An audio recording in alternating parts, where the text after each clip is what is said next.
Yeah. What's good, everybody, man? Welcome to a special edition of Heart of the City as we got NBA playoff action tonight. The New York Knickerbockers versus the Philadelphia 76ers. Game 5. Chips on the line. Because it's do or die, man, if you Sixers fans, man. It's do or die, man. You don't win tonight, it's over. And for the Knicks fans, can you finish off this wounded, seemingly beaten, battered Philadelphia 76ers team, man? But I'm your host, NYG, here with my co-host, Mr. Coach Ed Gladney, and our special guest, my main man, the Man Cave, man. Check him out, man. Man Cave Podcast, man. Check him out, man. That's my bro, man. We linked up in Detroit, man. It was a wonderful time, man. Appreciate you on the stream, my brother, man. And give it up for the Man Cave, y'all, one time. Yeah. Thank you, fellas. What's going on, man? I'm glad to be on, man. Thanks for having me on this edition, a special edition of the Heart of the City. You know what I'm saying? Playoff edition right here, Game 5. Like I said, hopefully this is a closeout game. This better be a closeout game because we don't want to go back to Philly. You know what I'm saying? Let's just end the misery right now and just do it. Put the nail in the coffin right now. You know what I'm saying? So let's do it, man. No doubt, man. Shout out to my chat, man. What's good with y'all, man? Welcome, man. What's good? Jacob, man, says less. You know what it is, man. Yeah, Raphael, what's good, man? What's good, Raphael? Ghost dog, yeah. Peace and salute, fam. What's good with you, man? Raphael El Fucho. What's up, Jacob, Raph, Ghost Dog, man. Thanks everybody for tuning in. What's good? And we got another special guest already. What's up, guys? Luca. Welcome to the show, man. What's up? My man Luca, man, from Big Blue in the Bronx, man. Luca, man, what's good with you, man? How you feeling, brother? After, I would say, we were on with Mitch, me, and two of our podcast buddies of ours. I got to say, Game 4 was an absolute sigh of relief. Let's just take care of business tonight, move on to the next round, worry about our opponent then. But tonight, we're worrying about the Sixers. Let's just get this done. I'm hyped. All right, man. He's hyped, man. Coach, I want to toss it over to you real quick, man, as we get a little pregame, man, for the game gets started. What is the keys to this game for your New York Knicks, man? What are the keys, man, to ending this series tonight, man, and moving on to the second round? All right. Some of the keys. One of the big ones for me is secondary score behind Brunson. We definitely need good scoring from Brunson. Whether it's DiVincenzo, whether it's Josh Hart stepping up, whether it's OG throwing in another 17 to 20 points like he did the other day, secondary scoring and continue what you're doing defensively. Embiid and Maxey have been doing their thing, but, for the most part, limit the other guys. I mean, Philly fans are really killing a lot of it doesn't matter if it's Oubre, Batum, of course, Tobias Harris. They're killing them, so they're looking for those guys to step up, and that to me is what you really have to do. And then offensively, since Mitch is going to be playing, and that's the other thing, off the bench, we need scoring off the bench, especially with Bogdanovich definitely out. So That's what I think are definitely keys to this game for the Knicks. All right, man. Shout out to Nimar in the chat, man.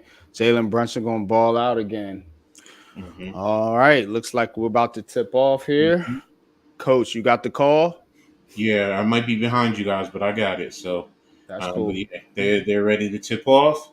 They're at the circle, and you got Hartenstein and Embiid at the circle. And here we go. And Philly has the ball. Maxi's bringing it up. Toss over to Lowry. Lowry's coming up, guarded by Brunson. Down to Oubre, guarded by DiVincenzo, to Embiid at the free throw line. And there it is. Tap into Harris, tipped away by OG. And Lowry with the drive. And deflect, blocked by Hartenstein. Kick out to Brunson, to Devo. Blocked by, looks like that was Oubre. And here comes Maxi bringing it back up again. And they're trapping Hartenstein into Oubre from Embiid. And there's the rebound to, out of bounds off of DiVincenzo in the corner. So they're definitely trying to attack in the middle, getting into Oubre. Right now, a couple of times, Oubre and Harris right into the paint, so that they're trying to attack them there with Embiid at the high post. So inbound on Embiid to Oubre, and again, like I said, they're trying to set up in the middle. Foul by DiVincenzo on, who's that? On Oubre. Mm-hmm. I'm at the 11-11 mark, guys. You guys let me know where you're at. Luca, don't forget to put your channel in the chat. Inbounds to Harris. Down to Embiid. Embiid trying to draw a foul. Over to Harris from three. Harris hits the three. Philly's up 3-0. And Philly starts out quickly anyway. It's been like that all series. So, it's not a sprint; it's a marathon. Brunson bringing the ball up now. Crossing the half-court line, guarded by Oubre, to Josh Hart, guarded by Lowry.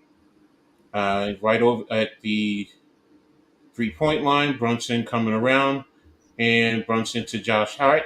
Fake. There he is with the push. He missed the shot, and rebound by Embiid. He was short on that shot, and he was open.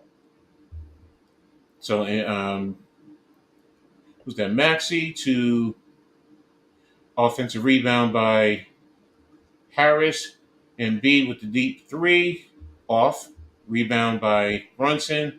Brunson bringing it down, bringing it up, shooting, and he's off with the three. Lowry with the rebound, bringing it up.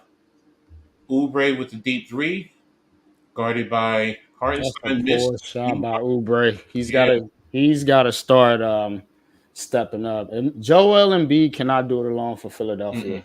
Right. And Brunson missed the shot, rebounded by Oubre. Who's that? No, Embiid. And they're fighting for the rebound, but getting it over to Harris. Harris. Josh Hart called out the play. He's guarded by Maxi.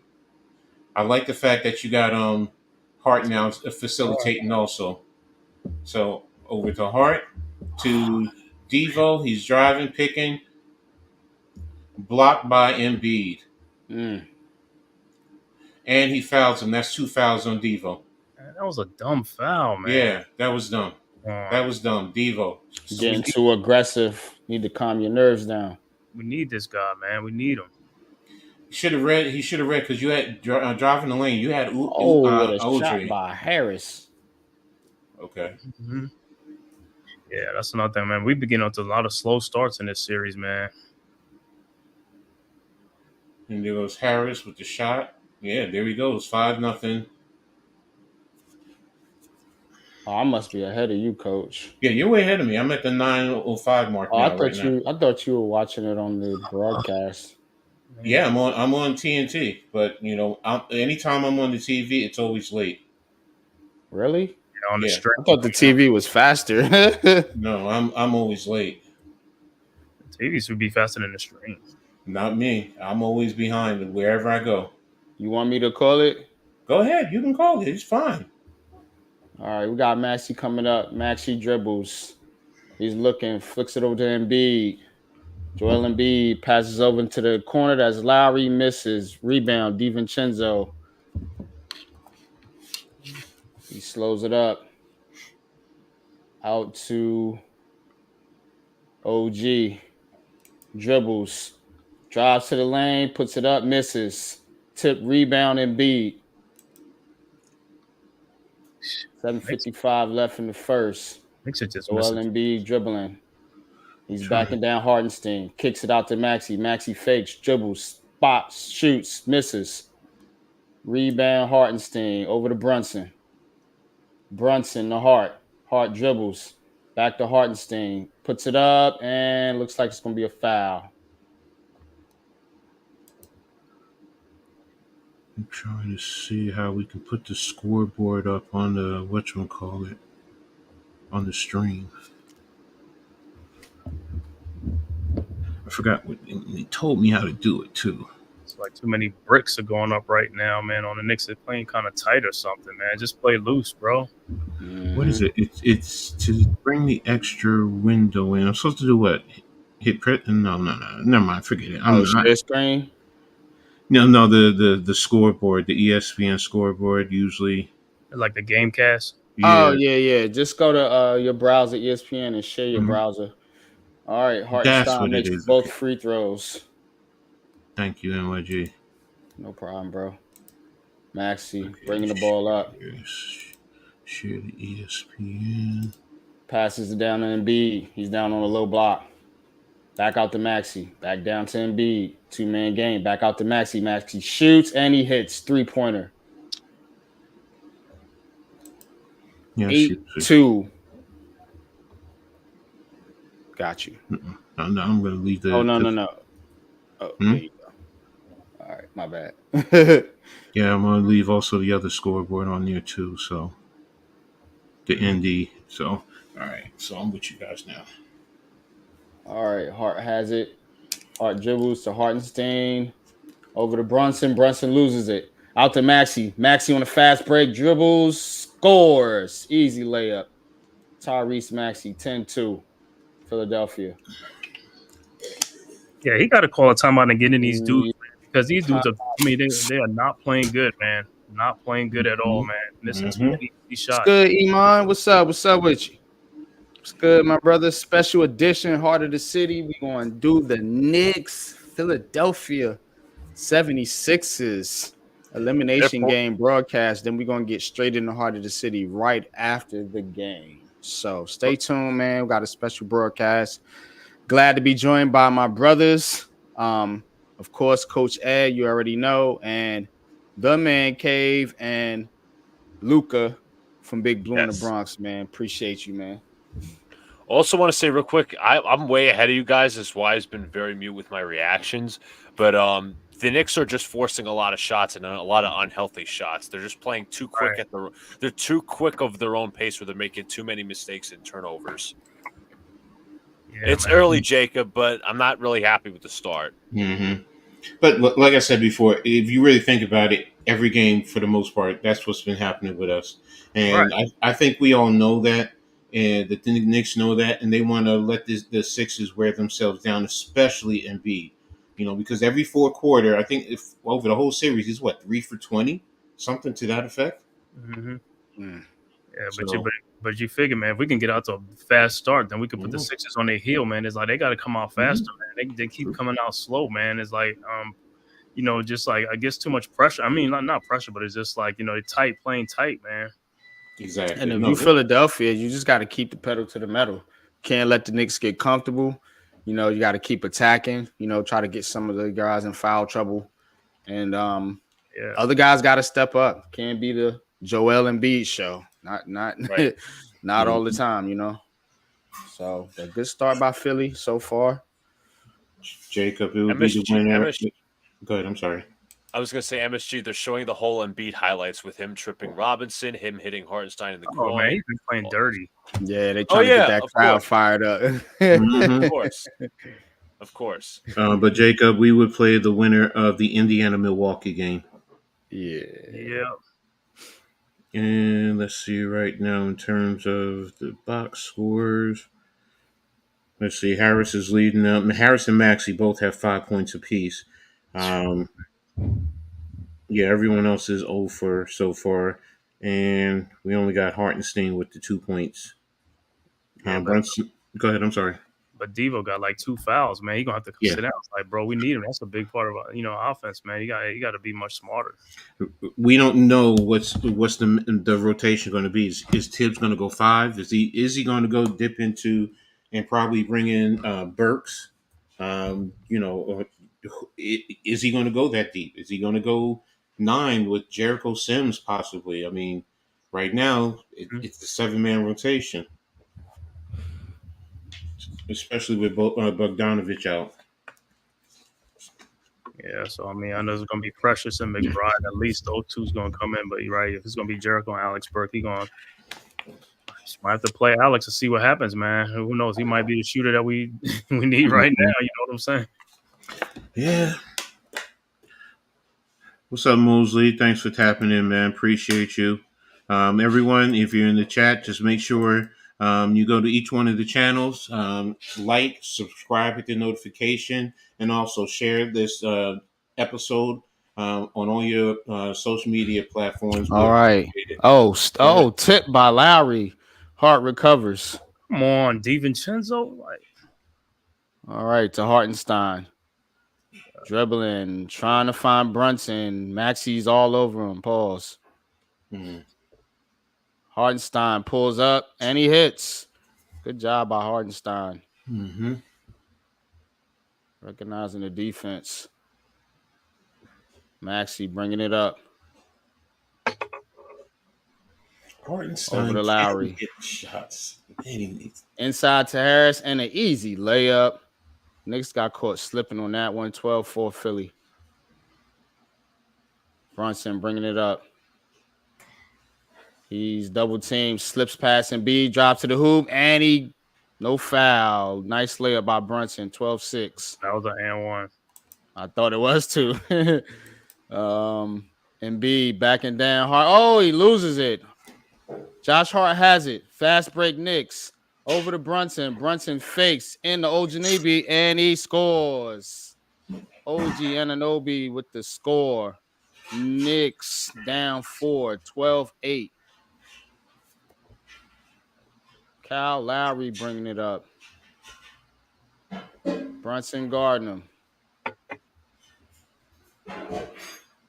Over to Embiid. Maxey pushed out to the three-point line. Dribbles.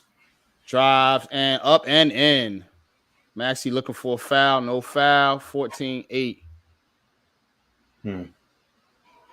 Here comes Brunson. And he's going to be fouled at the top of the three-point line. Kelly Oubre. You got to know that Maxey's going to do that floating little thing right there. Looks like Nicholas Batum is in for Oubre. Yeah, let me look at the two there.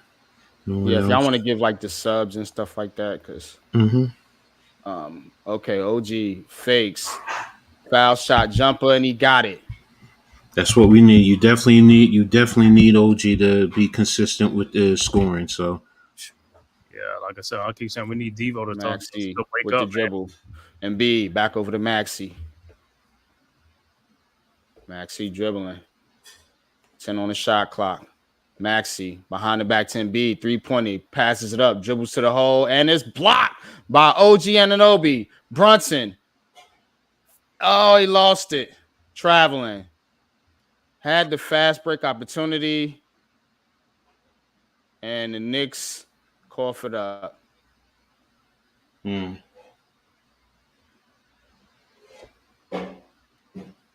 4:23 left in the first. Just got to settle in. Here comes Maxey. Dribbling. Over to Harris. Embiid down on the block. Posting up Hartenstein. Hook. Misses it. DiVincenzo the rebound. Over to Josh Hart. Josh Hart Going to the hoop, drive, dribble, and he has a foul.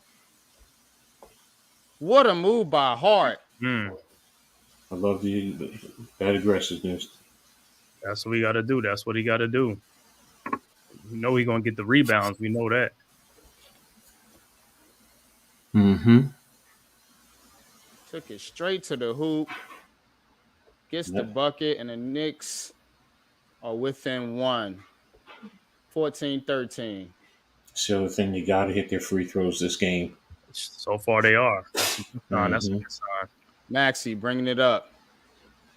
Over to Batum. Brunson guarding him. Over to Embiid. Maxey off the screen. Fakes his shot. Dribbles and easy layup. Tyrese Maxey doing what he does. 16-13. Brunson bringing it up. Double team. Quick pass in the Hart. He finds Hart. Hartenstein finds Hart. Mm-hmm. Hart to Hart. Mm-hmm. Nice passing by the Knicks. Joel Embiid pull-up jump shot. Got it. Philly answers right back. 18-15. Back and forth we go. First quarter. Now the offense is starting to move a little bit Brunson dribbles, fakes. Over to Hartenstein. Over to DiVincenzo. Pull-up shot. Got it. That's what you need now. That's exactly what you need. Mm-hmm. Here comes Lowry. Over to Tobias Harris. Phillies on timeout. Timeout. Philadelphia 76ers. We're starting to catch a rhythm, guys. Mm-hmm. Yeah, that's what we want. That's what we need. I tell you what, the Knicks got to keep fronting the post with Embiid. You know, they did it with Hartenstein. They did it with Anunoby last game.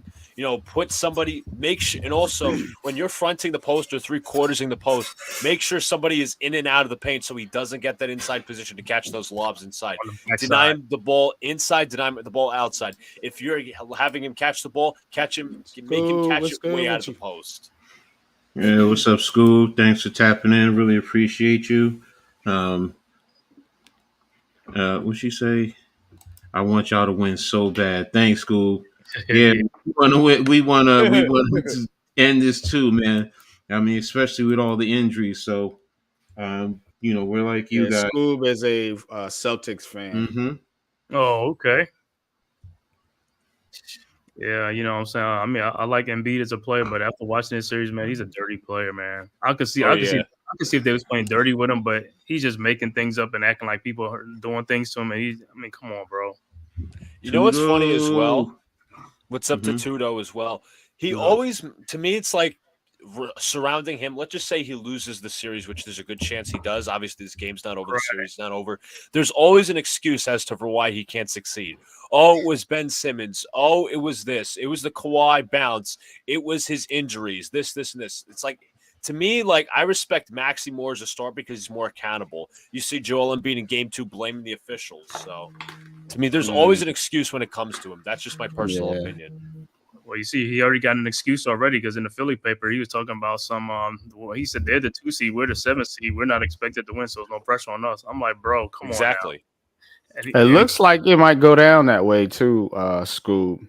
Knicks, Celtics, because Milwaukee, they look like they about done too. I don't think anybody's scared of Orlando or Cleveland. Yeah, Indiana, Milwaukee tonight is at 9:30. Indiana can close it out tonight. I thought it was a third game on today. Yeah, it is. It's Cleveland and Orlando playing, I think, at 8 o'clock. Yeah. On NBA TV. Oh, that's what it is. They're on NBA series TV. Is 2 up. That series is 2 up now. That's a dogfight series now. And that helps the Celtics too, because if the Celtics can close out, they can get the rest that they need. Even though they said it's supposed to be out. Let's go Knicks all stinky, filthy. Shout out to Tudo. What's good with you, brother? School, that kind of hurts, man, because I did grow up a Lakers fan back in the 70s, so I get it. I'm old, so yeah, the purple and gold. Yeah, I love Magic Johnson. Purple and fold. I love Magic. I can't lie. That's. I used to wish he was going to could get on the Knicks. Magic. So, right now, 18-17. Go ahead, you got it. Yeah, you got 18-17. I'm looking at the free throw. The scoring, it's Phillies at 40%. Knicks are at 47%. They just don't have the Phillies at 2 for 7 on the three, while the Knicks are 0 for 3. The Knicks just got to settle down, man. They just like Phillies. Luke. And B going to the hoop and he is fouled. Looks like Brunson on the foul there. I think it was McBride, probably. Hopefully, I was a Kobe fan. I rooted for him, but that was it. I understand. I understand it. I understand. I can't lie. I go back to the Bird era when it comes to the Celtics, so you understand. Man, I couldn't stand the Celtics with the Bird era with Bernard King. Man, I used to, oh my god. BK is my all-time favorite Knick. Yeah. So he was fouled. So I guess. Is that the free throw line? Go ahead. I'm sorry. B at the line. 85% so far. Misses the first, hits the second, 19-17. Brunson bringing it up, guarded by Nicholas Batum. He looks, bunching, dribbling. Maxey picks him up. Brunson to the hole, fadeaway, misses, rebound. Mitchell Robinson puts it up, and he's fouled. Mm-hmm. That's right. Get that offensive. Oh, they got the offensive rebound. The Sixers have got to keep the Knicks off the offensive boards.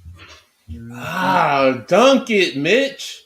Yeah, I know, man. That's what I said. I was like, yo, just dunk that thing, man. But I get it. Think about it. Being a little bit cautious. I get it. A little what is it? I don't know, man. Sometimes I just think like the guys of today, man, they don't play above the rim like back in the day, Sean Kemp and them dudes will throw that. They'll throw it down. Come on, man. It's like you can't be soft like that around the rim, bro. You 7 foot. Get off the ground. Ah, man, he missed both. Deuces in. Oh, Mitch misses them both. Gotta hit your free throws. Yeah, that's what I said earlier. Yeah, Deuces in. Looks like it's Cameron Payne in there for. Yeah, there's a foul. That. Oh, Mitch, come on, man. That was unnecessary, bro. Yeah, that Lowry is going. Oubre and Lowry are going to, really get in under your skin. Oh yeah, but I could see what Mitch thing is like. Oubre ain't foul on. Oh, Mitchell Robinson. Yeah, you can't do that, bro. No. But see, on the play like that, Oubre came and unlodged Mitch from MB. I was like, what kind of play is that? On the ground though, bro. No. I know, but that's what I said. I just find it kind of odd that you a 7-footer. Like you try to dislodge Charlie Oakley, thank you for tapping in. Appreciate you. Leaf, what's up, brother? How you feeling, man? Are they reviewing this for flagrant? They are. And Mitch wanted to go shake Oubre's hand, but Oubre walked away like, nah, that's not cool. Yeah, no. Cool. Sorry, Mitch. Nah, screw all that, man. Come on, bro. They damn near took your leg out. Yo, screw all that, man. Yeah, man, screw that, man. But like I said, it's like, listen, Oubre's a troll, and so is Lowry. So you got to be like mentally tough and just. I'm watching on that play. That wasn't even like a pick play. That he just went in and just picked the man off of him. Embiid was posting what's name, but he just went in and lodged him off of Embiid. I'm like, that's stupid. That's so stupid. Right. That's dumb. That's a dumb play. Right. I've never even seen. He said, "Why is this happening?" Leaf be giving the Knicks hell, boy. Shout out to Leaf. Yeah, that's inexcusable though. Mitchell Robinson, man, you gotta keep your composure, man. It's the playoffs. Yeah. Damn, I've been muted. I'm talking and I'm muted. Oh.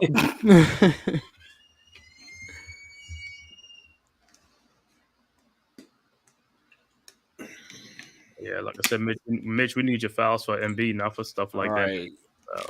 Sixers ball, Embiid. Oh, over the paint. Passes it out to Batum. Wide open 3-point look. Misses it. Rebound, Mitchell Robinson. Josh Hart brings it up. Pass to Robinson. Over to Brunson. Back to Hart. Out to Obi for the 3. Misses. Rebound, Payne. Pushing the ball up the court. Knicks get back on defense. Payne driving, kicks out, wide open. Oubre for 3, misses, tipped. Embiid tipped out, back to Payne. Payne will take another shot at the 3, and this time he hits. Cameron Payne for 3. 22-17. Brunson bringing it up, slowing it down. Sixers pressuring him. Brunson. Nice defense by Batum. Oh, double dribble call on McBride. And Anobi. What was that, OG? Yeah. See, on the play before that, when Brunson got he should pass the Mitch for that dunk. I don't know. It's like gotta get that alley oop, man. Gotta get them easy buckets. Reads in the game for Embiid. Embiid off the court. Knicks need to take advantage. Yeah. Right. These are the times that you're definitely right. They got to take advantage of situations when Embiid is not out there, and also keep Paul Reed in your head because he asks for the flavor. Give it to him. Mm-hmm. Right. Batum jump shot, pull up, misses, tipped, and it is in. Looks like that was Oubre. Come on, OG got box out, bro. Hart bringing it up. 8-zip second chance points for Philly right now. Yeah, guys. Brunson on the ISO.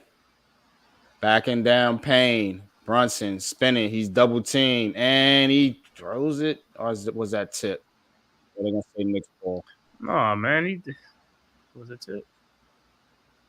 They're bumping. See, that's what you got to understand. No. Yeah, Knicks ball. They're really bumping Brunson, so you got to understand. 3 misses. Tipped out of bounds, and it's Sixers ball. 24-17, 35.4 left in the first quarter. Yeah, these other guys got to make some baskets. Got to make some baskets, man. Here comes Maxey. Maxey puts on the Jets. Oh, and he's stolen from behind by Hart, but it's foul. Are they going to call a foul? Yeah, it's going to be a foul. Looked like a good play by Josh Hart there, but who's the foul on? I knew that ball had went off of Batum. The ball. Who's earlier. that foul on? But I mean, who's the foul on? I don't understand the foul there myself. Did they say he tripped or something? Ticky-tacky, yeah. Ticky-tacky foul. 31.1 left. Looks like they're going to look it over. Relief wants to. What's up, Taj? It's good, y'all, man. Y'all hit that like button, man. Hit that like button, man. Challenging. I'm trying to challenging it. I'm trying to see what happened. Yeah, that's what I'm looking for too. I mean, I hate when they do that when you got the challenge and they just show. Oh no, man, he tripped on his own. He tripped on himself. That's off. That's yeah. Yeah, he tripped by himself. Ain't nobody stick their foot out or anything. He tripped on it. What's up, Greg? Thanks for tapping in, man.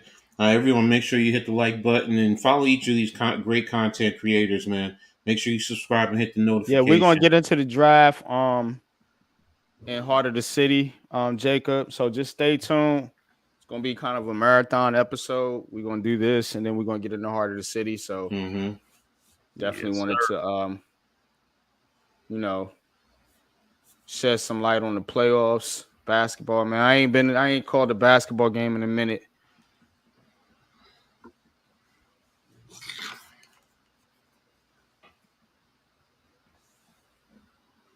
It's a good game to do it. The Garden is packed in New York. All right, Jacob. Knicks thanks gonna for get that. to the second round. Man, that's crazy. Get it done? That's crazy. They said it was a foul. Man, the dude tripped over. He tripped on a foul on who? He tripped. They said it was a foul on Hart. Oh my God! He tripped on his own foot. It looked like a really good play by Hart. I'm not gonna lie to you. He was trying to get the ball. It was incidental to Maxey. But Maxey tripped on his own foot. That's why he fell. Exactly. But wait a minute. What about that rule or whatever, the marginal contact? That's what they said. They said it was marginal contact with Mitch, but not with Hart. Oh my God, Hart had nothing. He took the ball. Wow. I told you, boy, they be changing up calls, man. Okay. Leaf, I got you, Leaf. Right after this, we're gonna get in the heart of the city. I'm gonna send you the link so you can pull up. We're gonna have a discussion about this game 5. Knicks Sixers, man. Y'all hit that like button, man. Share this on your social media platforms and subscribe to all these great content creators, man. Appreciate y'all for coming through. 26-17, Philadelphia. Brunson bringing it up. Over to OG. Passes to Hart. To Mitchell Robinson. Top of the three-point line. Bump, and it's out of bounds. Bad play by the Knicks. And Tom Thibodeau is not happy. Looks like Philly a hole for one shot. Maxey's dribbling it down. 10 seconds left. Guarded by McBride. Pick and roll. Maxey off the screen. Shot up. Misses. Hart with the rebound. And he throws it up. Oh, it went in. Does it count? Nah. Saying too late. These guys gotta start scoring, man. They gotta put the ball in the hole. Yeah. Oh yeah. Jan just missed it. Well, I'll be right back, guys. So far, first quarter, man. Like I said, Knicks gotta get in more in the offensive rhythm, man. It's like need some contributions from these other guys. I get McBride, got to get him going. Hart got to get going. These guys got to get going, man. Because, I mean, have to give Brunson some help, man. You know, so they can't all be Brunson, you know what I'm saying? Because they keying in on him. So, and then Baltimore over the Yankees, man. Baltimore, man. We got to get into that too, man. The pain on the Yankees side now is the Baltimore Orioles for some reason. Yeah, who was Baltimore pitching yesterday, man, to blank the Yankees 2-0? Who was Baltimore pitching? I don't know. It seems like whoever they put out there is a problem for the Yankees. You know what I'm saying? I think about the problems because, you know, Houston been a thorn on the Yankees side. They took care of Houston early, but then it's like, man. Nah, it's Baltimore now. That's the new Houston. That's a new thorn on the side is Baltimore. It's Baltimore.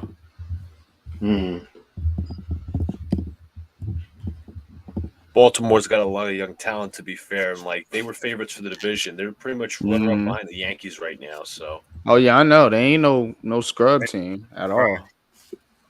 Baltimore's bypassed Tampa Bay, I guess, huh? Yeah, in my opinion. All right, so let me go back to the stats. Just let me see. Philly's 10-25 for 40%. Knicks are 7-18 for 39%. Philly is 3 of 11 on 3. Knicks are 0 of 5. Philly is 3 for 4 on the 3 throws. Knicks are 3 for 5. Philly has 16 rebounds. The Knicks have 13. 3-1. Philly on offensive rebounding. 8-13 on assists. Even on steals, 1-1. 3 blocks. Philly has 1 turnover. New York has 4. Points over turnovers, 4-2 in favor of Philly. Too many turnovers. Too many turnovers. In terms of how many bricks? We shooting a lot of bricks. Yeah. True, too. It's a lot of not a great shot quality. And let me see the game tracker.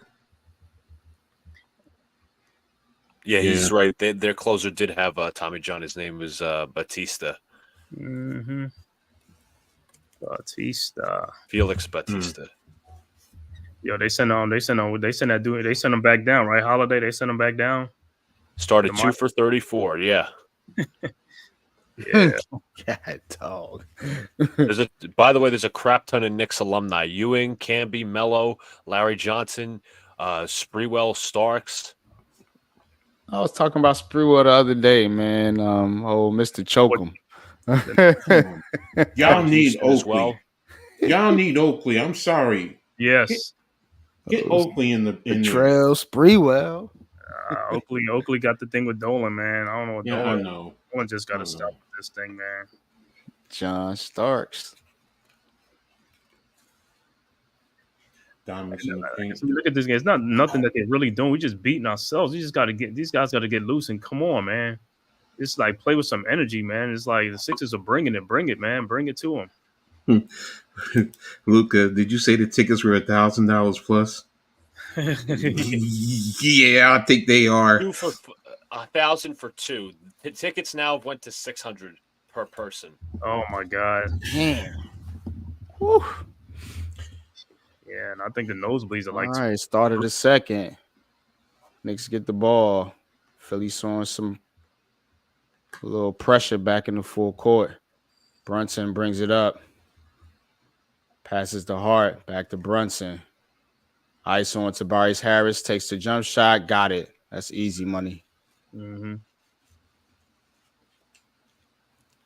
Cameron Payne bringing it up. Pass to Reed. Over to Maxey. Maxey dribbling. Back to Reed. Reed guarded by Robinson. Can't find room. Maxey dribbling. Takes it to the hoop. Flicks it up. Misses. Reed. Loose ball. And they're going to call a jump ball here or what?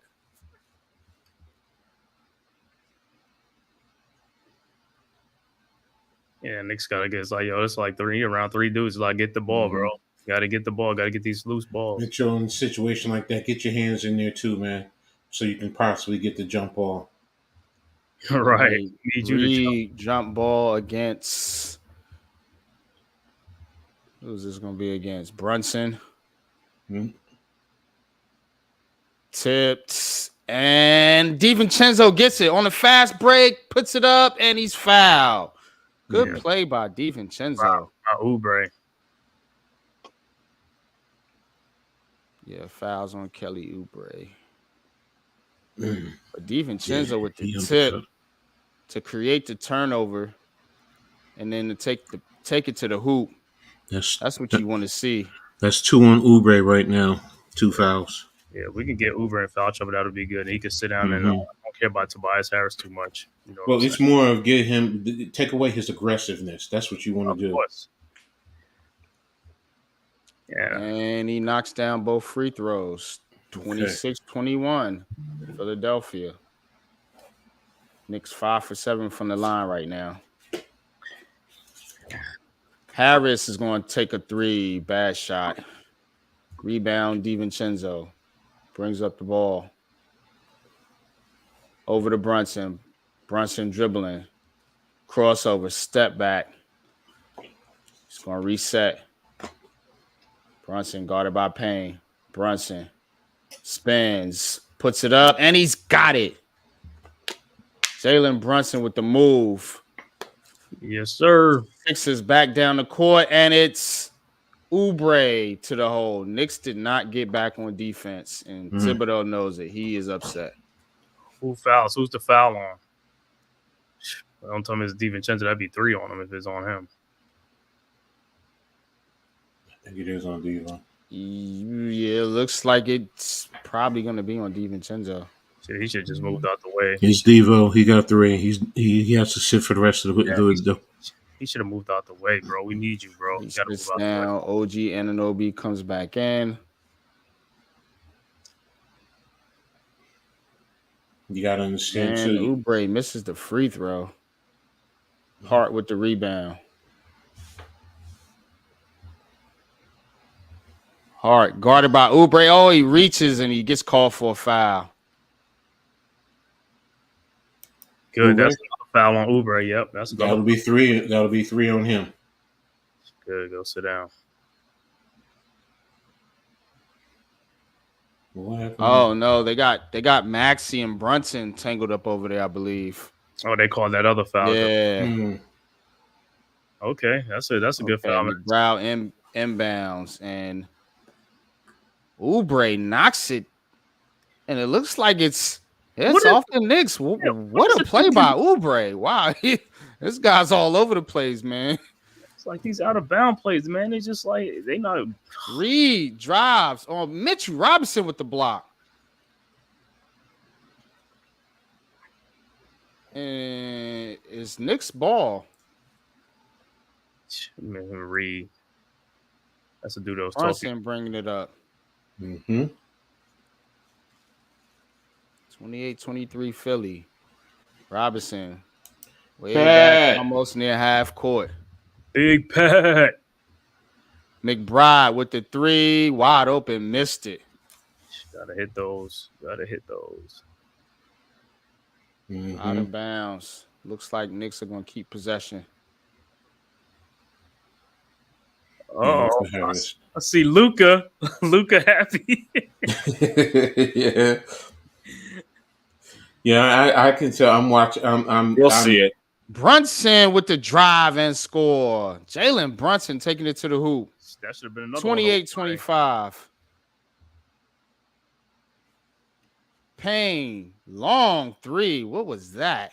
Rebound Hart. Hart pushing it up the court. Guarded by Maxey. Hart going to the hoop. Wide open 3. OG Anunoby, and he hits. Tie game. Yeah. New York Knicks. Yes, sir. I think I have that in coach's corner. OG Anunoby with the 3.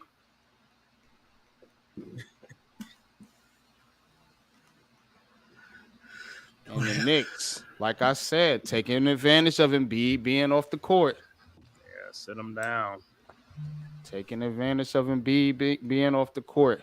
But see, then this is the thing with Tom. I hope he brings in Precious too, because you know how the Precious and OG was playing defense that other game. I hope he don't like forget about that and just like because Mitch is back.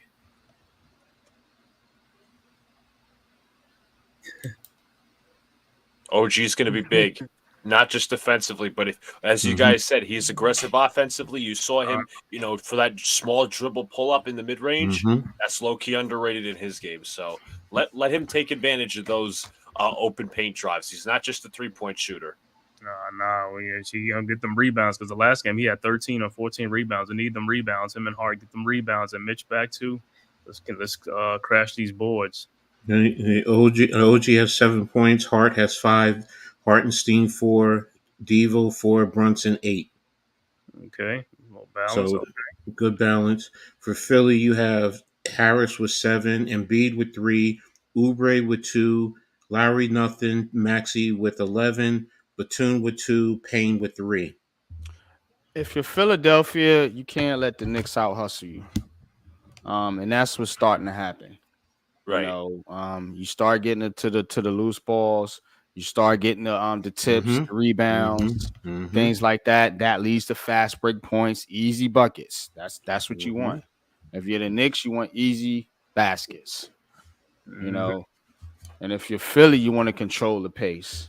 You want to run your offense through Embiid and allow, Maxey, Oubre, and some of your other guys, your shooters, to feed off of that. But without Embiid in the game, it's going to be a struggle for Philly to generate offense. Well, right now, Embiid, I expect Embiid to come back right now since the Knicks made the run to tie the game. I definitely expect him to be in. So, because and to be honest, he's gotten a lot of rest right now. He really has. Yeah, he's been out for a minute. You're right. Tommy, thanks for tapping in, bro. Really appreciate you, man. So shout out to the 43 in the chat, man. Really appreciate everyone being in here, rocking with us with this game, man. So, hopefully, our Knicks will close it out and, be able to settle in and, prepare for the next round. So, and with 28-28, I got 9:24 on the clock.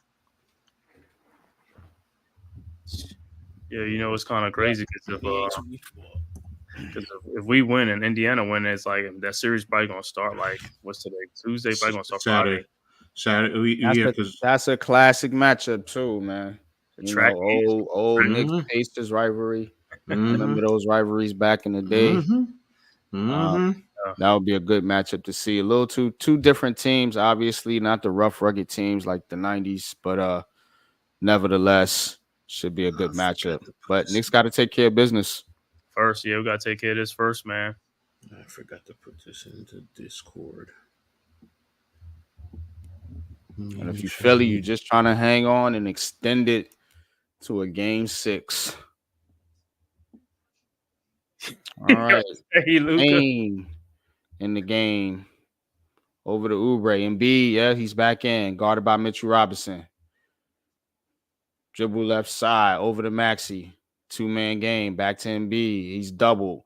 Kick over to Payne. Swings it over to Batum. Wide open 3. Missed it. Rebound. Oubre. Embiid with the ball. Face up. Jump shot blocked by Mitchell Robinson. Yeah. Get that Hard. out On the fast break. Kick over to McBride. Wide open 3, and it's good. That's right. Yes, sir. 31-28 Knicks. Maxey dribble. And nowhere to go. Oubre passes it out. Stolen by McBride. Dribble. Lays it up and in. No foul. Sure, Maxey looking for a push off. Come on, bro. Everybody do that now in the NBA. 33-28 Knicks. Yes, sir. Tyrese Maxey dribbling. Out to Embiid. Embiid double. Back to Maxey. Maxey driving to the hoop. Lays it up and misses. Hart and foul by Payne. Hart tried to get Hart. Josh Hart has been getting rebounds and initiating fast breaks. That has been a real problem for Philadelphia keeping up with the Knicks right now. Knicks picking up the pace. Turnovers lead to points. Tommy, I expect McBride to play the rest of the quarter. DiVincenzo has 3 fouls, so I don't expect Divo back in.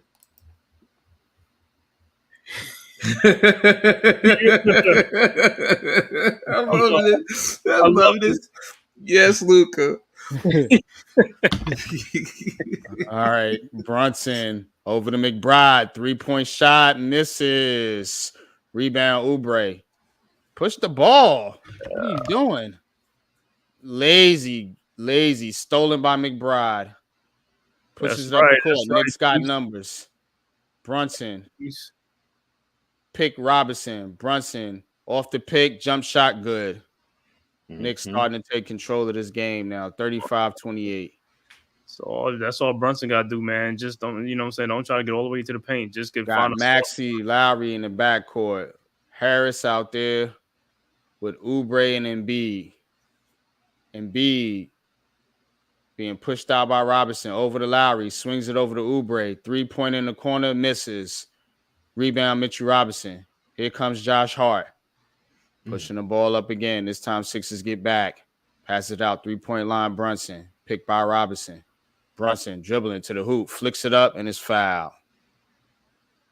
I'm loving the fact that Robinson is pushing Embiid out. That's a beautiful thing. But Robinson is about 280. 280. He's so keeping him off the block. Yep. Exactly. Yep. So, and it's good spots. And it's kind of crazy because when Robinson first came in, he was like 230, 245. He was getting pushed around. Yeah, string bang. Yeah. You always knew looking at his frame that he could actually put on the weight. So. Brunson misses the free throw. Can't have that.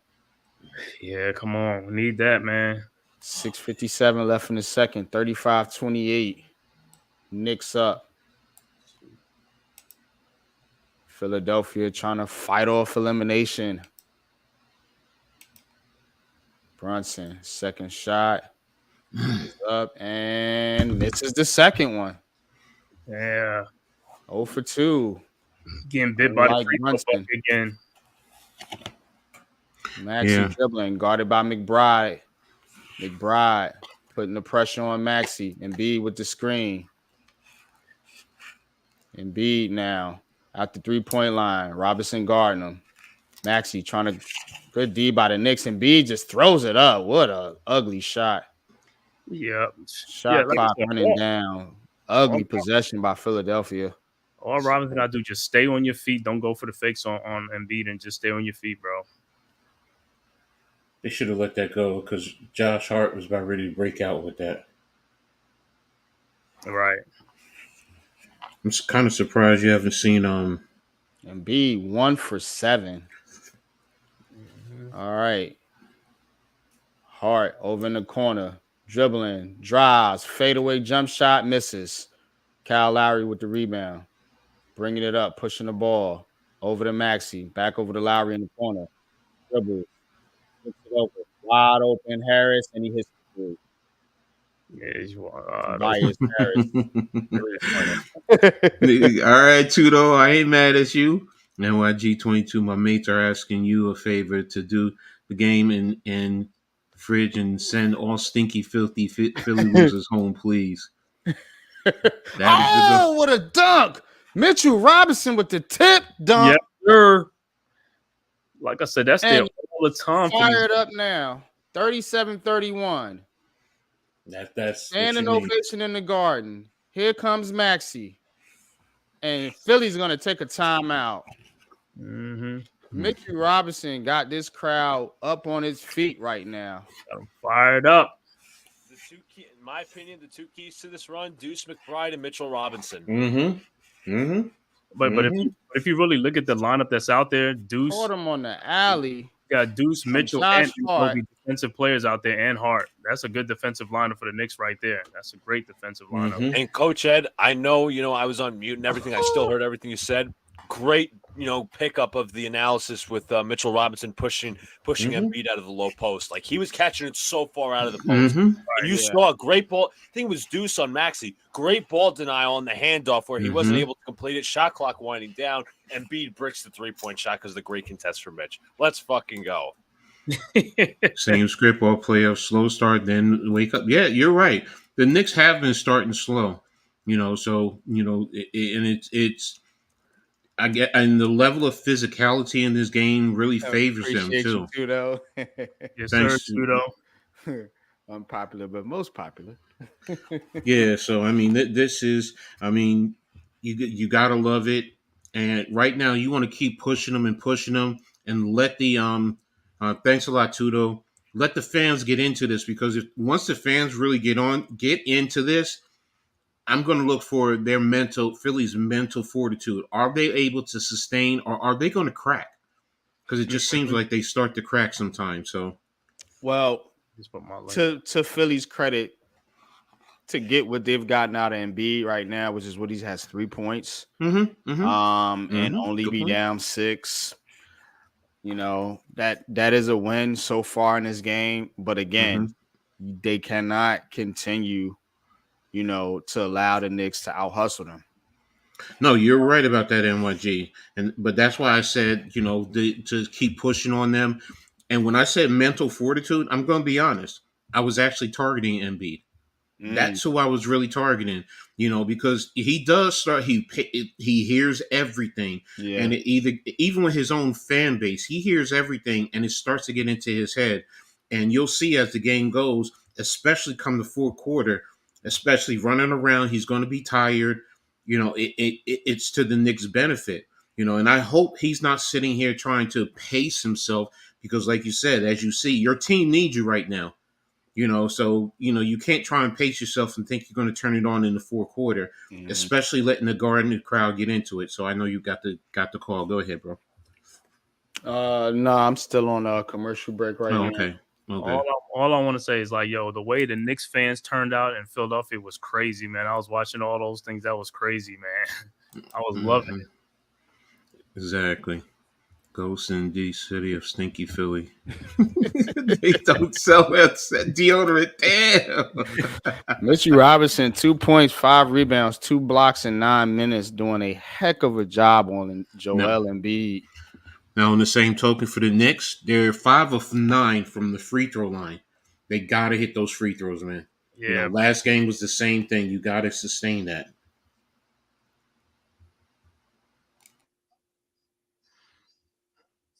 Yeah, that's Mitch thing. Mitch, just dunk the thing. They want to see the free throw line, but dunk it. You know what I'm saying? Get them 2 points first. All right. Back in action. Maxey takes it over to Batum. And there's a foul. Oh Like man, Kyle Lowry hit the deck. he does that all the time. Oh my god, Is that gonna be on Robinson? Robinson or Brunson? I was on Robinson, but he does that all the time, man. All right, Maxey inbound back to Batum. This time, and B got good position down low, and he missed the easy shot. He's holding off the rebound. Batum, Philly swinging it over, gets Tobias Harris wide open 3-pointer, top of the 3, and he missed out of bounds. And B, you gotta make that. All right, Brunson bringing it up. A little over 5 minutes left in the second quarter. Pick and roll action. Brunson pull up, jump shot, got it. Mm-hmm. Maxey bringing it up. Over to Lowry. Maxey fighting through picks. Gets it. Behind the back, dribbles, kicks it out to Embiid for 3, and he got it. That's the thing about Embiid. You got to guard him all over the court. Can't just let him sit out there at the 3-point line. Brunson bringing it up. 3-pointer hard. Missed it. Embiid with the rebound. Mitchell Robinson goes down again, though. Here comes Embiid. Drives.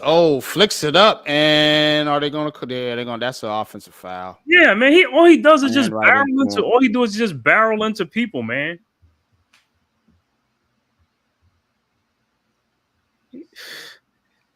Yeah, I don't know. I don't know what Embiid was thinking there. Yeah, reveal because it's elbow to the face then. Well, the Sixers want to challenge the play. It's like, are the Sixers challenging it? Yes, Sixers are challenging. And they've had the lost decades made. Who's going to develop and build their technique made? Giants haven't had it. Right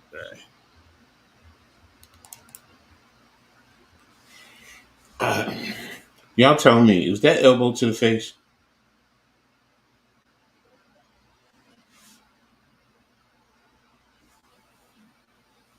Yeah, he caught him on his chin. You challenge and you might open up the door for something worse. Yes, Luca. Yes, Luca. Yes, Luca. Can we also get a flagrant one? Am I lucky to ask for a flagrant one?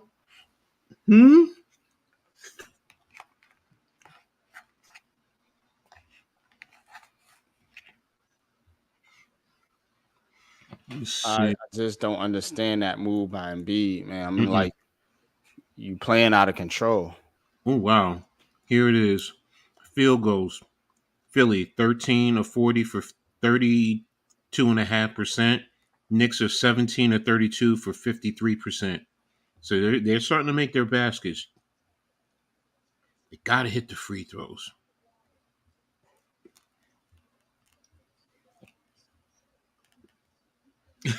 Yes, I know, Luca. In my G22, my mates are asking you to please allow Alex to sit. That's Luca. That's Tuda. That's no, Luka. yeah, he can talk. He's just he doesn't want to give away the what's happening. He's ahead of us. All right, we got Brunson dribbling it up. Brunson guarded by Harris. Brunson spins, kicks it out. McBride back out to Brunson. 3-point shot, and he hits. Jalen Brunson. This is what we need. 42-34 Knicks. Start to just. Here comes Maxey.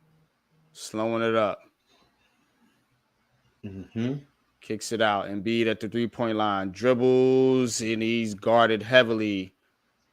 Maxey pumps. Foul by Brunson. Caught him on a pump fake. Yeah, I got it. That's can't argue that. But all right. Lowry tried to get it in bound, tipped by Hardenstein to the backcourt. Philly recovers. Here comes Lowry driving over to Embiid, back out to Maxey to 3. Maxey dribbling, kick back out to Lowry, 3-pointer, missed it. OG with the rebound. 3:13 left in the second. Anunoby dribbling, guarded by Lowry. OG, Lowry falls. Back out to Brunson. Into Hart, wide open, lays it up, and he missed it. But he's fouled.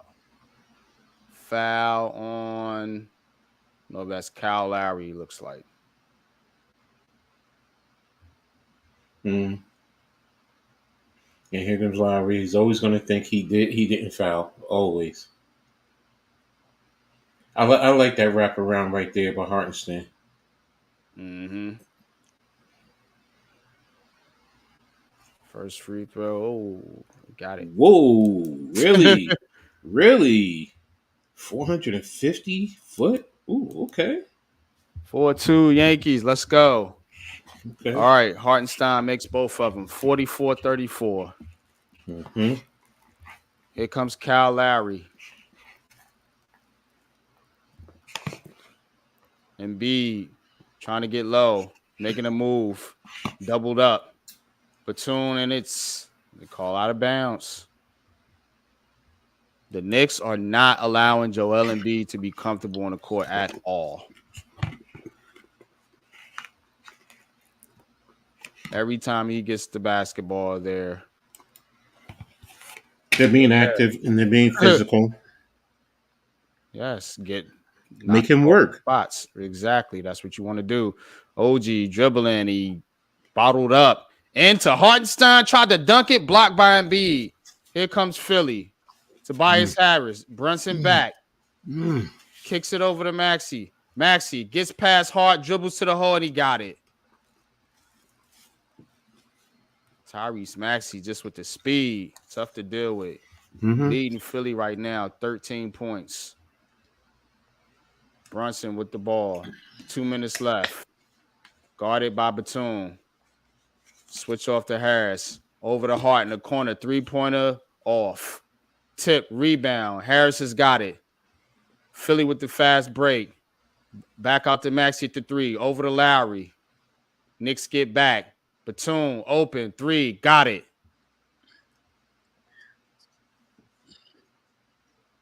So Philly answering with a little run of their own here. Yeah, got a little run. Here comes Brunson. Slowing it up. Guarded by Maxey. Switch off to Batum. Double up Brunson. Over to McBride. Wide open 3. Throws it up. And he's got it. Deuce is loose. Nice.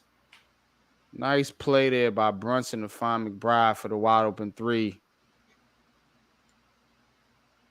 All right. Embiid with the ball. Guarded by Hartenstein. Embiid trying to find room. Step back jumper. Got it. Nothing you could do there. Good defense. Just a better offense. Good job. All right. Here comes Brunson. Guarded by Batum. Brunson gets past him. Kicks it back out to the 3-point line. Hart wide open. Missed. Embiid with the rebound. Kicks to Lowry. Lowry throws up the 3. Off. Rebound McBride.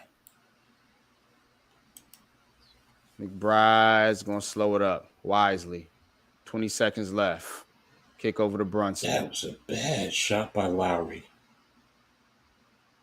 Brunson. Here comes the double team. Maxey. Hart wide open. Easy money. Just a simple, easy pass to the middle of the court. Maxey, 2-1. Throws it up. Oh! Tyrese Maxey at the buzzer. Tyrese Maxey to the hoop. That was a good screen by Hartenstein, too. I mean, by Embiid. Get it off. Oh, yes, he did. Yeah, he got it off. That's good money. Anunoby is going to block that, but... Yeah, so halftime. 40. 40. No, was it 49-43? Yeah, okay. 49-43. 49-43. I got a. Right, that's good. We got a 6-point lead at halftime, man. That's good.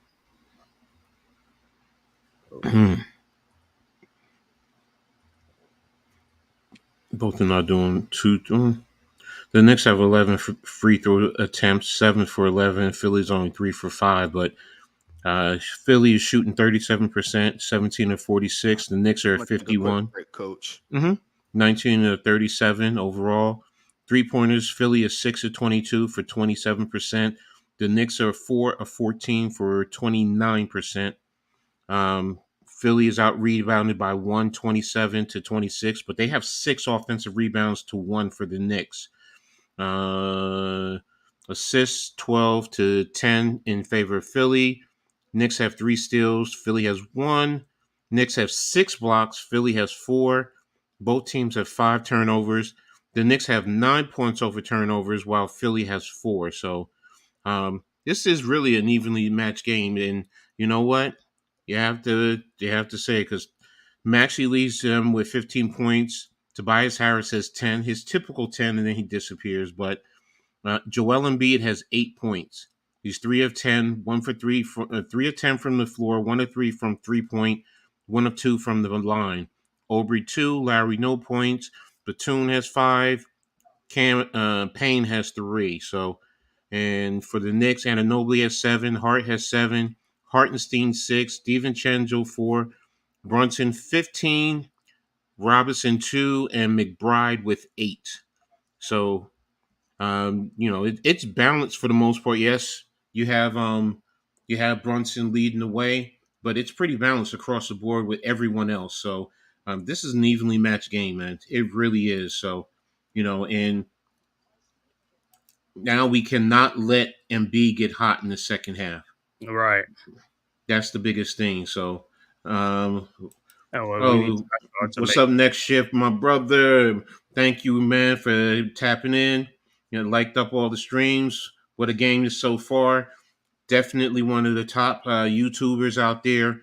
Toronto Raptors fan, natural Canadian, loves his Canadian team. So definitely hit him up.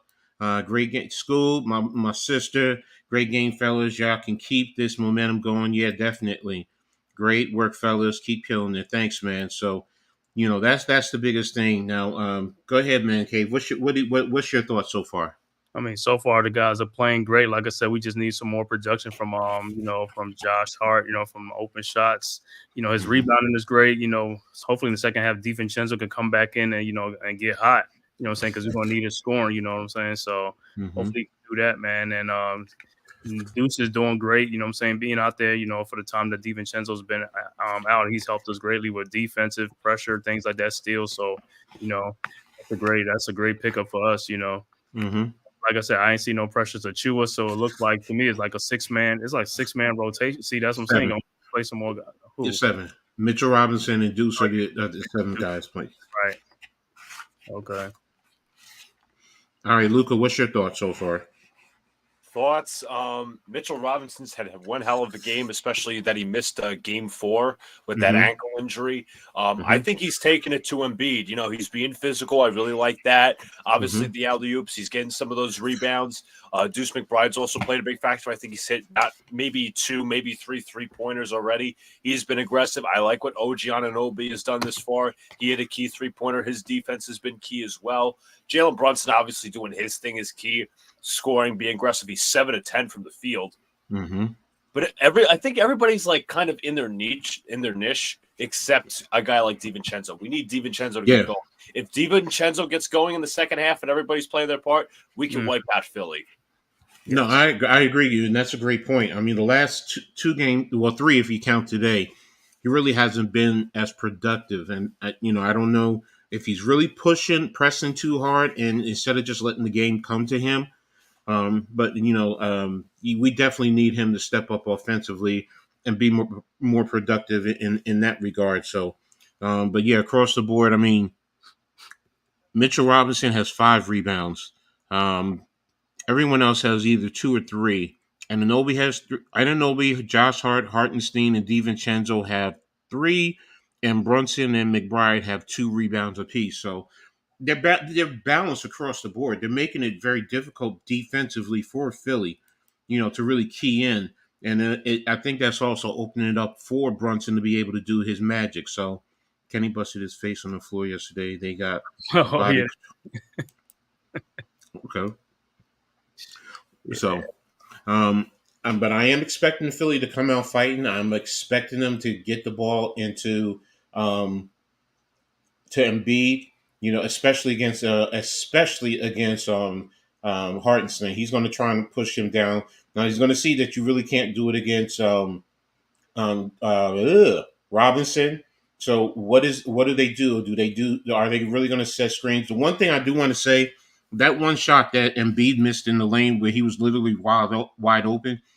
He was wide open because of Lowry. Lowry held his his screen on that. Right. That's an offensive foul on. No, it's not because whatchamacallit was trying to go through him. So it's not on. He has every right to stand there and hold the screen. So Robinson has to go around. It's just that Embiid missed the shot. So my point being is I'm going to expect more of Lowry in that regard. He's not scoring points, but he's being a pest. He's throwing his body around and things of that nature. So that I expect them to do a lot more of in the second half to try and get Embiid open. Yeah. Oh, I see what you. Yeah, Kenny put the what you call it up for Kenny yesterday. Right. Yeah. So hopefully we can bust this guarantee and move on to the next round. So but overall I really like it. I wish I could hear the stadium because I know that energy is really it's really permeating the whole stadium because heck we have it right here. And yes they're only up by 6, but I'm watching Luka like crazy. I feel that energy. So, right. It's like when I was at Game 2. If you guys didn't know, I obviously went to, if you saw my social media, I went to Game 2 of the first round against the Sixers. I've got my wristband, my light up wristband, which they do have currently at the Garden because I saw them light up. I also have my towel that we were waving around. New York Playoffs 2024, or I should say New York Forever. Exactly. So I'm going to be waving this thing around. And I also got the, as I said, the wristband, the light up, but awesome. Well, if you wave it around, then I know we don't hit a 3 or something like that. Fair enough. Yeah, I was very say get it to the chat. So give me your thoughts too. McBride is an X factor, which is true when it comes to energy plays outside of Brunson's amazing play. Yeah, you're right. But OG. I mean, the things he's doing, the little things that you're seeing him doing, digging in towards Embiid at certain point in time, and then hitting those key buckets. Josh Hart pushing, facilitating at times, taking some of that pressure off of Brunson, so they don't always have to, keep, defending him. He can at least work his way up. So this is a good team effort so far. He started. Yes, we started off slow. We did. But, again, look at what we're doing. We've been doing it all series long. So, and if we can do this, even playing with a 7-man rotation, I think we can start to tire them out. Because you're throwing at least 2 bodies onto Embiid, and that's going to wear him out. And then we can still throw a Precious Achiuwa. And if we really need to, because I'm waiting to see if Tibbs does it, he's going to throw OG on him. Because OG that other game did a phenomenal job defending him, especially fronting him. So, and that definitely tires him out. So, next shift. So, yeah, I covered all those on NYG. I got all those. We're caught up on the chat. All right, cool. Yeah, but it was just wondering what he says. What's that? Tommy said it. So do you get rid of Randall because of injuries, continue to pile up and keep him? Well, if you can see in this game, this is part of the reason why the Sixers are putting a longer defender on Brunson is because Randall ain't there. If Randall's there, them dudes is playing Randall. So now you got Maxey and what's his name and Brunson could be giving Maxey the business. So if Randall's there, Aubrey and Kelly Oubre and what's his name, Batum and what's the other guy? Tobias, they got Randall because Randall's a load in the post. Mhm. You see what I'm saying? So it changes the dynamic of the game. So right now Yeah. they're able to do that. NYG, what's your thoughts so far on the game? He's on mute. You on mute. I think the Knicks, to be honest with you, they just got to keep the pedal to the metal. And like I said, if you're Philadelphia, you need to get production from somebody other than Joel Embiid. I mean, they've gotten easy looks. I mean, and Embiid himself is rattled, you know. Mm-hmm. So really, Maxey is the one carrying that team. So I mean, look, man, it's now or never for Philly. So hey, Exactly. go ahead and put it up there, man. Like leave it on the court. You know, I don't. You can't, you know, be hesitant. Mm-hmm. You can't be timid. You got to match the Knicks' energy. Right now, the Knicks just got better energy, man. Mm-hmm. They're just more energetic. You can tell they want it more. They're fighting for loose balls. They're getting to the foul line. They're doing the little things necessary, and you would expect that from a Tom Thibodeau team. So, yeah, we're gonna see how the second half play out, man. But appreciate all y'all for stopping in, man. Man, of Stopping course, by, man. man, hanging out with the fellas, man. You know what I'm saying? So glad man. to be here, man. But I as you can see, appreciate I'm you. a Nets fan amongst Knicks fans, but it is what it is. But it's still heart of the city. No matter what he says, Right, it's still Right, heart of the always. city. You already know, always heart of the city. Yeah, exactly. Randall's a baller, but he has been unavailable a lot. It kills the team's fluid play. Have to make too many adjustments when he's out. Maybe get younger at the position cheaper. I get what you're saying, Tommy, but remember when the trade first came in, he was there, and the ball. team was actually playing very well together. Month of So January. Right it goes. yeah, so I get it. I get the thought that because he hasn't been here for a while, and but if we go back and we really remember when he was here, at the start of the season, I mean, right after the trade, he was there, and it helped. I mean, what did we go? We were what, Like, 18-2? yeah, we were somewhere around like that. Yeah, 15-2 or 16 and something like that. But we was real good, man. I mean, And also, point. and also, real quick with Randall's ability to drive, Brunson takes less 3-point contested jumpers because they're so worried about Randall in the paint. So Brunson, point. ever since Randall's gotten hurt, has taken a lot more contested 3-point jumpers. Now he does make those shots, but there's times where he doesn't make those shots. So you want to give everybody as much open looks as possible. Randall I think, got better passing out of the double team when it came to this season. So yeah, I think he's the missing element on this team right now. I think he becomes, obviously he's not coming back this year, but next year, I think he's going to be a big element to this team. But in terms of the injury thing, he's had 2 freak injuries, so it's not like he's quote unquote injury prone, in my opinion. Right. Think about this with Randall too, and with him, it gives Tibbs the flexibility to play bigger because you can do that. You can go bigger with him because you could even throw Precious Josh Hart at the 2, Precious at the 3, Randall and whoever at center.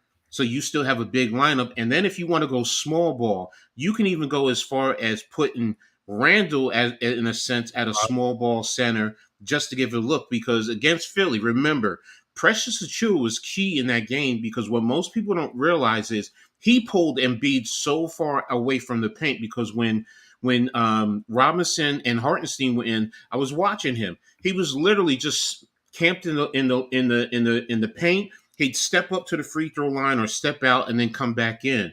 But with Precious, he had to step out, which allowed Brunson to be able to, and OG to attack the paint. So if you have if you have Randall, he does give you that ability, and it gives Tibbs a lot of flexibility to play different aspects in terms of the offense. So, that's why he's important. And on top of that, I mean, he's a double machine. He's a rebounder. So the Knicks they'll be really destroying the Sixers on the board with Randall in there because he has a big body. You know what I'm saying? And those guys can't get around it too much. So, I mean, we would have been. I mean, if Randall's in there, I mean, we killing on the boards. Good point, Tommy. Randall, 10 plus rebounds, 3 plus assists. That's the other thing we're not talking about, his assists. 25 plus points. So I dig it. Wish he was healthy, but yeah, no, I understand. I mean, and that's the thing in any sport when an athlete gets hurt, because I can tell you from experience as a former athlete, you don't want to be around. You feel like you're not part of the team. You feel in a sense lost. So and that's why he tried because we all said it. Why don't you just go get the surgery earlier? But he was trying to get back for the team. But you know what? What we're doing right now is this core, no matter what happens, right now the focus is right now Philly today, and then we'll see what happens. But as fans, if we think about the future, it really positions us well going forward. Randall helps balance out and takes pressure off of Brunson. Because think about that. We go through so many different guys as a second scorer, Devo and Anobi. But with Randall, it's Brunson and Randall. It's those two. At least they're going to give you 20 to anywhere between 20 and 25 points apiece. And that also helps the offense a lot more. And Randall's he's been fairly good at defense, so it's not like he's a liability on the defensive end. It's not like he's Doncic with Dallas, who you try to attack him on the defensive end. Randall will hold his own on the defensive end. So let me know when they're about ready to start it back up in YG. In Orlando All and right. Philly. Go ahead, you got it. Yep. Nah, we about to start now. They're coming back to the court. Okay, Orlando's up on Phil. I'm sorry, Cleveland is up on Orlando, 23-17. So let me take a quick look in there. Let me see. Banachero 6, Franks Wagner 5, Carter 4. Start of the third. Here we go. Okay. Brunson bringing it up. Got DiVincenzo in there, Hartenstein, and OG Anunoby. Brunson, three-pointer, missed it. Harris with the rebound. Brings it up. Over to Maxey. Maxey guarded by Josh Hart. Embiid trying to come off a screen. Hartenstein guarding him closely. Double by Hart. Over to Maxey. Maxey dribbles. Lays it up. Missed it. Hartenstein rebound. OG pushing it up the court. He has DiVincenzo. Pull up. 3 off. OG with the rebound. Fakes. Three-pointer. No good. Embiid with the rebound. These guys are amazing. Embiid gets it at the three-pointer. Over to Maxey. Maxey in the corner to Lowry. Back to Embiid. Maxey falls. Picked up by Oubre. Oubre drives, and he's fouled. Knicks got to make these 3-point shots, man. They're getting a lot of good looks. They got to start making these. Mm-hmm.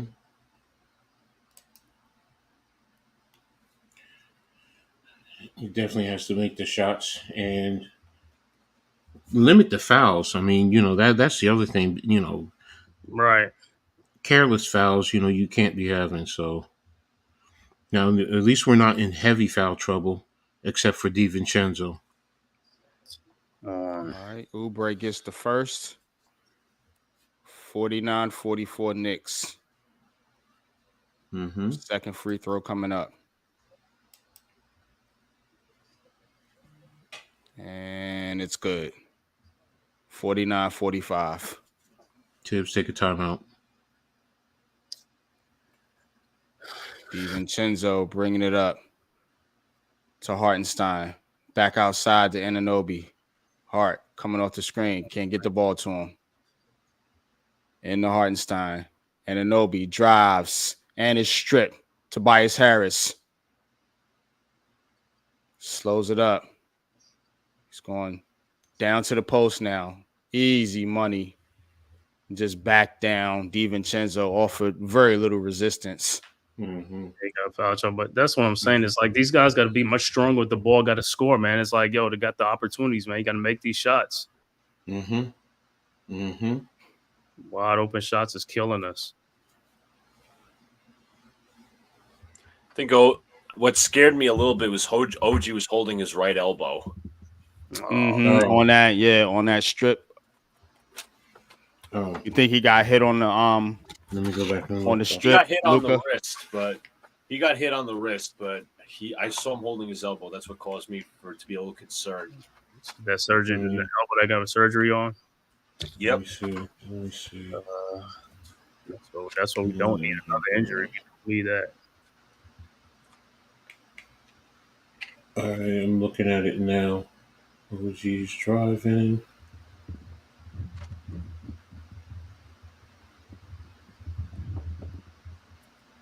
Yeah. Yeah, he's trying to shake it off too. Mm-hmm. Like I said, we definitely gonna need like DiVincenzo and Hart to like make shots, man. They got it, take it.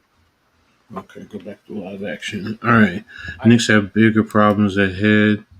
The Pacers have good play and shooting. So right now, I can't even think about that. I'm just staying right here in the moment. I have to stay in the Right. moment. Yeah, you got to. Yeah. So, but yeah, um, like you said, they're shots that they're missing shots.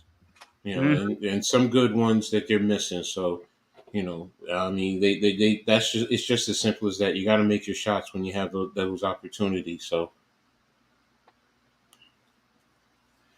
oh come Yeah, like I said, sometimes it just seems like in the playoffs they just get tight, man. Because the regular season, man, when you see them playing loose, man, you guys are shooting 3-pointers all over the place, man. It's like putting up 120, 30 points, and it's like playing loose. Now it's like they playing tight. Well, the game slows down in the playoffs. Oh yeah, And you have to be ready for the physicality that's gonna, because it's been known in the NBA, the refs swallow the whistle a little bit, pause in the playoffs. So you got to be ready for that physicality, man. And that's why I'm saying the Knicks got to keep bringing that energy. You know what I'm saying? You got to keep bringing that energy. You got to keep the pressure on Embiid, keep the pressure on some of these other guys. You know what I'm saying? Like Tobias Harris, like Kelly Oubre, like put the pressure on those guys to make them beat you. You don't want Embiid, a hobbled Embiid, and Tyrese Maxey to knock you out the playoffs on the three. You know what I'm saying? on. You can't let that be the reason you lose. You know what I'm saying? I look at it like it's self-inflicted wounds is on our end. We got to do our part too. It's not like they playing like some like lockdown defense. These guys just missing shots. You got to make the shots, bro. Yeah. All you got to do is put the ball in the hole. That's it. Because if this is defense from the '90s, these guys probably score like 60 Oh points. yeah, he did get him on the wrist there, Luka. Oh, he did. Yeah, on that strip. That's why he was holding his wrist. I thought he did. The rest missed it. Looked like he did get fouled on that one. President of Warner Brothers. Okay. Tracy Morgan, Ben Stiller. Oh, Henrik Lundqvist. Clyde Smooth. Oh, you see who was in the crowd, man, with Tim Thomas? It was Wilson Chandler. My God. Wow. Wow. Brunson with the ball.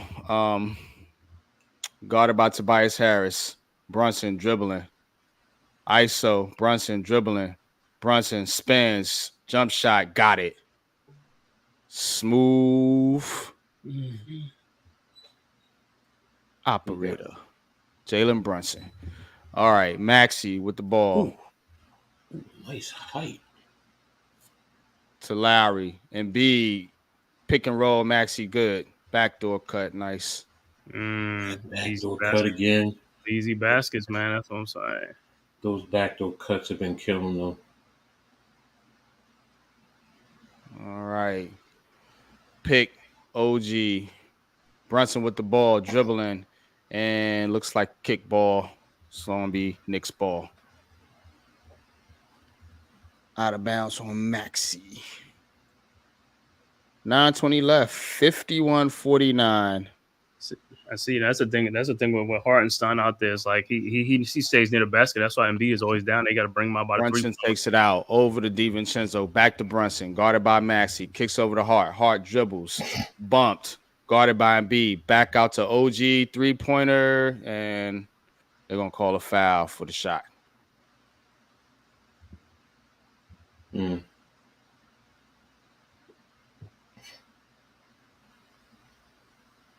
Kyle Lowry on the foul. Looks like either Lowry or Embiid. Yeah, it's always Lowry. It's Lowry. He got him in the face. But see, now, is that a flagrant one? You hit him in the face, and there's the okay. It's just I don't get Turnover Knicks. I don't They get call here.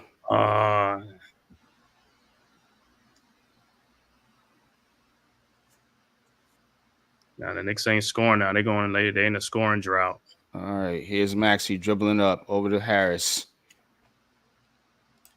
Back to Maxey. Top of the three-pointer. Dribbles. Steps back. Over to Embiid. Maxey off the screen. Gets the ball. Pull-up jumper. Got it. Tie game. Mm-hmm. Tyrese Maxey, 19 points, 8 of 15 shooting. Josh Hart, guarded by Lowry, top of the three-pointer. Dumps it in Hartenstein. Brunson fighting the screen. Can't get it to him. Over to Hart. Back out to Brunson. Finally gets it. Brunson drives. Step back. Three-pointer. Air ball. Sixers ball.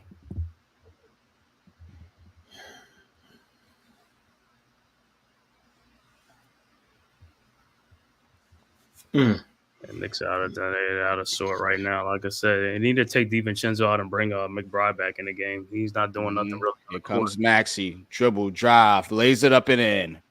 Tyrese Maxey putting on the Jets. Where's your defense? Where is your defense? All right. I get your offense is out of sorts, but where is your defense? Yeah. You allowed them to come out of half 8-0 run. Ooh, wee. 53-51. What's up, Lou? Sixers Where's over the link Knicks. at? Yeah. Lou. I'll send you the link in the Twitter chat. Robin's going to be back in the game. Well, I mean, and that's kind of crazy because you got three guards out there for the Knicks. When you got three guards, you're supposed to be causing havoc. You know, penetrating, doing all kind of things. You know what I'm saying? With three guards in your lineup.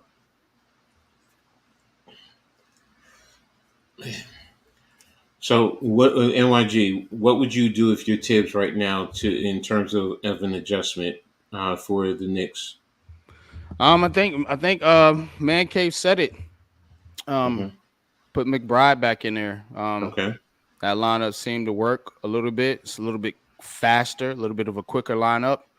And it gives you another shooter out there. You know what I'm saying? Right. So definitely that'll be able, that way you'll be able to kind of spread them out a little bit and force them to guard the perimeter, which is going to open up things for Brunson to drive to the hoop to create.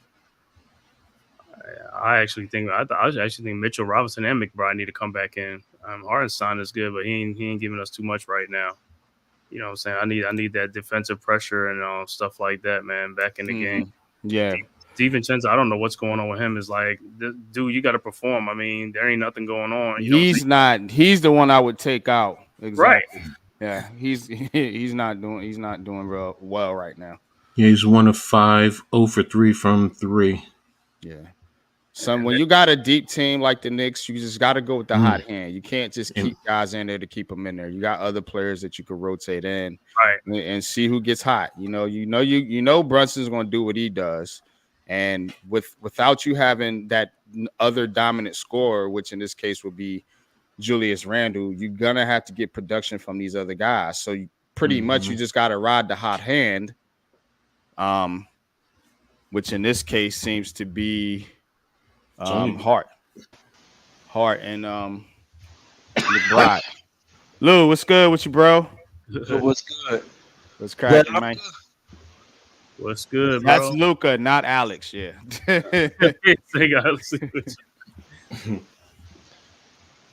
Hey, Luca. What's up, Lou? You like that Braylon Allen pick? Yes, I do. He's gonna get him. Nah, they don't want the big body backs. Yeah, let's see. They don't want. They want the quicker backs, the smaller backs. In that regard, for some reason. My Bradshaw's. Yeah, so because they don't believe in the whatchamacallit. Yeah, Bondanovic is out. Yeah, I know. Yeah, I remember Mhm. that. Yeah, Yep. he's having He's gonna be surgery. out for the season. Yeah, he's gonna have surgery. Rick Pitino out there. Hey, John McEnroe, Oh, yeah, Patino, St. John's. Mm-hmm. JB Smooth, John Stewart. Tracy Morgan, Let's see. Ben Stiller. God, smooth as the other side of the pillow. And see the thing with this lineup, and they're gonna leave Josh Hart open, so he got to be ready to be shooting this ball. They're gonna leave him open. They All leave him right, open. here we go. Brunson with the ball, dribbles and offensive foul. Philly Another ball. turn. That means we're at, how many turnovers do we have so far? Just turning the ball over. Hey, you guys do know that the Eight. Nets used Gonna to be be on the Hart. New York Nets before there was the New Jersey Nets, right? Yeah, there was a Long Yep. Island. They're not the New Jersey Nets anymore. I know. I'm saying there was the New York Nets before there was the Jersey Nets because Dr. J played for them in the Sixers. All right, Luca. Yeah, Aaron. Yeah, Luca. Yeah. All right, Maxi. Oh, Maxi with the dribble. Lost DiVincenzo. Yo, NYG, And you throws it up. So you cheering for Philly? No, Bro, I'm he's calling the the game, bro. Calm down. You sound a little excited over there when you called the Philly. I'm calling the game, bro. Thought no Relax, wonder about Lou. you, sir. Come on now. Come on, bro. let me call the game, bro. Lou, All he said right. Oh, Hart and one. Nice gotta be reverse. Josh be like Hart. Mike Breen. He got to be excited.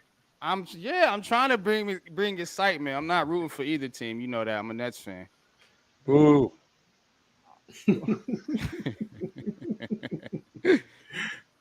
All right, Hart with the and one. All right. Let's get the energy back, fellas. So, Let's get the energy back. 53-53. 54. Let's go. Hart. 54-53. Knicks. 7:15 left in the third. Maxi bringing up the ball. Guarded by DiVincenzo. Maxi drives over to Embiid. Embiid pull up shot at the foul line. Got it. 55-54. Yo, clothesline there, man. Don't let him come across the lane like that. Shout out to the pick. Nah, y'all could talk. I'm just gonna call it Brunson dribbles foul. Shout out to the 53 in the chat, man. Thank you for being here. Make sure you guys hit the like button and subscribe to all the content creators in here.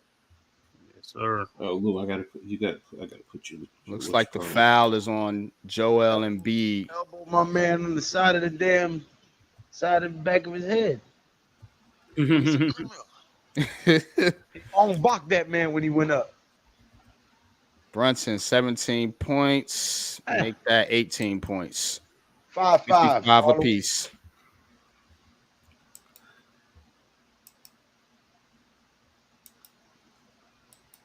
Yeah, man. We don't need a repeat of the last Heart of the City. Yeah, nah, I'm not trying to make them stay on an hour longer. I'm going to sleep. I just got home. Nah, we will be doing Heart of the City following the game. Sir. Brunson make both 56-55. Maxi brings it up. Guarded by DiVincenzo. Embiid, they're going to play pick and roll game. Maxi dribbles back over to Embiid. Guarded by Hartenstein. Embiid drives, throws it up, and got it. And the foul. Hey, after the stream, I do got to tell y'all something, though. For sure. It ain't going to take long, but it's very important. And I think it's going to help us all win. Got you, bro. I'm already thinking of Green Bay. Yeah. I talked to Pat about some things, too, earlier. Bro, right. Embiid got it. Wait till the stream. Yeah. We'll talk. 58-56. You're going to be like, yo, that's perfect. I'm telling you, when you hear it, you're going to be like, nigga, yes. All right, Brunson guarded by Harris. Brunson, kick over in the corner, Hart. Hartenstein. Lowry, Hart posting up, fadeaway jump shot, misses, Come on, man. rebound. How you gonna Tobias shoot a ball from Harris. 6 feet away? The fuck you Tobias doing? Harris. Yeah, Dribbling. he does that. He does the fadeaway. He loves fading away like 6 feet away from the basket. I don't know why. Embiid double. Oh, Embiid just missed the cutting Tobias Harris. Bad pass by Embiid. They had an easy one and they blew it. How you miss a 6-foot jumper? You Because he Jalen come away Brunson from over the in the corner. Hart 3, got it. Yes, sir. About Josh time. Hart for 3. Damn. Philly not guarding the corner 3 for anything right now. Good block by Devo. Oh, There you Maxi go. driving, Get that blocked shit by outta here. DiVincenzo. come in here with that soft shit. Sorry. And That's Tyrese the era of Maxey. basketball I grew up in. Get that shit out of here. Come in with that soft ass shit. Yeah. Yeah. Thought Lay he on was the going to ground. dunk that thing. Your best AJ Davidson impression. Embiid posting up Hartenstein. Kick out to Maxey. Maxey 3-pointer. Got it. Yeah, I don't know what DiVincenzo's offering is like, bro. You got to stay on that, man. 61-59. Philly up. Yeah. Okay, Luca. Mm-hmm. I don't even have to see it to know what's coming. Right. Waving that Brunson child. I don't care. Wave the dribbles child. over to DiVincenzo. Misses. Luka. Rebound Hart. Luka Hart trying to has boost him Maxey around. on him. Hart, Yeah. kick out to OG. OG spins, step back, fake. Over to Why are DiVincenzo, you drives, mad, Luka? and kick out to OG. Wide open 3, misses. Another rebound. Out to Brunson, 3-pointer, got it. Mm-hmm. Jalen Brunson for 3, 62-61. Y'all Knicks. seen him? Y'all seen him?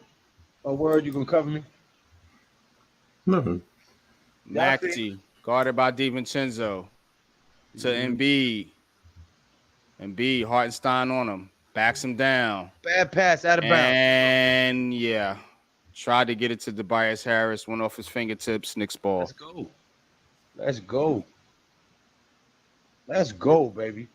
Told you it's over in 5. Keep it going. Let's get it. Let's get it. All right, Brunson. Aubrey was like, "Oh man." Yo, Kyle Lowry. Brunson. Long 3-pointer by Brunson. Off. Hartenstein with the rebound. And Foul. it's going to be a foul. I mean, they found Lowry should have been fouled out by now. Yo, man cave, you sounded like Taj just now. I sounded like Taj. I was like, where the hell did Taj come from? Taj in the chat. Yeah, Taj Yeah, was it was earlier. earlier. Taj in a minute. Yes, sir. Kyle Lowry, 5 fouls. Wow.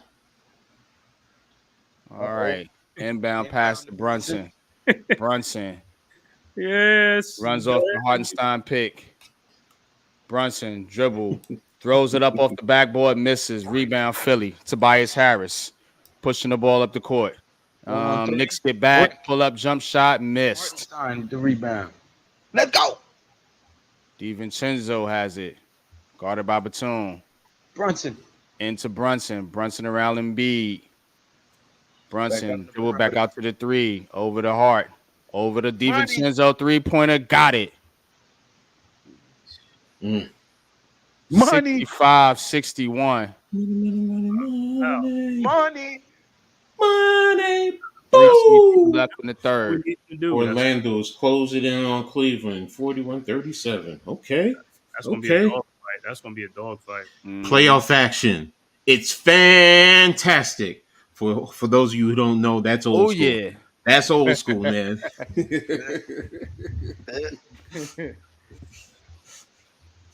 Tommy said Lowry's a bum. He's a bum. Hey. He's a bum. Get him out of here. He's a bum. My nigga. All right. Here's a breakdown. Anunoby 7 points. Bless you, Lou. You all right? You all right, bro? Goddamn cancer sticks. Told you leave them shits alone. Yo, that it said bam.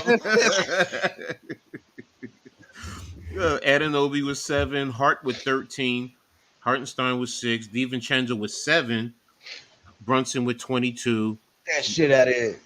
and That Robinson shit outta 2, and McBride 8.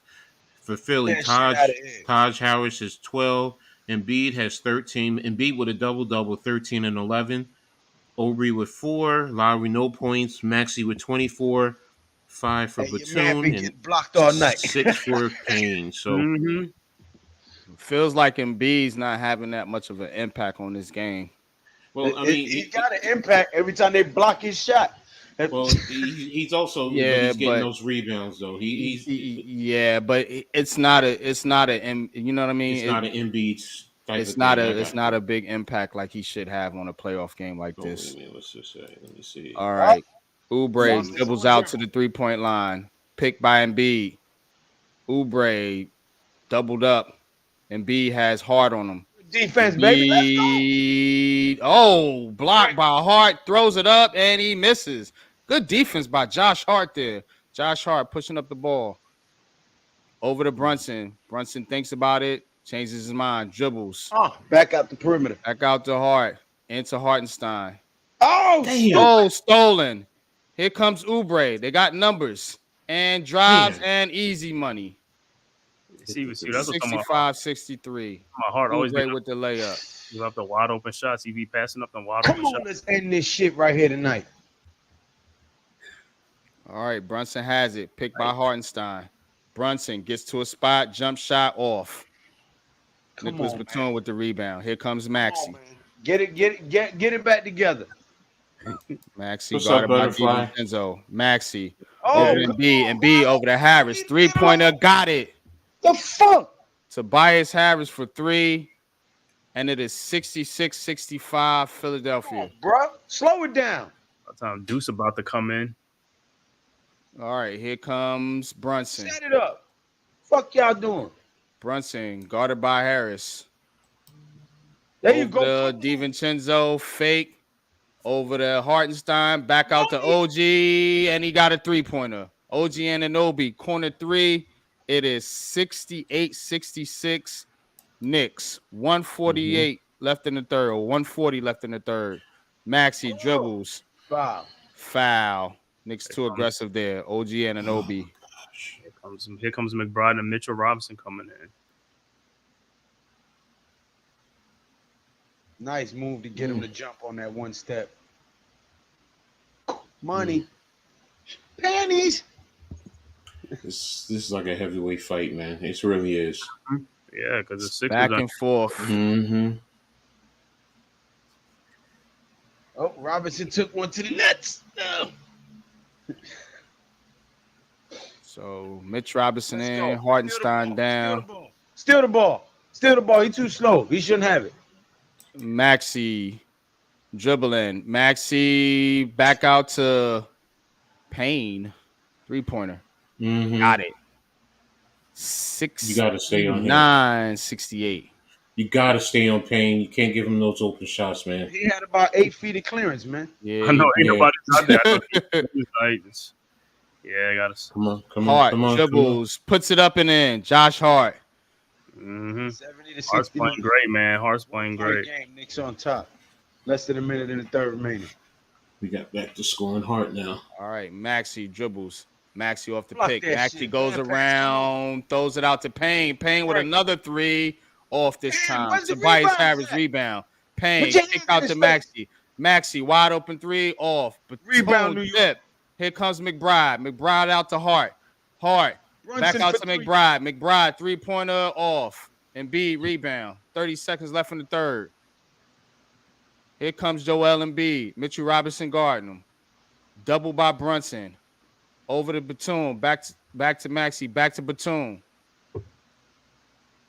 Embiid. Back out to Batum. Batum Right. for 3. Missed. New York ball. Here comes Good Hart. rebound.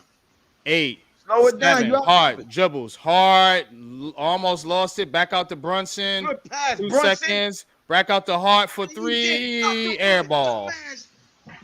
Air ball. I thought, oh, 70-68. End of the third quarter. Wait a minute. I thought the Yankees were up on You know, the Yankees. Orioles. Yeah, Jacob made an error early on. Oh, damn. Gonna lose to the Orioles. Yeah, Oh, Payne do got an God. awkward shot, Tommy. I was thinking that earlier too. I was like, yeah, homie shot kind of funky. Patrick Ewing in the building. Yeah, thanks to everyone in the chat, man. Really appreciate you all. Make sure you guys hit the like button. Let's get those likes up. But also make sure you subscribe. Ninja Watchers. Subscribe to Coach Ed Gladney's Amazing World of Sports. I'm gonna pull up to your city and play bouncer in your own house. Make sure you subscribe to G Nation. NYG does not promote violence on this channel. NYG 22 does not promote I was gonna beat violence nobody up. I'm just gonna throw you this channel. Blick Blue of the Bronx, Man Cave. Sports does not Unpopular opinion. And Coach Right. Coach A. Gladney's Amazing World of Sports, man. Seriously though, this is you're getting your money's worth as a fan, no matter what. You're getting your money's worth with this game, so and this is what you want to see. You know, guys fighting it out, and really, you know, playing hungry. Both teams want this game now, so you know, if you keep playing this going into the fourth quarter, as a Knicks fan, hopefully this will wear out Embiid because he really has been invisible right now. But come the fourth quarter, is he going to be gassed? Because they haven't taken him out of the third quarter. Third quarter. Yeah, so you know, are you going to take him out right now going into the fourth quarter? Because as NYG said before, when he's out, that allows the Knicks to widen the lead. So I'm loving this. I love the chess matches by both coaches. You know, so I mean, again, I feel like I'm getting my money's worth. I'm loving this. So, and NYG, phenomenal job calling, staying with the action, man. You really staying on it, man. So good job by you. Yeah, no doubt, man. Appreciate y'all for tapping in. Nets fan. Boo. Appreciate y'all for tapping in. He's a New York fan today. That's what he is. Let's leave it like We're that. doing Heart of the City. I'll ignore the haters in the background. You know what I'm saying? Fan earlier when I came in the stream, bro. He was out. I'm not a fan of either team, man. I'm calling it like I see it, man. Yeah. That's what you want. Nah, this Can't have no bias play calling. You know what I mean? Mm-hmm. Yeah, you can. This called greasing the palm. Just pause. Oubre, Harris, Maxey have to be more aggressive on offense. Knicks have to limit second chance points. That was definitely a pause.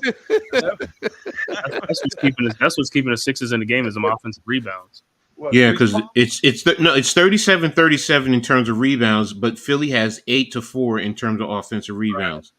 In terms of scoring, Philly is 28-66, so 28 of 66 for 42%, while the Knicks are 26 of 56 for 47%. So you're right, Tommy. They have to limit their second chance points, and to do that, they have to crash the boards because they letting them get too many of their own rebounds. Coach, what's the free throw looking like? Free throws. And free throws, I just had it too. Come on. Free throws, 6 of 8 for the Sixers, 10 of 14 for the Knicks. All right, start of the fourth quarter. We got here. Embiid has it. Kick over to Maxey. Maxey coming off the screen, got the jump shot. You got to keep up with Tyrese Maxey if you're the Knicks. Got to switch off that, They man. got to set up, man. They've been running. Set it up. Drop Mitchell with the drop coverage on that. He should have stayed high. Dribbling comes off the Mitchell Robinson screen. Pump fake. God, Missed it. man, Maxey. Here he is. Maxey dribbling. Slows it up this time. Maxey crossover. Going to the hoop. Kick out to Batum. 3-pointer. Got it. Leaving this man alone on the wing. 74-70. They have got to control Tyrese Maxey. He is getting to the hoop at will right now. Running wide open people, defense, man. Look, everybody collapsed into the square and left. Because he's able to get to the hoop. That's why. Because he's beating his man. Yeah, he's beating his guy off the dribble every time. He's too quick. They're gonna have to double him and force it out of his hands. He's also forcing Deuce to go under the screen too, so which is giving him the space. So, and Deuce has, like you said, NYG. Deuce has to do a better job of staying right on his hip. He got to fight through that screen. He has to fight through that screen and not let not allow his teammates to have to collapse, because And his just like you teammates said, got to communicate when the screen is coming. All right. Yeah. And Rotation. Mitch got to play up too. Mitch got to play up. has sat too long. Coach should have had him in the game, staying active. We call out the screens and picks when we play. Yeah. When I was coming up, we called that shit out. Communication was key on the court. You know, it's kind of funny. Like Deuce and Mitch, those are two guys I want in the pick and roll screen. I thought they were gonna be a smothering duo, but Yeah. Maxey is getting good looks. Max is giving drop coverage though off of that screen. Instead of drop, he should be hedging and forcing him to go wide.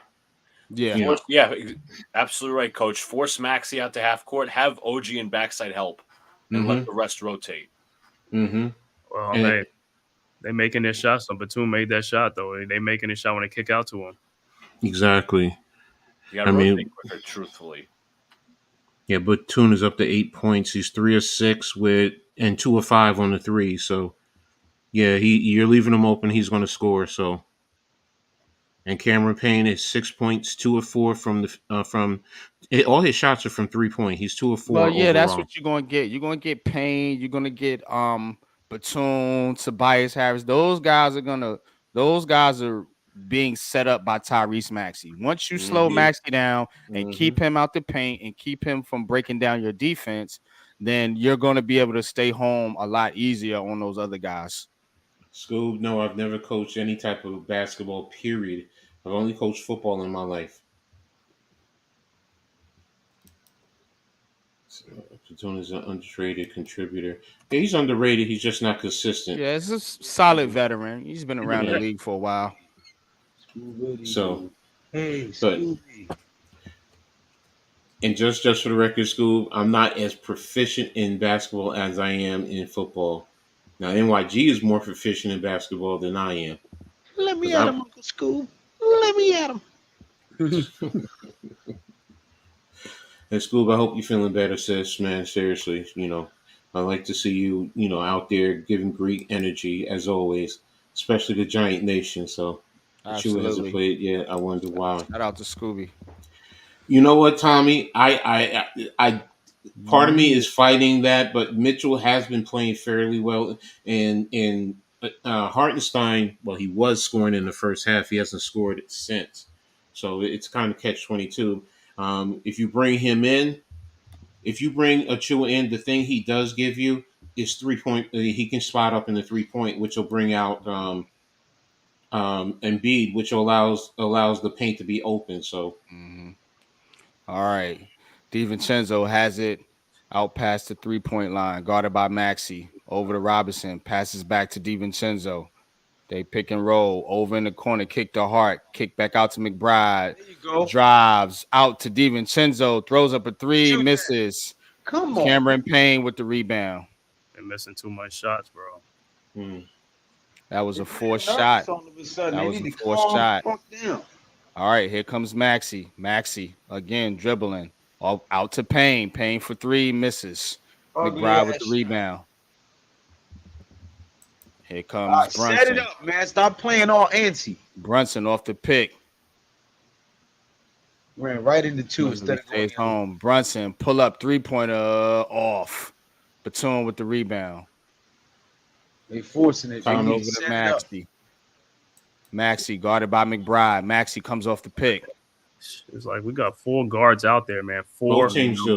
Both teams, and B lost it. Here comes Brunson. Brunson dribbling, and he's gonna be fouled by Payne.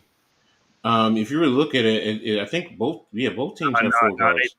They don't. They got Batum and Harris. They ain't go. They go forwards. The Knicks got 4 guards out there. But that's what I say. You got 4 guards. You're supposed to be quicker, faster, and to do. I mean, wait a minute. Who's the Knicks line? You got? Oh yeah, you do. You got 4 guards for the Knicks, and they got forwards out there. It's only Payne and Maxey out there, you know. But the Knicks got to be much quicker, and it's like, man, we got to cause some havoc. 74-70, 10:03 left in the fourth. I haven't scored yet. Yeah, they're playing with size against the Knicks. Robinson gets it out to OG. OG driving back out to McBride. McBride pull up 3 off. Rebound, fight for the ball, loose ball, and Brunson is out. we're going to give it to the Knicks.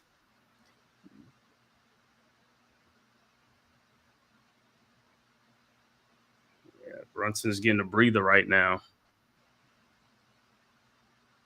Oh, you brought OG in. You brought some size in to try and match up a little bit. Mm-hmm.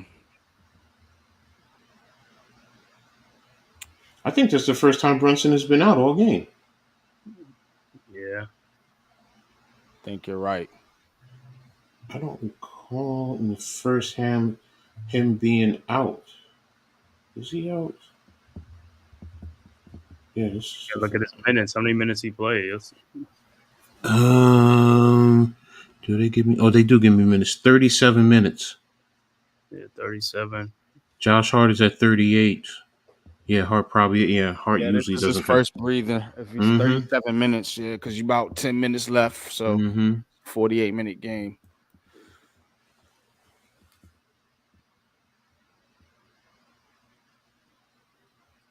All right, looks like they sorting through something here. Nobody was out off of that.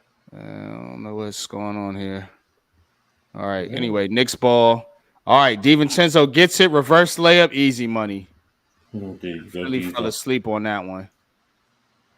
Inbound to Embiid. Back out to Payne. Payne's going to bring it up. Embiid gets it over to Maxey. Maxey followed by McBride. Come on, let's get this steal.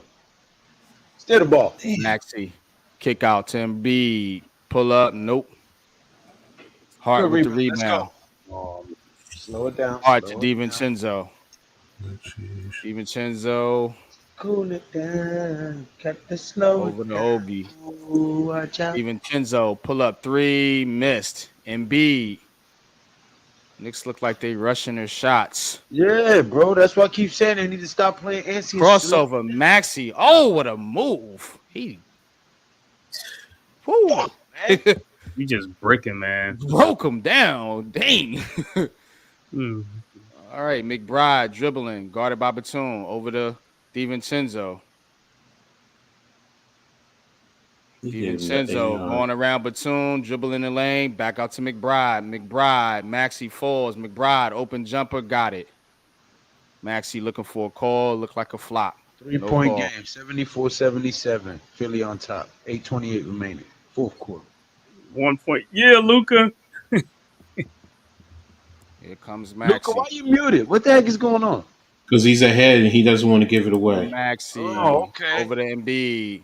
He over there Embiid, looking Harris. like I'm like, what is he doing over there? Embiid, 3-pointer, guarded by Mitchell Robinson. Oh, Mitchell Robinson caught an elbow. No call. Embiid, wide open 3, off. Hart with the rebound. Hart going to the hoop. Hart with the layup and the foul. Embiid That was an elbow. He always throwing elbows. Embiid always throwing elbows. That should have been.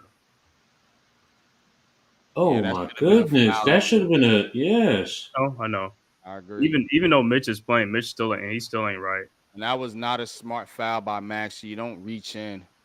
There was no reason to reach in right there. Josh Hart up at 17 points. Okay. Yeah, Josh Hart has made a big difference in the game. Yeah, Hart's been playing great. DiVincenzo got to wake up. Come on, let's go. Drop this one and tie it right here. Come on, Hart.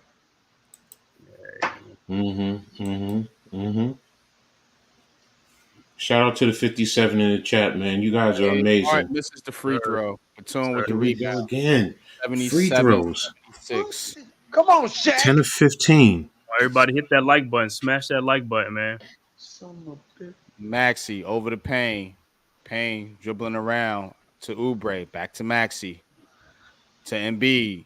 Embiid makes a move over to Maxey, and Maxey Bad pass by Embiid, out of Next bounds. ball.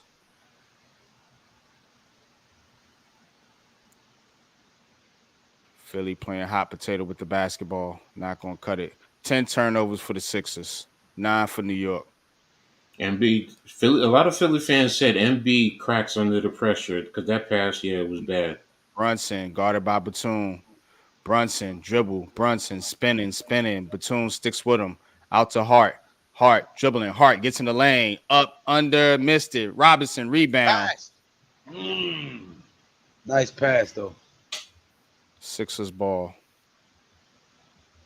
Ha! All right, 7 minutes, guys. Come on, man. Shot clock ball out. We should have hit the. Yeah, Mhm. Embiid over there limping. He kind of limping. It's like, yo, Maxey guarded by McBride. 7 minutes left in the fourth. 77-76. Maxey to the hole. Up, under, missed it. Rebound. Hart on the break. Back over to Brunson. Brunson lost it. Batum out to Maxey, and he tries to save it. Back out. Wild play. Knicks get it. McBride has it. Over to OG. He drives up and in. Wow. 78-77 New York. 78-77. Knicks. Payne over to Embiid. Embiid guarded by Robinson. Doubled by Brunson. Embiid looking, and he turns it over. McBride. Fast break. Lays it up and in. there's that man again. Terrible pass by Embiid. He's And tired. the Knicks go up by 3. 80-77.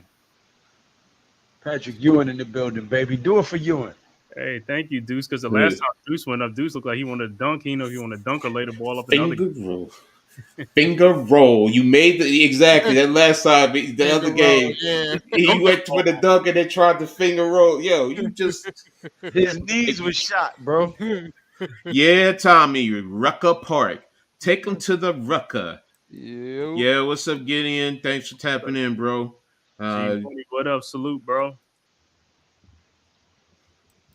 Yo, we got to get this game. Got to close this thing out. Don't want to go back to Philly. Got to close it out tonight. Terrible passes by Joel Embiid has the Knicks up by 3. That's what we're looking at right now, folks. I just want to say a shout out to Capitan Rafael.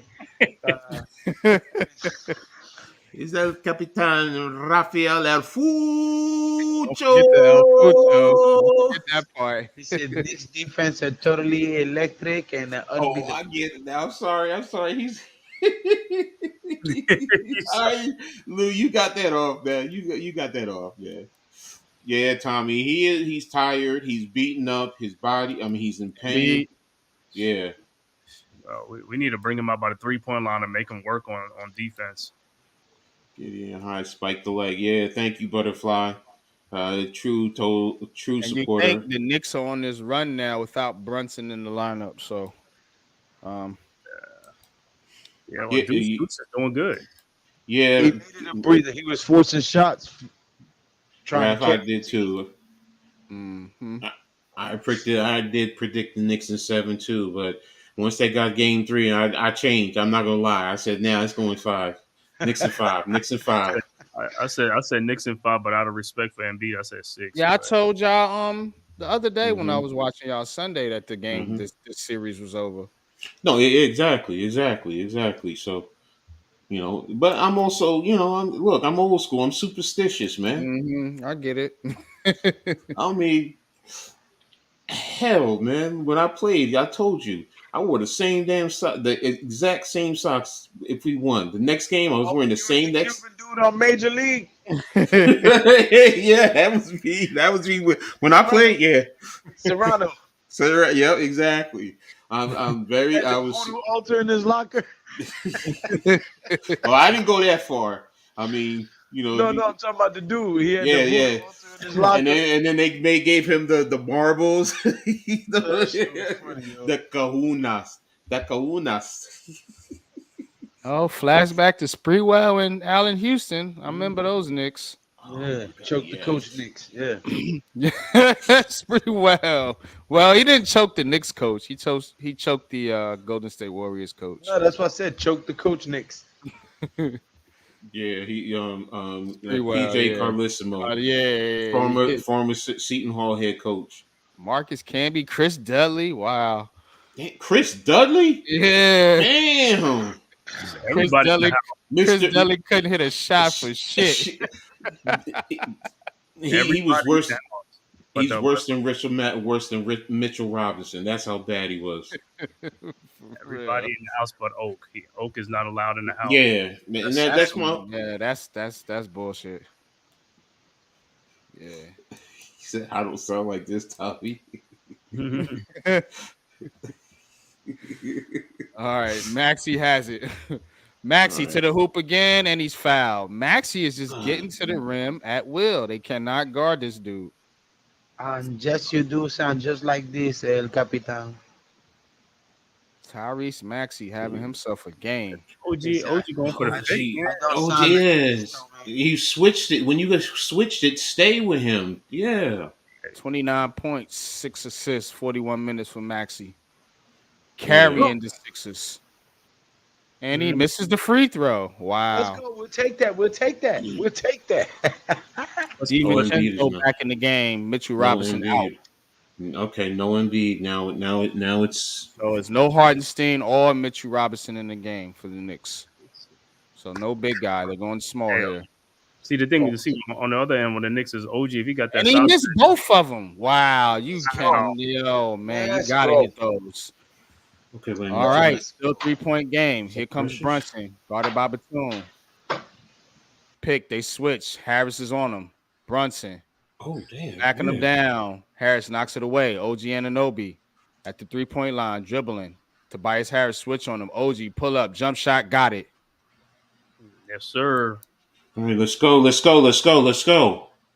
5-point game. Here comes Maxey. Neither team has any sense. Okay. Switched over a Hart. Okay. Hart. Wave that, Luca. Wave it. Tobias Harris with OG Anunoby on him. Harris jump shot, got it. Tough shot by Tobias Harris. This the game. Right? This the 3-point time. game. Brunson slowing it down. Guarded by Batum. Switched over to Harris. Brunson puts a move on him and he's fouled. Who would have imagined in a game like this, Tobias Harris would be outscoring Joel Embiid? He's playing pretty well. He's playing exactly. So Detroit is going to love him when he ends up there next year. Right. That's what I'm about to say. He's playing, but this is it. This is it for him with the Sixers. This is it. Yeah. Was he on the Nets before too? No. Nope. I thought he was on Tobias. Mm-mm. You know, He's okay. been Detroit, I know the Clippers. I know he's on the Clippers. and Philly. I think that's it. Joel Embiid back in the game, but he looks. Well, he got a breather. He got a breather. Yeah. That man needs an IV. Looks hobbled. Brunson makes 2 free throws. Needed that. Maxey has. Oh damn. 85-79. Harris with it. Maxey has it. 3-pointer. Picked by Embiid. Maxey lost the basketball. Hart. Let's go. Oh, he missed Fast break. LG Oh, Anunoby on the fast break. See, Easy that's- Through the ball, opportunity man. missed. God almighty, man. do that. Can't do that. Can't do that. Can't do that. Got to every 12 point. turnovers for the Point Knicks now. counts. Here comes 6-3 Maxey. lead. We got to put it away here. Maxey looking for Embiid. Embiid catches it. Okay. Embiid back out to Maxey. 3-pointer. Maxey got it. Mm-hmm. That's it, right? That's the game. This is 4 minutes left to go in this game. That's it. 4.5. Tyrese Maxey keeping Philly in it. It's coming. Here comes Brunson. Brunson. Picked by Robinson. Brunson goes right around Embiid. Nice with the left. Layup. Woo-hoo-hoo. Damn. Come on. Going back and forth, back and forth. We need some Maxey. defensive stops. Dribbling. Looking for Embiid. Knocked away by Robinson. Sixers ball.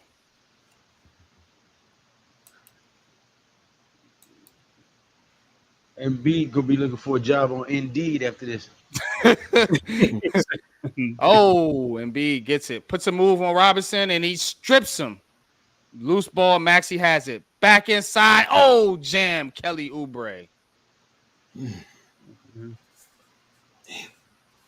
Nice pass by Tyrese Maxey.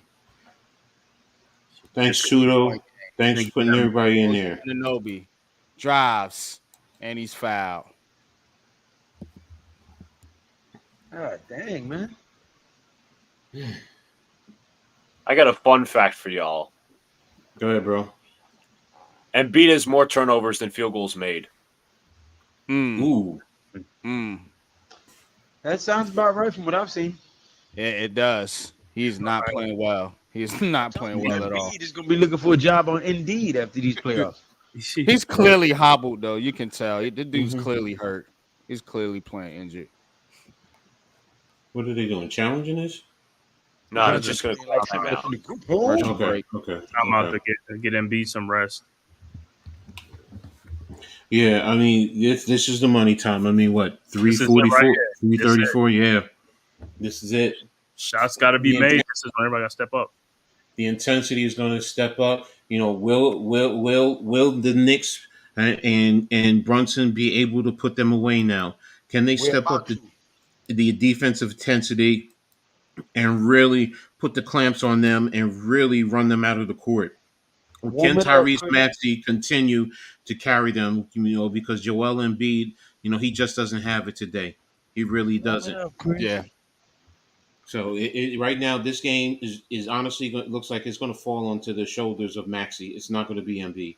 Yeah, Maxey and Harris and the supporting cast. Yeah, for that matter, they're trying to carry Embiid. Yep. Which is what a team is supposed to do. When your superstar just doesn't have it, everyone else has to step their game up. So give me the other one, because I know Orlando closed in on Cleveland. Brunson, 27 points, 5 assists, 2 steals, 42 minutes. Wow. Mm-hmm. All right, McBride inbound to Robinson. Robinson out to Hart. Brunson gets it. Sets the offense. Picked by Robinson. Brunson guarded by Maxey. Brunson step back, jump shot off. Tip, and Philly has it. Forcing his shot. Brunson need a slap in the face. Here comes Maxey. Guarded by McBride. Nah, you got the double team coming.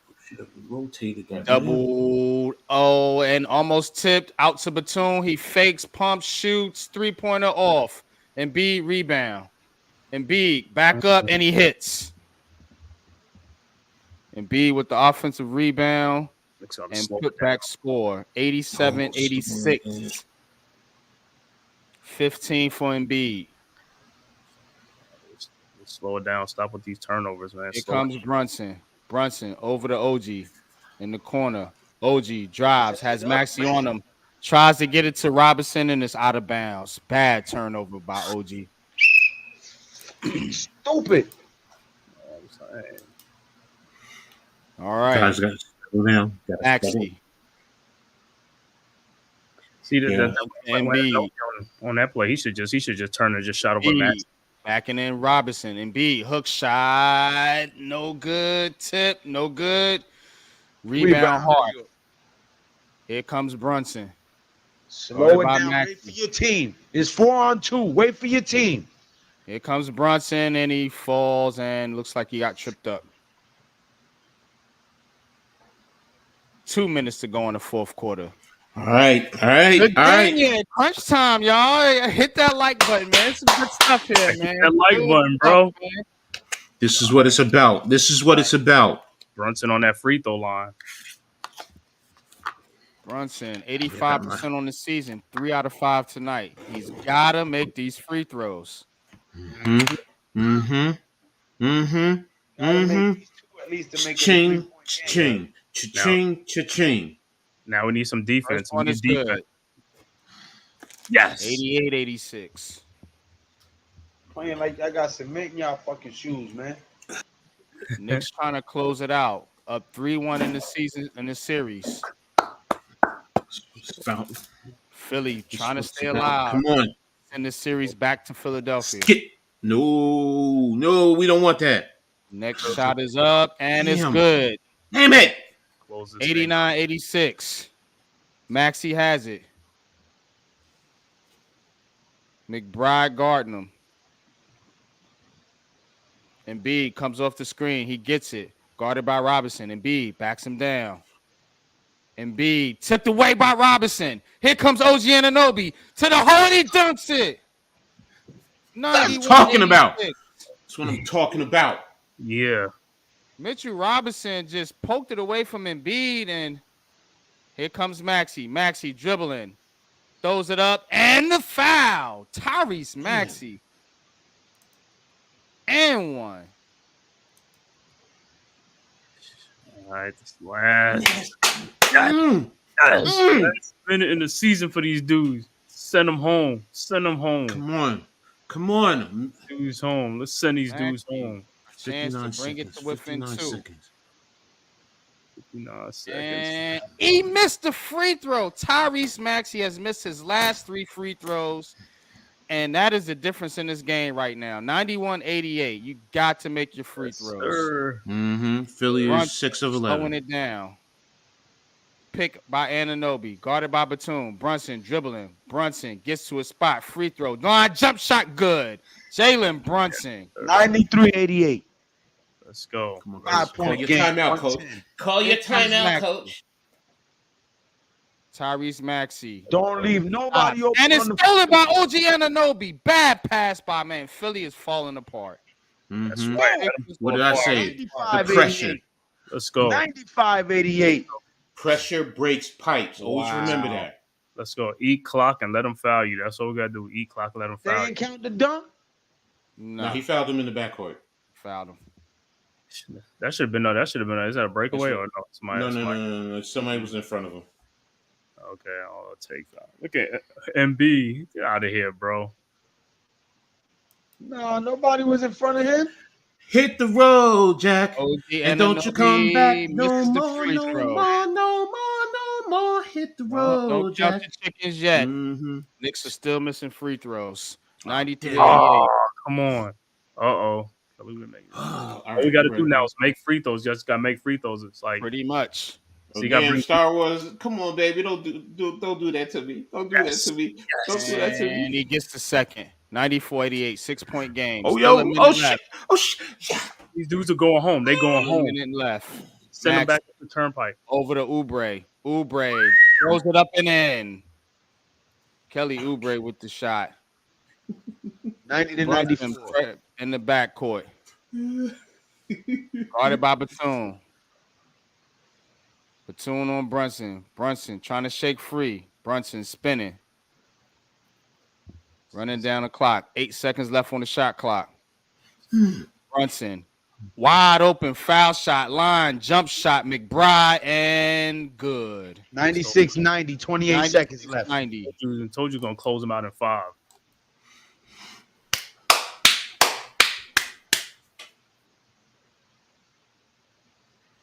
Deuce.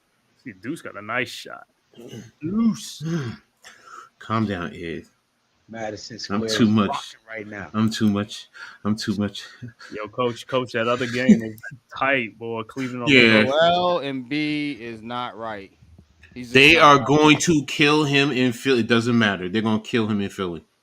I mean, They're going to kill him. But he's averaging like 30-something points. I mean, he can't really, you know what I'm saying? There's a lot of Philly. He's not healthy, though. Yeah, I mean, he did well, but I mean, it's not taking nothing away from the Knicks. I'm just saying he's clearly not right because that dude, he's not rotating. I mean, he looks slow. Looks off, man. Yeah, no, I know. And you look at his face. His face is just totally withdrawn. Hungry too, though. what do you say? We're hungry. Yeah, we are hungry. I'm hungry. Well, hey, the Knicks, like I said, we get this is like we just got Indiana be next. You know what I'm saying? 96-9. Oh, come on, y'all. But Look, Tudo, Knicks need to keep playing like they hungry. 9 turnovers for Embiid. Luka, you're right. 9 turnovers, only 6 field goals. Wow. Oh, Come hit a three. Mitchell Robinson shoot. Mitchell Robinson. Got See, All in a- right. Here see, in a comes way- Maxey. Maxey, pull up three. Oh, he hits and the foul. Tyrese Maxey. Gosh. Holy smokes. this- It ain't over yet, folks. Right. No, See, it's not. he should have had Mitch out there and put on Hartenstein back in the game. Got the free throw shooters back in the game because they're gonna start fouling Mitch too. You know what I'm saying? They're gonna start fouling Mitch too. You got to get him out. Tyrese Maxey with a chance for a 4-point play. He made it. Got Mitchell Robinson in the air. Oh my God. Got the contact. Hell of That's a play crazy by though, because he Maxey. jumped into Robinson. Don't but matter. he came forward. His jumping forward is the reason. Oh man, Josh Hart, come on, bro. Maxey finally gets one.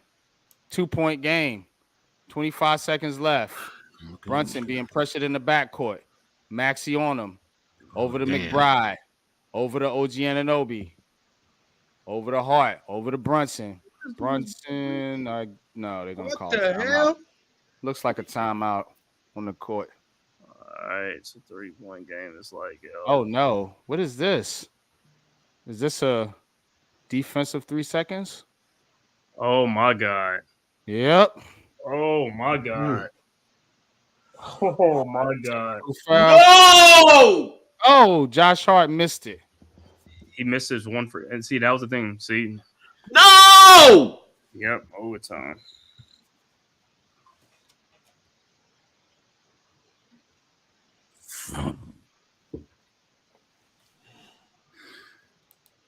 It's free throws. I told you the free throws come back to bite All right. you. Free throws. 3-point game. How to make them free Here throws. comes 15 Max. to 22. Go ahead. Maxey. 3-pointer. Oh! Tyrese Maxey. Yeah. Damn near from half court. Game tied. Here comes Brunson. Brunson puts it up. Out of bounds. Overtime. Overtime. Holy smokes. Damn. Tyrese Maxey putting on a show. Yeah, because what's name missed that free throw, man. If he Oh, made, that was a foul, though. That was a freaking foul. But they're No. not going to call it at the end. They're not going to call it. So I can't say anything. should have made them free throws. Yo. Make them free Did throws. y'all just see that? Was I on the right planet?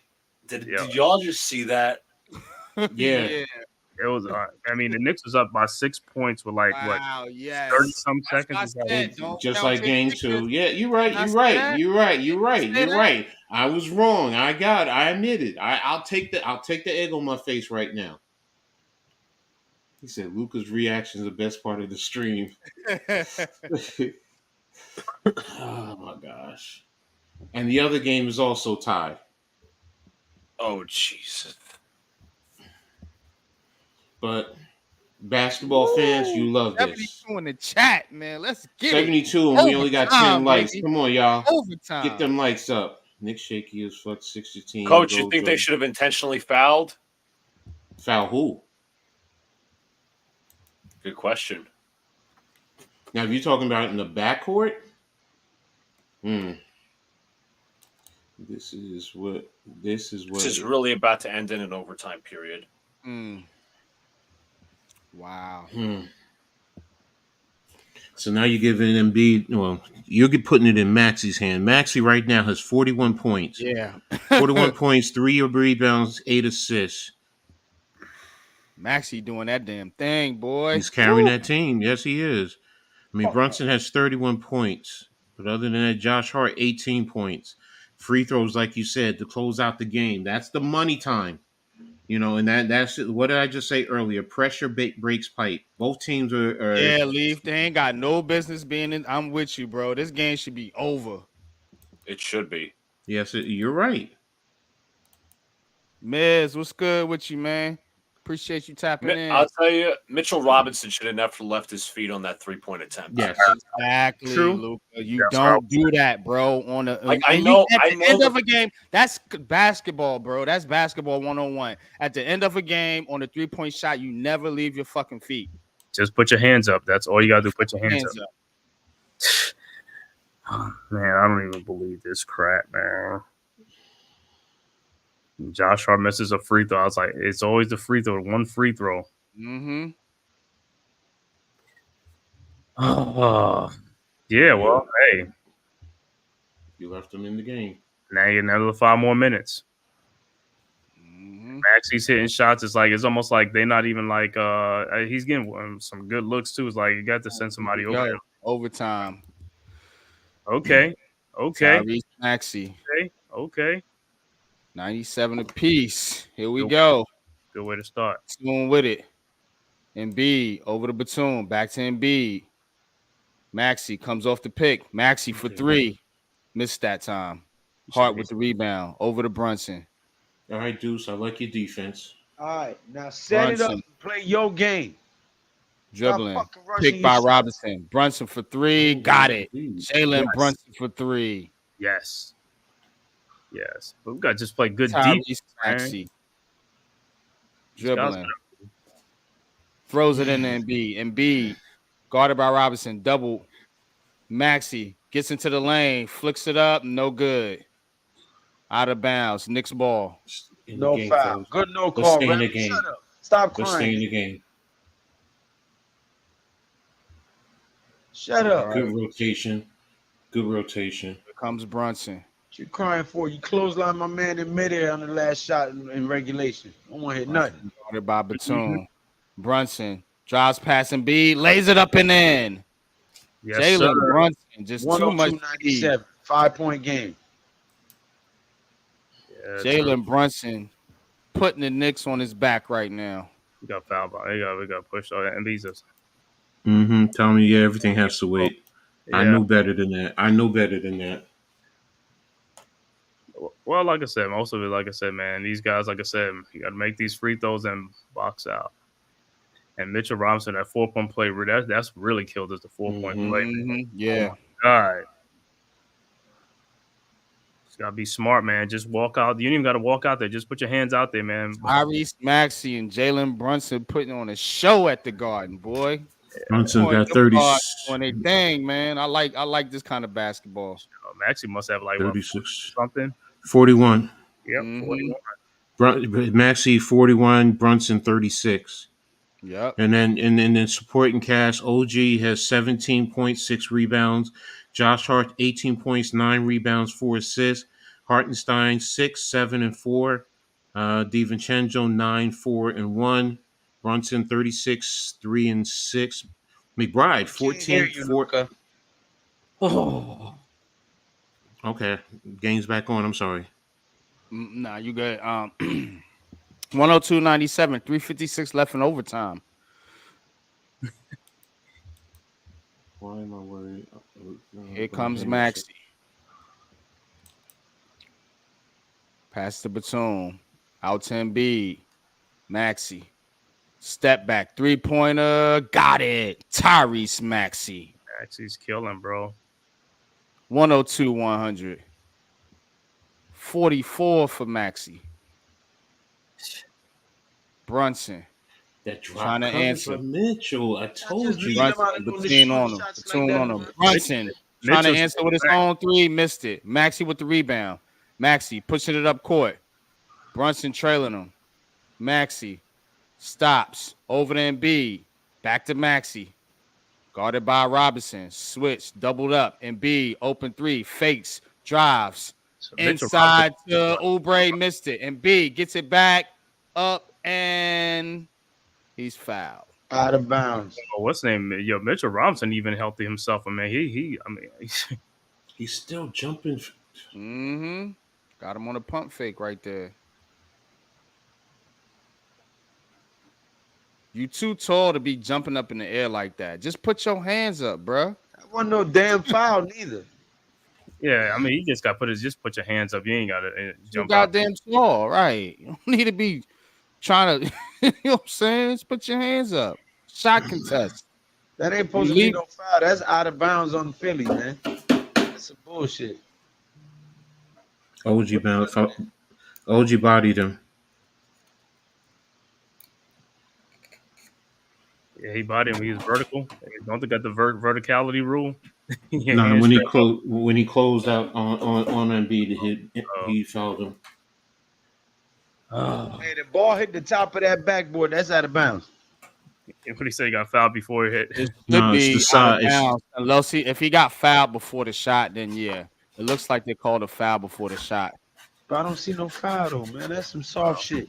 Listen, It's all Josh had playoffs, to man. make the free throws. If Josh made the free throw, this game is over with. Mhm. Facts, man, Cave. You gotta make your damn free throws. That's why they're called free throws. They're free. You know what I'm saying? Make them both, man. You know what? I'm about ready to center myself. I need to center myself. He said this. Hey, man, we had a 6-point lead. I was like, yeah, we got this, man. Yeah, me too.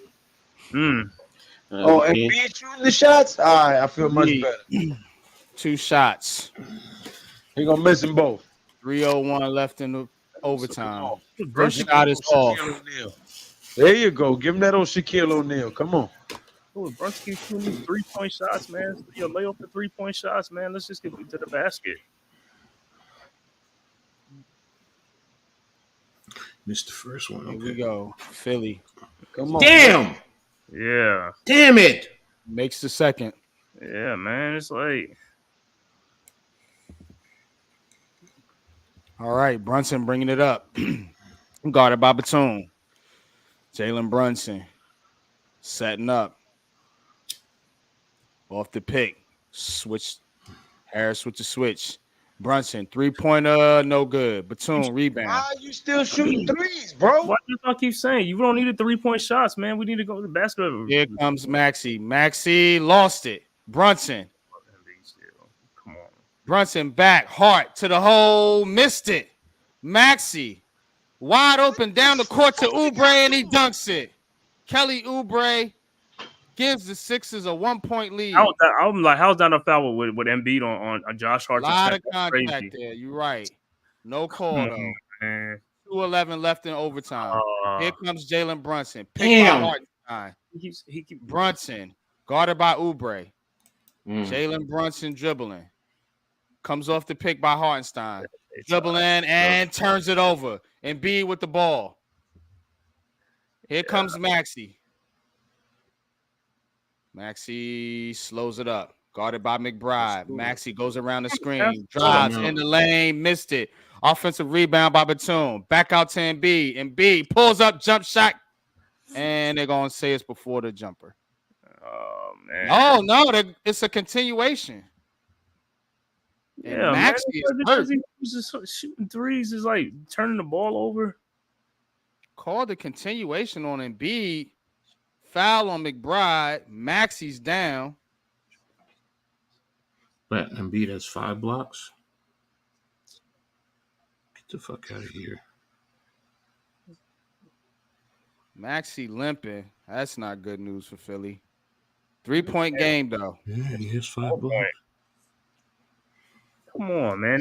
Lead to the line. One shot. And these guys got to score than Brunson, man. Come on, man. B hits it. 4-point game. Here comes Brunson. 9-0 Philadelphia run. Yo, if you shoot another three, I swear somebody need to slap the shit out. Wow. Brunson blocked by Embiid. Embiid recovered that time. Brunson tried to slip by him. Yeah, can somebody else get them? I mean, Brunson get somebody else to score, man. And Embiid is hobbling. Philly's banged up, man. Embiid's hurt. That was a foul Maxey's by hurt. Embiid, though. That was a foul on the bump. Mm. Come on, man. Oh, a lot of contact was between. Yeah, it's the same thing that you just did with. It's the Yeah. same thing you just did with Deuce. Hating this. Yeah, All right, getting let's too go, aggressive. Let's go. All right, Brunson's going to take it out of bounds. McBride comes off the screen, back to Brunson. Brunson slips past Embiid, throws it up, and this time he gets the foul. And he got hit in the face. Yeah, he's down. Probably got hit in the eye, like you said. Yeah, man. That should be go to the film. Go to the. And he be doing some little stupid extracurricular activity. Smack the man right on the butt. That should be flagrant 1. I'm sorry. That should be flagrant 1 because there's the wind up and you went to the head. Let me see what it is. He smacked him in the forehead, man.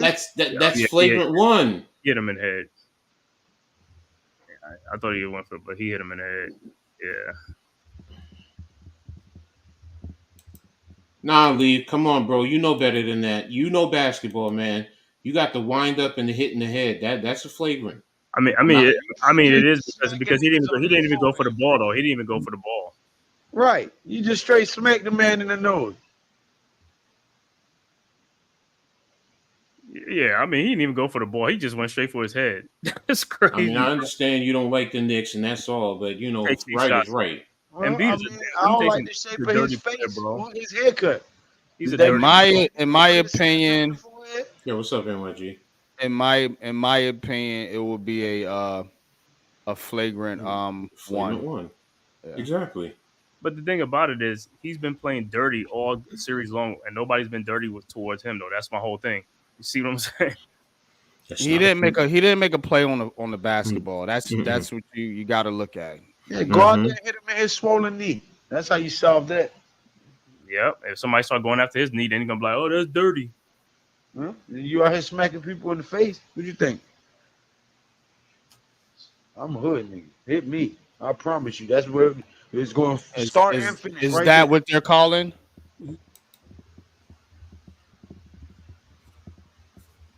Can't tell.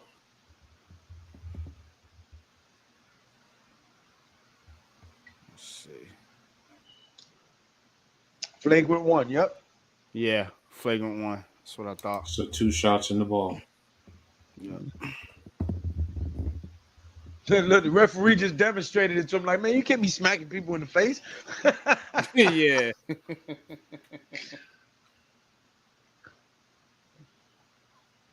You ain't never heard of 4K video evidence? They got you in 1080p, nigga. They got you in 1080p. He missed. Oh, come on, Blanche. They keep missing free throws, man. Right now, they are 16 to 24 from the free throw line. Yes. Brunson 37 points. Brunson has 38. Brunson missed. They're 9 of 15. They're 9 of 15. But he come right back. 106, 103. 122 left in overtime. Yeah, oh, come on. Brunson gets it. Guarded by Batum. Do not shoot from there with your short ass. Brunson, pull up 3. Got it. 40 tie points game. For Brunson. 40 points for Brunson. Yeah. Oubre brings it up. Tie game. Where's the defense? Batum back to Oubre. Oh, they had one, and he gets it in there. Makes sense. Like the defense. Layup. The Knicks defense. They almost blew that one. I mean, this is defense. Where is the defense, man? All right, Brunson has it. Guarded by Oubre. Oh my God. Brunson crossover. Brunson dribbling. 8 on the shot clock. Brunson. Floater, no good. Rebound. Gonna be Sixers ball. See,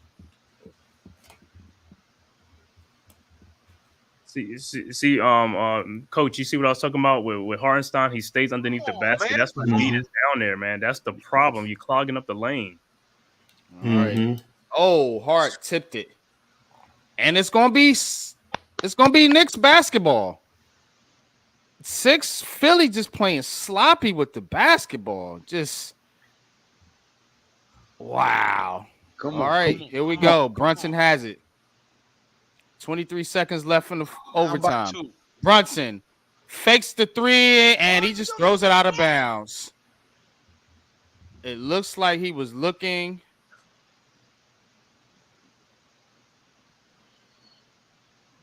Yeah. Wow. Yeah, I mean, Yeah, I mean because he was going to shoot the ball and got back. It looks like he was going to shoot. And then he changed his mind, tried to get it to Hartenstein, and he wasn't there in the spot. Oh, looks like miscommunication. Yeah, and you have to bring Hartenstein in because you don't want Mitchell in because of free throws. Free throws, yeah. All right, Tobias Harris, 2 shots, hits the first. God dang, man. 3-point. 109, 106, 15.8 left in overtime. But coach, the Knicks got a Dante DiVincenzo problem. He's been bad the whole series. Tobias Harris Hold up, they trying to need give the Sixers a 4-point lead, and he You've opened the does. door. You've opened the door. You've given them hope. Huh? Said they've opened the door and given them hope. Wow. Okay. 110, 106. Oh man. Oh my God. Knicks Knicks cannot afford to give this game away. Wow, they had it in the bag, man. Miss free throw. And I'm being honest with you. I'm calling it straight. You know. No, you are. It's not down you. the middle, man. I see what's going on too. I mean, for me, I mean, it's the 4-point play and the missed free throw by Hart. That's what the 4-point play. Yeah. It's not just that. I mean, Brunson missed free throws. And It's then over. like Scooby said, that the way fruit. Luka is sitting there, it's over. Man, the missed free throws, bro. These guys is like Pressure breaks pipes. And it's missing free throws. So while Mitch missed a couple.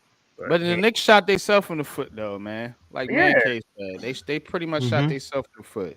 This game should have been over. 6-point lead, 28 seconds left, man. Come on now. Bad at free throw at 3-pointers. They're at 39%. You're at 29%. Okay. Both teams are terrible at free throws today. Both are even in rebounds at 54, but Philly has 12 offensive rebounds. Go ahead, you got the call. I know you're calling it. All right. Brunson takes it out of bounds. Kicks into OG. Back to Brunson. Brunson drives. Brunson puts it up. Misses. Rebound and dive. Embiid has it. Smart. Brunson got fouled the whole way by Batum. He got fouled the whole way by Batum. Fouled. Oh, my God. I can't even believe that. Philly makes their shots. This one's over, folks. It's already over. But the whole way he got fouled. But he got fouled the whole way. I don't know. Had opportunities. That. I mean, he was being aggressive, trying to get to the hole. Batum was just staying with him. I know Brunson's trying to be the hero, man, but you can't do it all by yourself, son. They got to pass the ball more, too, man. Leaf? Right. Yeah. It's that ball frustrating. supposed to get passed at least 3 times before anybody takes a shot. It's frustrating. That's how you set it up. You spot their weaknesses, and you find the open man. Take the easiest shot possible. Fucking basic. But coach, you see what I was saying? Like it was like regular season play, like DiVincenzo, regular season play. Got to see how you gonna be in the playoffs, and he hasn't. He's 3 of 10. He's 3 of 10, 107 from 3 for 9 points. I'm talking about what's the first the 5 game in this whole series. He's not been like the regular season player. And that's what we need a regular season DiVincenzo, not a guy who's like a deer in headlights, man. He got to come ready to play. All right, 8.2 left. Philly inbounding. Batum has it in the backcourt to Maxey. Maxey dribbling, trying to waste as much time as he can, and he's fouled. 5.2 left. It's over with, man.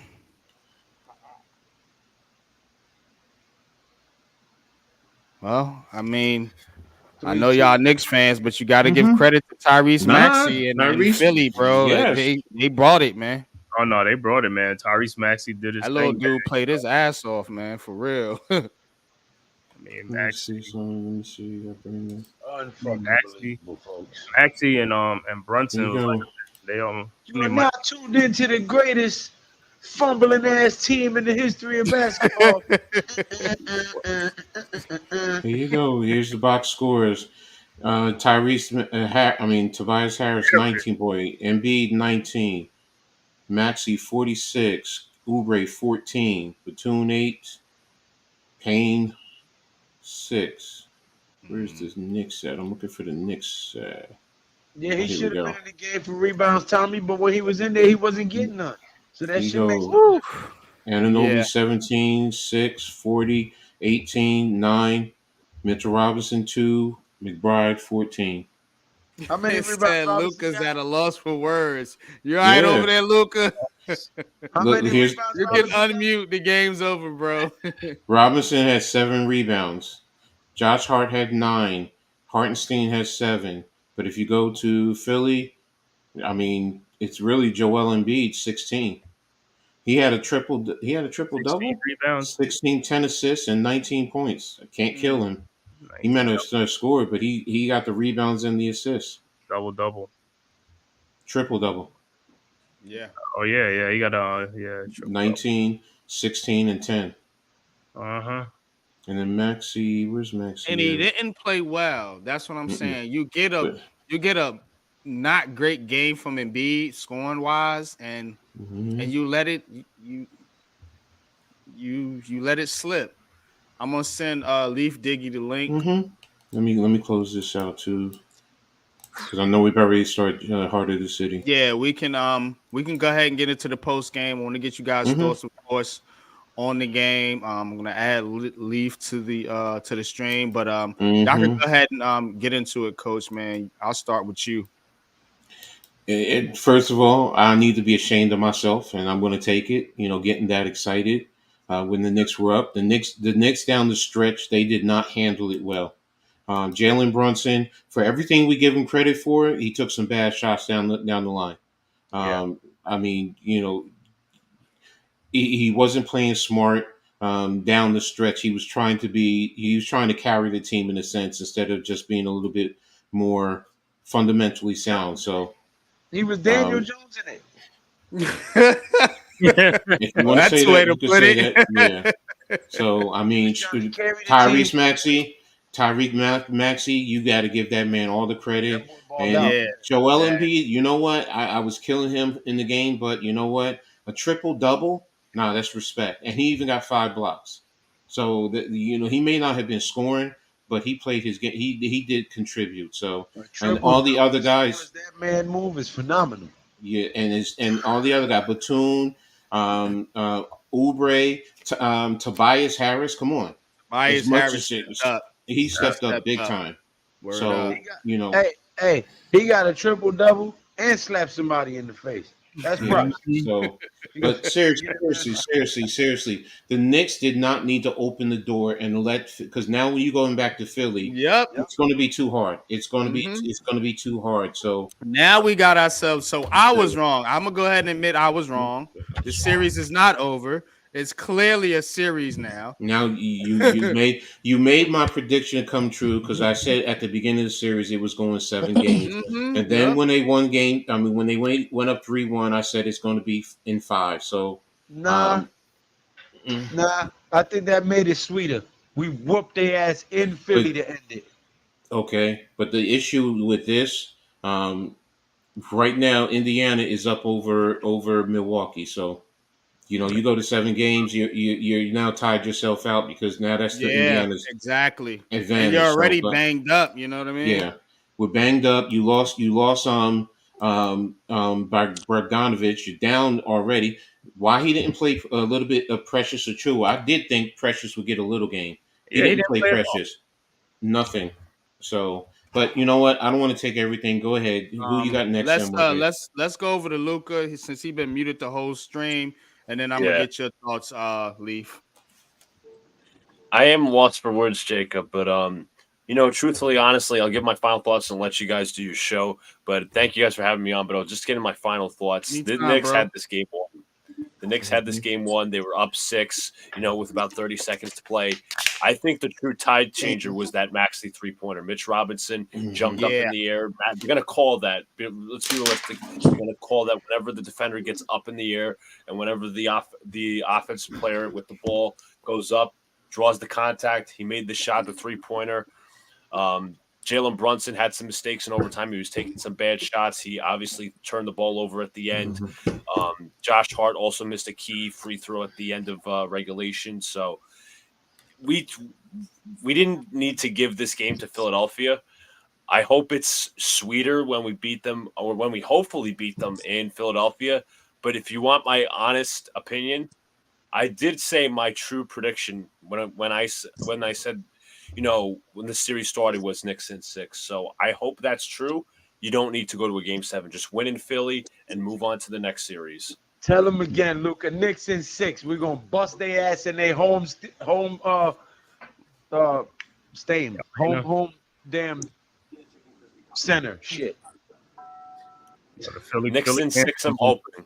the Philly fans gonna be in big droves this time, huh? They ain't gonna let the Knicks fans take over, but hey, they still gonna take over. Go eat some horse shit. Once again, I'd like to thank you guys. Really appreciate it. Let's go Knicks. Let's win game 6. Definitely, man. Luka. Appreciate you, Luca. Hold up. Always. I told Later, everybody when these neighbors. You're right. You're right. All right, Luca. Man, y'all Pleasure. really calling that a road game, bro? They was outside of Wells Fargo screaming F and B. Like, are y'all kidding me, man? Like they done get like half of Madison Square Garden that couldn't afford the tickets here. They went to Philly to go see the game. They go pay for them tickets. So realistically, though, like if you really want to be technical, the Sixers got to win 2 more road games. They ain't playing no home games in this series, man. Come on, man. Y'all got to stop this. Yeah. The Knicks, the Philadelphia 76ers had no business winning this game tonight at all. No business winning this game. No. Like the Knicks had that game in the bag. There was nothing else. There's nothing to discuss it. Yeah. This is just an absolute sacrilege, bro. You said we choked. We choked. Fumbling right at the 1 yard line like they always do, bro. It happened 30 years ago, and it's happening again. It's the same shit, different toilet, bro. This team has been disappointing childhoods for decades, and I'm tired of it. I'm sick of it, bro. And it ain't gonna stop now because the thing is, I've said it before. I've said it while the series was going on. How long is the Knicks gonna get away with Josh Hart at the 4? How long is the Knicks gonna get away with running heavy ISO in the fourth quarter with Brunson?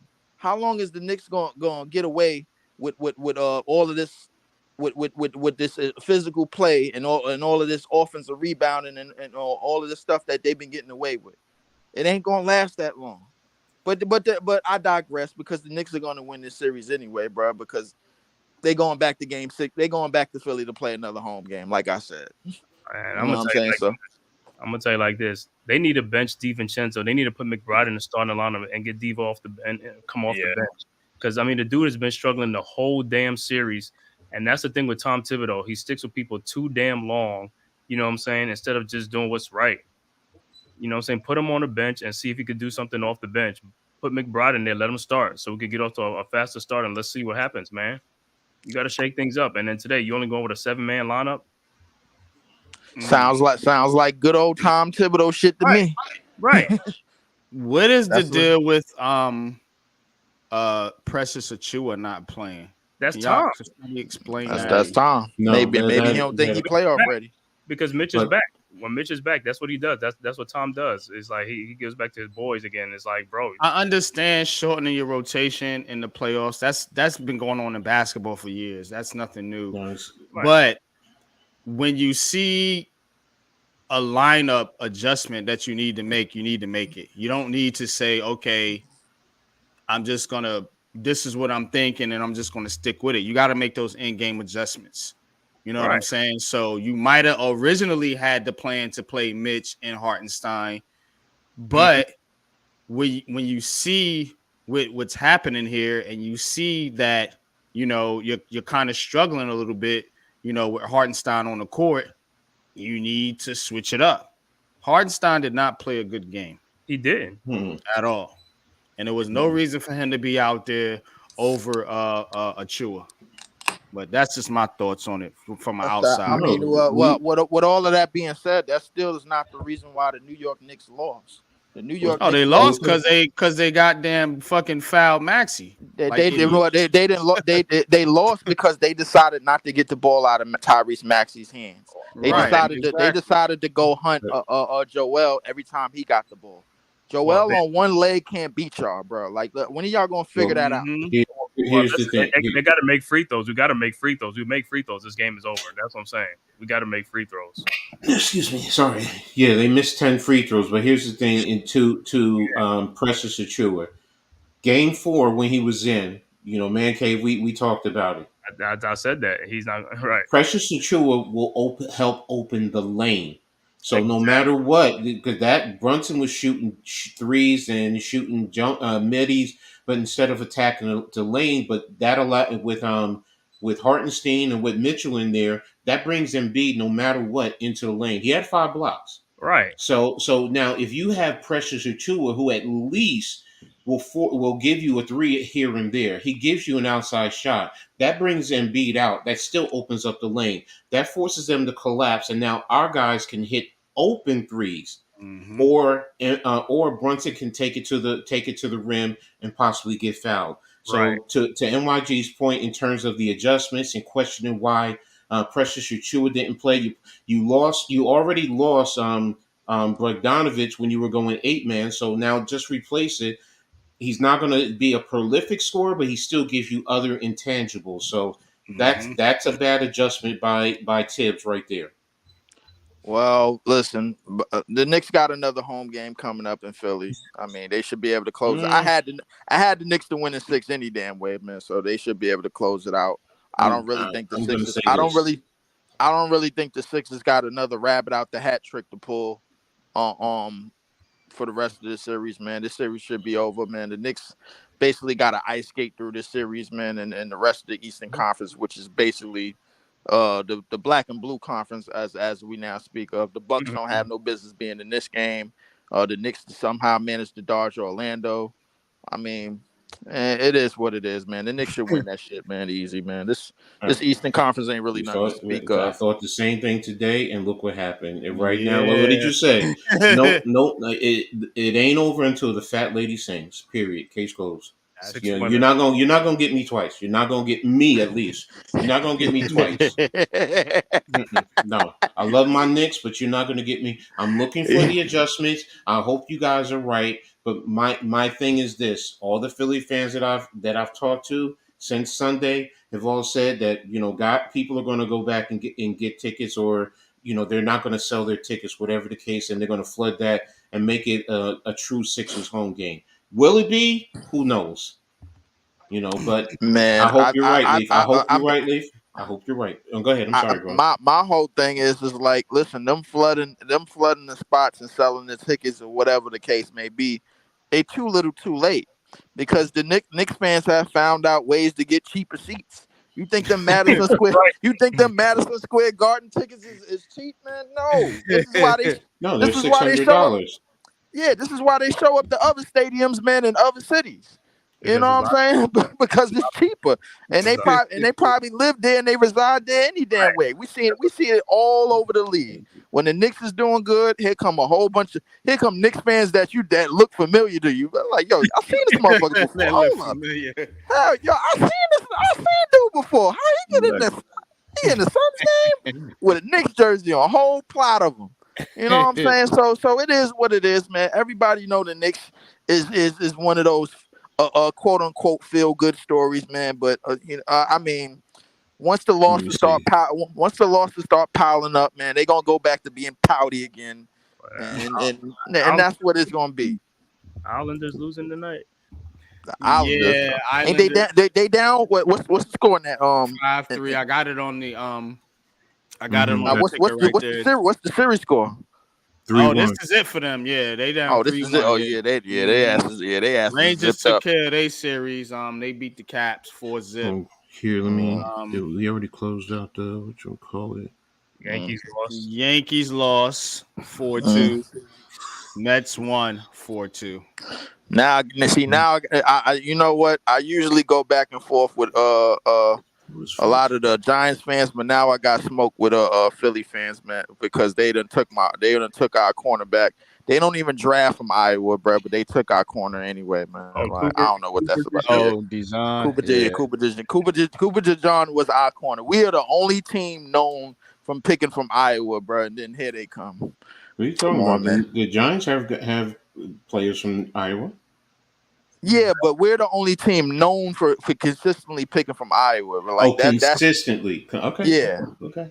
Okay. that's the like we've been doing that for many years. So And it's kind of Orlando is down 2 actually. I'm actually very interested in that series. Oh, that's a dog fight. That series is a dog fight. That's gonna be a fight of the game. NBA TV. I think Orlando had just a short stint on them. I think they've kind of figured out. What y'all think about Donovan Mitchell?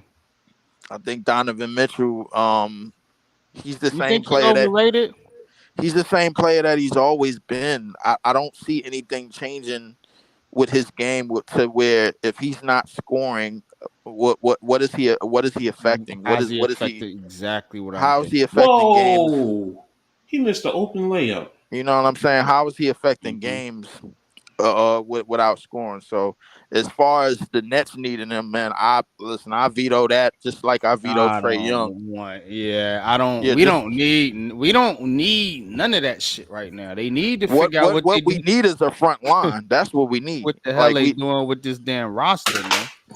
Well, I say a good start for this roster would to develop a front line, develop an effective front line that's capable of doing things defensively, doing things on the rebounds, man. Because if you look around the league, the plight of the front courts is a thing. You got Denver, you got Minnesota. Those are two teams that you're looking at. You got Orlando with the Wagner brothers and Dan Caro. I'm gonna make a unpopular opinion before I lose this train of thought. And it don't got nothing to do with New York. So just bear with me, a little off topic. I think Anthony Edwards is going to be the best player in the NBA within 2 to 3 years. Yeah, we know that. I would agree. I'm inclined to agree with that. But that dude is nice, bro. That nigga, he nasty, son. Yes, he is. Like, yes, he is. I'm inclined to he agree has with that. He has the mentality to be great. You could see it, yo. I'm inclined to agree with that. However, listen, I would go right now and say, by the start of next season, he's going to be the best 2 guard coming into next season. The best 2 guard coming into next season. So there's no question about that. But as far as him being the best player in the league, I mean, I don't know if it's that big of a leap, but in the next in the next 5 years, I don't know if it's that big of a leap. I mean, the competition right now is who? Wemby? That's because the older cats are fading away. They was talking about that earlier on the networks. You know how LeBron and Steph and KD and all these guys, they I think they stayed around. Who else long. is better than Ant right now? I mean, I think argue. Listen, Shea, SGA, Luka. That's it. I'll give you that one. Hey, well, guess what? That's why they're playing the playoffs. But let's see how far he gets through these guys. He's gonna have to face these guys too, these other teams. What I would say to that is Luka, SGA, they're kind of on the same. Luka, SGA, Ant-Man, they're kind of on the same plight. But the thing is, Luka numbers is where Joker, Embiid, and Giannis numbers are. Like, we got to remember that Luka, like Joel, Joker, they have been in the the top of the MVP conversation for the last 4 years. They've been. That's what they've been. What they have done to the MVP conversation, they have turned that shit into analytics plus team success plus advanced stats. That's what they've turned it into.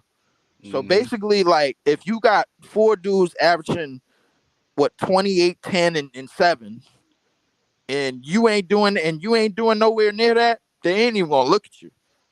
They're not even gonna pay attention to you. You know what I'm saying? So like, and that's pretty much the case with Luka, with Joker, even with Giannis and Embiid. You know what I'm saying? And Giannis and Embiid, their injury problems are starting to come now. Obviously, Embiid problems are coming long before everybody else's. Luka and Joker, they're still going to be triple-double threats. Joker got his chip. Giannis got his chip. But see, Embiid, he might end up being like the Pat Ewing of the whole. He might be ended up being the odd man out because the thing is, I feel like there was a sort of there was sort of an order going. Like, you got to think about it. Giannis won 2 MVPs, 1 MVP. Joker won 2 MVPs, 1 MVP. And they both won titles after they 2 MVPs. Won finals, both won finals MVP. And this was supposed to be Embiid's year. This was supposed to be this was supposed to be Embiid's year before that injury. Like, and I think we go, and I think with everything that's going on now, I think we could all agree that Joel was running away with MVP before that injury. He was. I ain't gonna lie about that. He was the front runner for sure.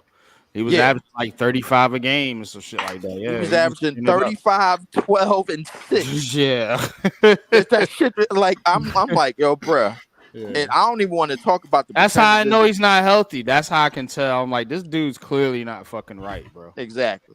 Clearly, he's not right. Exactly. Man. Because Knicks ain't capitalizing on that, man. That's not. Shame on them. That you got, man.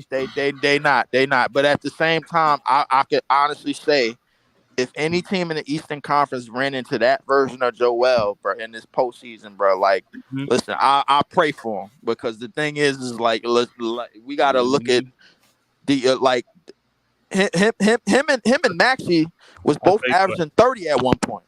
I'll tell you what, I'll take a healthy Embiid and a healthy Knicks team, and I'll tell you, we'll beat them in 4. We'll sweep them.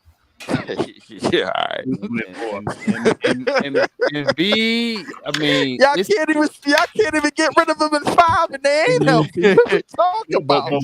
But we ain't healthy either. I mean, we got more injuries than they got. I mean, but that didn't affect y'all. Like, the thing is, Leaf, that's not fair. No, that's not because it didn't affect y'all. No, listen, Leaf, listen to me. With Julius Randle, it changes the dynamics of this team. Right. You saw what happened after the Anunoby trade. How they would you can't do that. It does change. That injury changes the whole dynamic of this team. Myself. I said, but what y'all saying that it's basically the OG Anunoby trade basically somewhat half traded Julius Randle, and I'm gonna tell you why. The thing is, the Knicks changed up. The Knicks went all in on the Tom Thibodeau style of play once they got OG Anunoby, and it worked. Y'all went 20-3 when y'all got him. But that's before the point. No. But see, the thing is, the lineup that Julius Randle played with is not this team that took the court tonight. He was playing with Quickly. He was playing with RJ. He was playing with them. No, they got traded for Anunoby. That's when we went on that run. Yeah, that's when we went on that run. What I'm saying is, bro, is Julius Randle familiar with the team that y'all have right now? Yes, he was. Yes, he was in there with the run. When they traded for Anunoby before he got hurt, we lost like 1 or 2 games. Julius didn't get hurt towards like the end of the season. No, you're doing, and it changes, and then his offensive ability helps change the whole dynamic. After the All-Star break, but see the thing about it, and that's the All-Star break, wasn't it?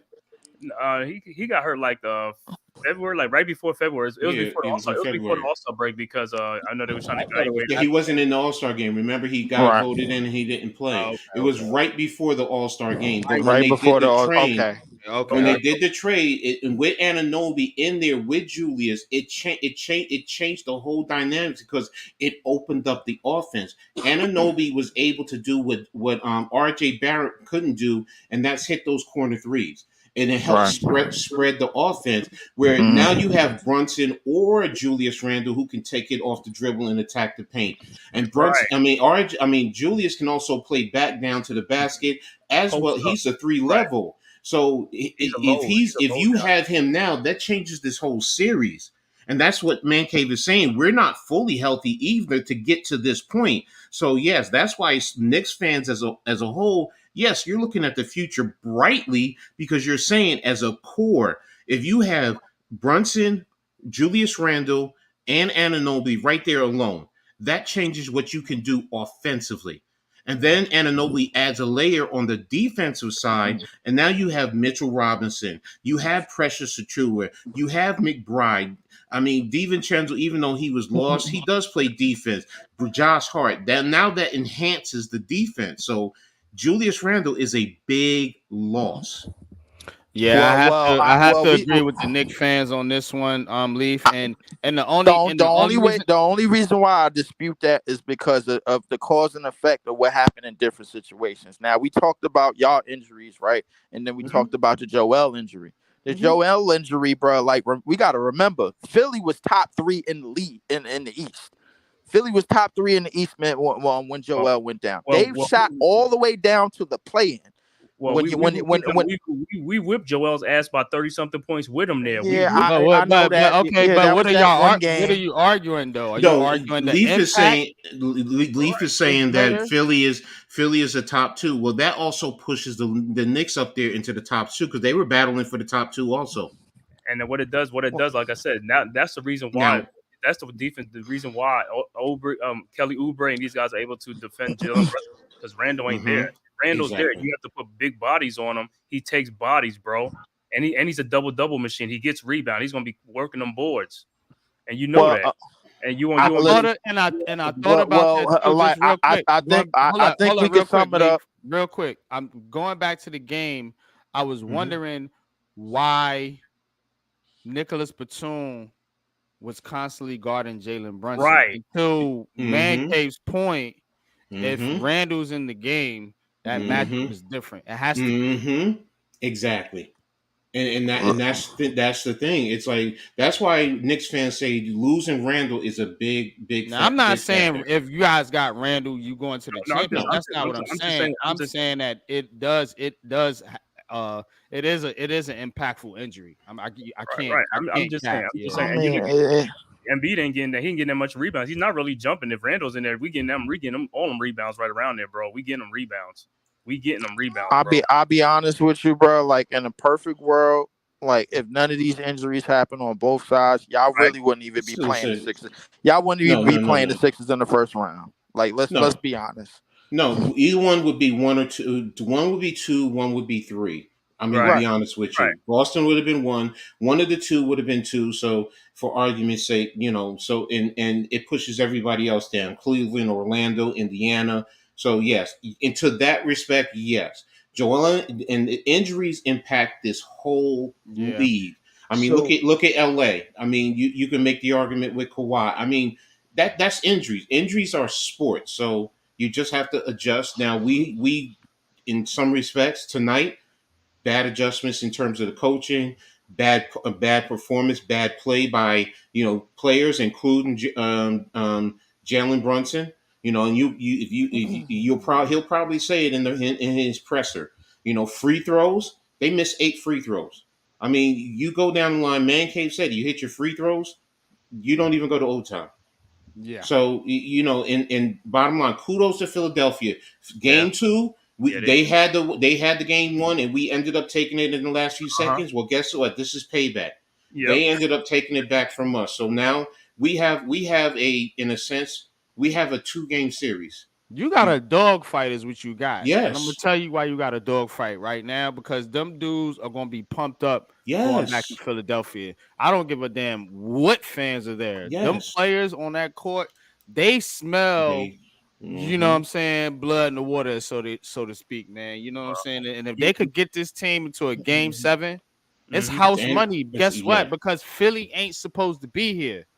They not supposed to be in this spot. They lost a superstar. The pressure intensifies on the Knicks. It's on the Knicks. It's all on the Knicks. It is on the Knicks. The problem is on the Knicks is on DiVincenzo. That's what the problem is. This dude has got. It's on the whole team. No, I'm just saying, especially on Jalen Brunson, because Jalen Brunson is a superstar. Down the stretch, but what he's saying is DiVincenzo the past few games has disappeared. Oh, this game, yeah. No, the past few games, the last 3-4 games, he's disappeared.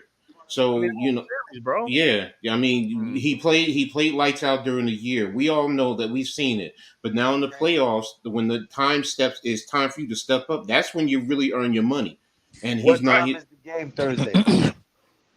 Let me see if I can pull it up. Game Thursday will probably be like 7 o'clock. Probably be the same time. Yeah, probably be 7 o'clock if I had to guess a little. It's 30. They didn't. I haven't said they haven't set a time as yet. I guess. I haven't announced Because it. tonight was Yeah. Well, tonight yeah, was because supposed tonight to be was supposed to be the finish. Yeah. Yeah. For game 6, Saturday for game 7 if necessary, but it ain't saying no time. Yeah, no times as yet. You have to wait and see. It might be other games. What happens. Indiana tonight. What's happening there. I mean, Orlando, 40 Cleveland are points, tied. 6 assists, 3 steals, 4 from 11 for 3 points, 15 for 32 from field goals. Jalen Brunson, he played 51 minutes. Well, That's crazy. if Indiana wins tonight, then the Knicks are the only game on Thursday night. That's the only one game. Now it's 2 games. If Milwaukee wins, then it's 2. And Indiana's playing right now, right? Yeah. Right. Yeah, Indiana Okay. playing right now. I think I they think just they're called up. it. I think they just called the tech on Obi. So if Indy wins, then is the Knicks the Uh-oh. only game. Thursday's probably gonna be an 8:00 game.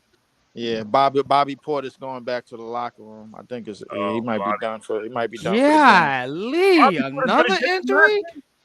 If No, the no, Pacers he don't can- win this game, I think he came back because he was ejected last game, but Yeah, Bobby Portis again. Is Bobby Portis again? He got Because ejected last game. Oh, he ain't- threw punches. Oh, he throwing punches. Giannis Yeah, and Damon Lillard's out, right? yeah. Well, Dame is Wow. out with Achilles, and Yep, they saying Giannis out with a calf. Yeah, They Portis both out got with ejected again. Oh my God, Portis. Yeah. Oh my Lou, God. you wanted to say something though, bro? Nah, I'm saying I'm about to head out, man. Oh, all right. All right, Lou. All right, Lou. I know. Fumbling like that definitely makes me tired. Sure. Take the boys to school in the morning. Oh, yeah, Yeah, facts, bro. facts, definitely. Yeah, shout out But to you though, bro. it's Appreciate you easy coming for through, somebody man. like hey, me. hey, Lou. Yo, Sunday, bro. We're gonna get up, man. We're gonna have a conversation, man, after the stream. Yeah. So yeah, All right. just whatever thoughts you got, you know what I'm saying? Just oh yeah, that ain't going nowhere. That's Yeah. that's a master plan. got you. Yeah, that ain't going nowhere. Definitely. You can't smoke that out of my brain. I'm guessing this is New York Giants related. Nah, it's Nah, we doing something, yeah, business related. All right, cool, man. Shout No, out. Bobby Portis wasn't in this altercation. Did you catch That us was at the outside. draft, Nah, man? We nah. seen some of your Packers fans out there, man. They was I getting wouldn't be booed. secretive about it if it was some about some Giant shit. He said, It's about this money. She Yo. said, I "Hey, wouldn't be Leaf, secretive. Leaf. Yeah. Next what's year, man. The draft is in Green Bay. I don't know if you're interested, but that's your team. So I'm trying to cause it was like a Twitter crew that was trying to get me into the get me in the fold or whatever, man. And then there was like a couple of people from out in the east, a couple of people from Jersey, a couple of people from Delaware was trying to go to Milwaukee, and they was going to try to get that ride to Green Bay, and to go to that draft. But I see what's happening. I got a whole year to prepare. yeah, no doubt, man. Obviously, we'll we be still, at the draft, obviously, man. yeah. Obviously, we're still a young team. We making strides in the right direction, man. I have told every Bears fan, from the night of the first round and all the way to the end of the draft, the Bears are who we thought they were. And listen, our problems are not in the NFC North. When it comes to the NFC North, there's only one outcome, and that outcome is the Green Bay Packers. That's it. Man, The problems that we have. The Bears about to whip y'all's ass, man. You co-signing the Bears, that's your first mistake. You co-signing the Bears, that's your first mistake, bro. Like, listen. Nah, I can't. We all for no know team over there. All right, let's just look back at the history real quick.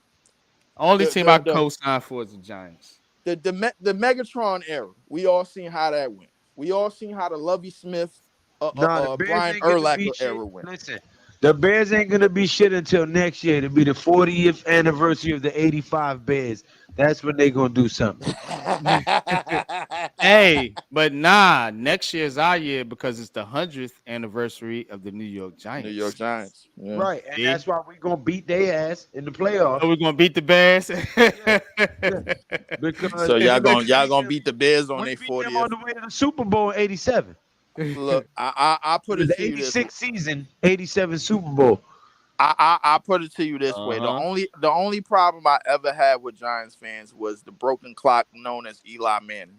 And the reason why I call it a broken clock is even a broken clock is right at least 2 times a day. That's the only problem I've ever had with Giants fans. So I really like that. That broken clock beat your broken clock twice. Hold which up. is Favre no, because Aaron Rodgers, because Favre Excuse me, sir. Hold the fuck up. Time out. Because, yeah, you with that analogy, you could say that he got lucky and beat the GOAT twice in 2 Super Bowls, right? But you can't say that he got lucky becoming top 6 all-time passing yards, top 7 all-time touchdowns, top 8 all-time pass attempts. So you don't get lucky 5 times. Like, come on, man. Stop that shit, bro. You're just mad because he beat your 2 greatest quarterbacks Right. in the playoffs, which is In the Favre championship games. and Rodgers. I mean, on his way to his here's Super the Bowls. thing. Everybody just still saying. think Y'all y'all think I'm still mad at that. That's the thing. I'm not. I just it was funny to me, Well, bro, you how mad it at happened. something. It was funny to me how it First happened. ballot Hall of Famer. The Giants did him dirty by not replenishing the offensive line his last 5 seasons. It was not his fault that this team looked that goddamn bad his last 5 years. It was poor drafting. Jerry Reese sucked ass, okay? And John Mara made some stupid decisions. You couple that with getting Gettleman in here after that, and Ben McApoo and the rest of them sorry sons of bitches. That they were the reason for the Giants looking bad. It wasn't Eli Manning. That's a foul. I give you that. I definitely give you that, Lou. Man, that's all facts. I mean, ever since Tom Coughlin basically took his bag and went home. I mean that organization basically it ain't really been the same since. You know what I'm saying? But I mean, y'all on the up and up. It's gonna be interesting to see how much better than the New York Jets y'all are. I mean, We'll because see that's y'all in the playoffs. It's always, Green Bay's always in there. playoffs. Playoffs. Playoffs? Yes, you better tell this. Playoffs? My name consists of 3 numbers, 11 and 6. Lou, please stop this. Y'all gonna fall and bust y'all lip. The last time y'all met us in the playoffs, who was it? Odell was on a boat trying not catching fish coke on a suspect trip. Yeah, I know. Exactly. Yeah, Odell was on a boat. Odell was on a boat trying to learn how to swim. He fell, and that was the end of. Fell into Justin Bieber's mouth. I know. Yeah, I know. Yeah. Oh no! Why? Y'all some fools.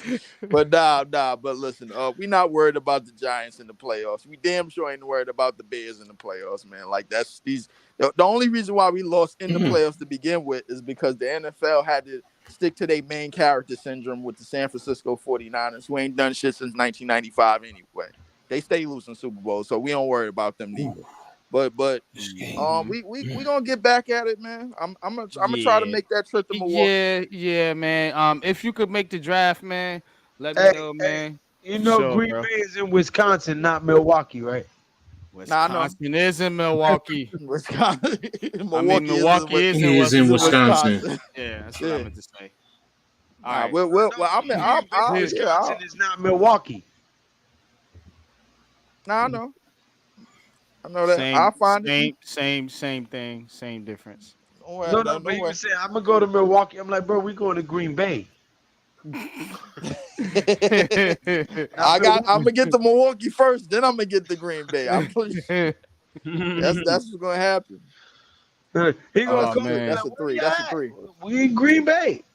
Yeah, we gonna be in Green Bay, man. Yeah. How you gonna miss that shot?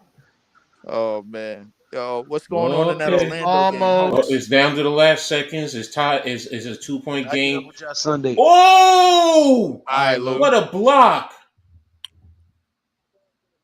Ooh, woo. All right, let's get into this. Let's get into this draft. Recap. Yeah, I'm gonna tune into the last of these games, man. Listen, appreciate y'all. Always Pop. Cause Always Coach. you already know, man. Yeah, I'm listen. gonna try to do some more Wow. game broadcast.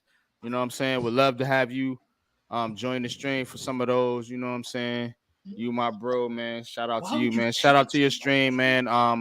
Tell the people where they can find you at, Lee, for you dip. Got 80 people in the chat, man. Go ahead and shout your channel out. Leaf 4788 on Twitter, YouTube, and on playback.tv. Playback.tv. I will be doing games soon. I'm gonna have all the stuff to do it on playback.tv, man. I just gotta get me an off season right, man. Get myself back in good shape. You know what I'm saying? And we gotta get this thing together, man. I'm looking very forward to Zach Edey coming to our team. And you man think in we're the gonna paint, get man. him in the draft?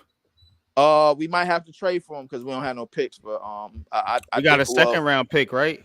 Nope, you have no we draft don't have picks. no picks at all. So No I draft think the thing Wow. is now we're focusing on picks because real quick for you, Dip. How you feel about the Juwan Howard hire? Great hire.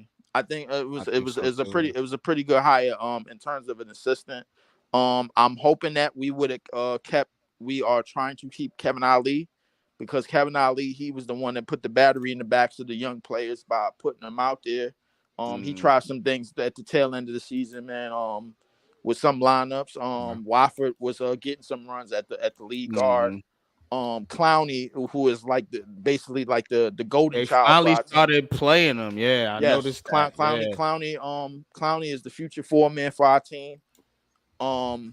Claxton, of course we gotta sell some contract business with him in the offseason. That we I'm hearing You 4 years, 90. Think he's signing? I'm hearing 4 years, 90 mil if he do resign, but I mean, I'm not. I don't know. Is man. he I'm worth not, that money though? I don't know, man. I'm gonna be honest with you. I was thinking 4 years, 75. You know, I mean, I wasn't too crazy. Coach, what's Mr. Robinson's contract? I think it was always 4 years, 60 mil, if I'm not mistaken. Yeah, that's what it is. I give him 4 years, 75. I give agree. him 4 years. He deserves around what Mitch Robinson is getting. I agree. I definitely give him 4 years, 75. End of the fourth quarter. Yep. Cleveland won that game. Yep. Yeah, they won by 1. 103. Wow, that's gonna be a close series the whole way. Damn, I was looking for Orlando. Orlando wanted that too. They could have had it. Orlando. I think Orlando did want that. This Bucks game is not. The Indiana. Come on, man. Why y'all playing around? They sleepwalking, taking them Indy. boys for granted. The NBA want to make more money. Tell them like, hey, y'all keep it going. Taking them boys for granted. I mean, well, you got to think about it. LeBron and KD got packed up, man. So they got to figure out a way to promote talent that they never promoted before. You know what I'm saying? Like Anthony Edwards, that's you got to promote talent they got to promote talent that they not accustomed to promoting, because when you have a Mr. Mackey head ass commissioner, like this is what happens. He said Mr. Mackey. Yeah, when you got Mr. Mackey as your commissioner, this is what happens. When you keep pouring dollars, into Golden State and LeBron. You look like Yoda. That's what all ESPN know. You know, Golden State and LeBron. What they gonna keep talking about? They're not gonna talk about Minnesota because they don't watch Minnesota games. They're not gonna talk about Denver because they ain't tuned into Denver like that. Denver is not fun enough. Denver is not flashy enough. Denver is not appealing enough. You know, to the casuals that work at ESPN and that work in the mainstream sports media. So the reality is that all of the fans and all of the viewers that watch them. What's good with you, bro? Yeah, all of the fans and all of the viewers that watch them, they go off of what they words say. They go on ESPN, they go on FS1, and they listen to them. You know what I'm saying? And then they get all of their stuff from there. I'm giving my vote to Ant-Man though, man. That's the player, man, that I'm looking forward to watching the most, man, in the future years in the NBA, man. I watched that game where he was busting Kevin Durant's ass, pause, and it was fun to me, bro. I love it, man. I ain't gonna lie, that's bro. my guy, Listen, bro. I ain't gonna lie, bro. Like, listen, I think the thing about hanging around too long is that you make yourself vulnerable to one of these young stars basically making a name off of you. You know what I'm Facts. saying? So the thing is like, listen, bottom line is, man, Anthony Edwards was cooking KD. He was cooking him, Yeah. man. Like that's that bottom Barbecued line. his ass. He was cooking him, man. Like, you know what I'm saying? Put him on the barbecue rack, something 30-something, 30-something, little 20-something, little 40-something in the game for, pack him up, sweep, broom style, man. Get him up, dustpan. Mhm.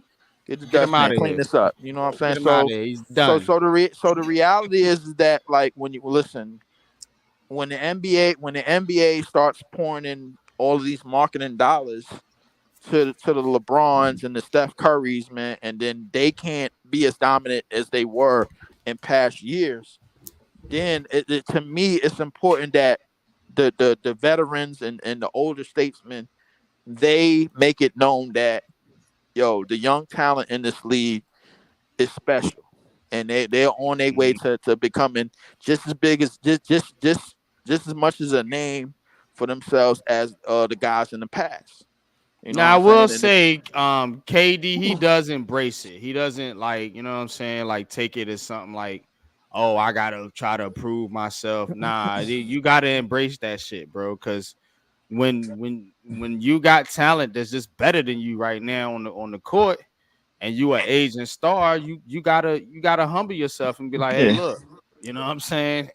You got it, homie.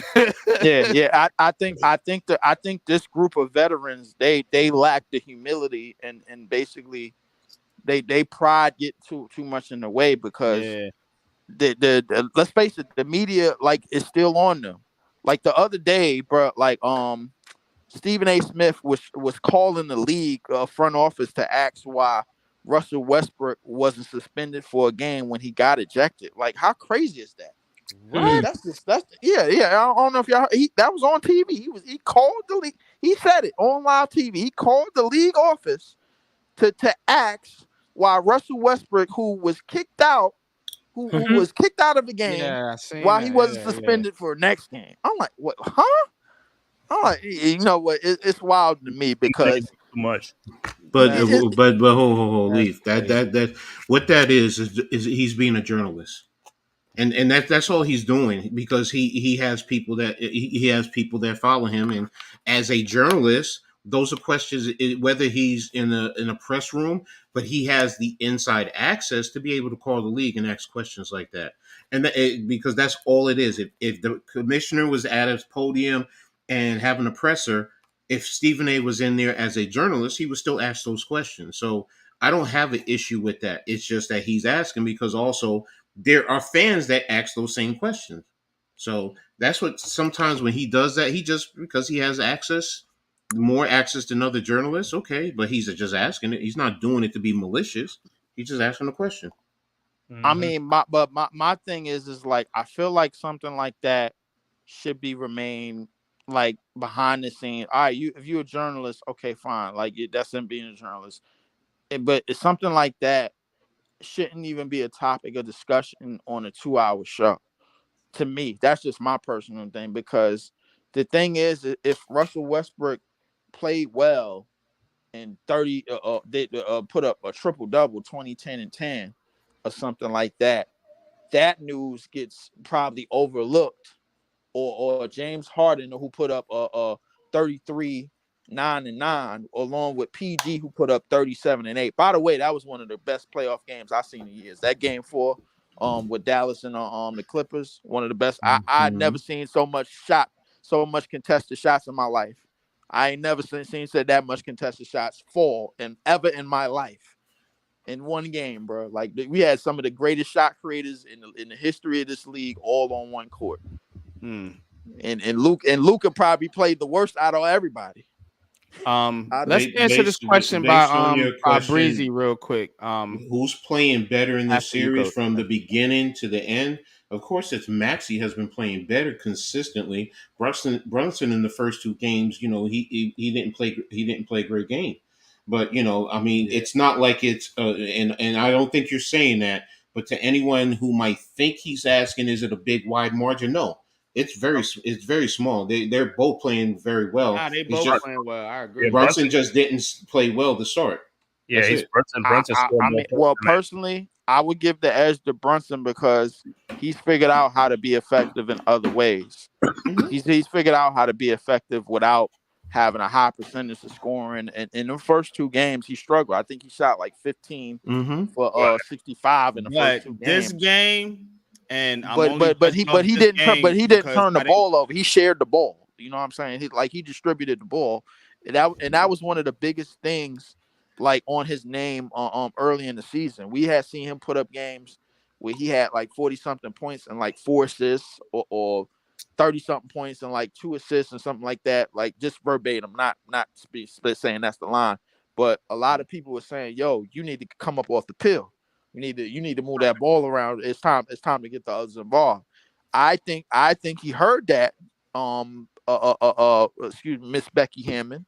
I think he heard that, and then he went out there and Mm-hmm. he put on. You know what I'm saying? He started to learn that he could to how to make plays out of double teams, how to read the defense a little bit better. And Brunson he been playing, but I ain't gonna lie to you. Listen, Maxie he ain't been that far Mm-hmm. behind. I won't say that. If I you mean, love I point think guard, it's.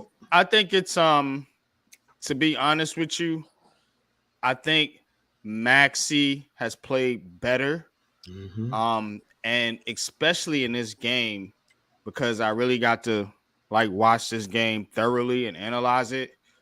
And what I noticed with Maxi is Maxi plays more in the flow of his offense. Sometimes Brunson gets a little bogged down and gets a little out of control, and he forces it a little bit, to be honest with you. So that just to come at it from an analytical standpoint, Maxi, you can look at the stats all day if you want to, but Maxi plays more in the flow of the offense and what they're trying to do as far as exploiting the Knicks defense than Brunson does in this series.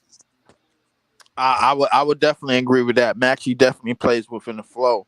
I think the only time he goes basically he kind of goes rogue is in the fourth quarter when it's And kind of he neat. I needs to, mean, yeah. yeah, it is when it's kind of needed. And the thing is, he'll see Joel like not moving as much in the fourth quarter, not being as active, and he'll be like, "Okay, all right, it's time for me to take some shots. It's time for me to go crazy." Mm-hmm. Excuse me. And so you see, I just said the magic word right there. He go rogue.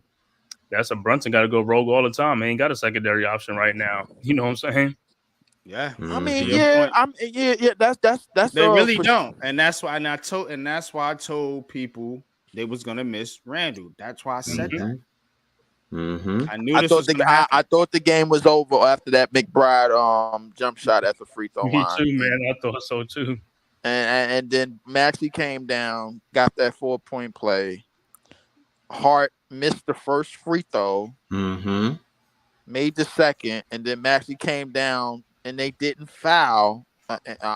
They didn't foul to at least get the ball out of Maxie's hand or get to the free throw line, and they gave up that 3, tied the game and went in overtime. And I'm like looking, I'm like the Sixers don't have no business winning this game. They Point don't. blank. Period. Breezy. This season Brunson was better, no question. You know what I'm saying? Brunson was the better player this season. In this series, it's been Maxi. It just has, in my opinion, my unpopular opinion. But I'm gonna get to watching the rest of these games, man. I'm gonna keep it in the chat. We're gonna get bro. it. Yeah, we're gonna get into the football and finish out the show.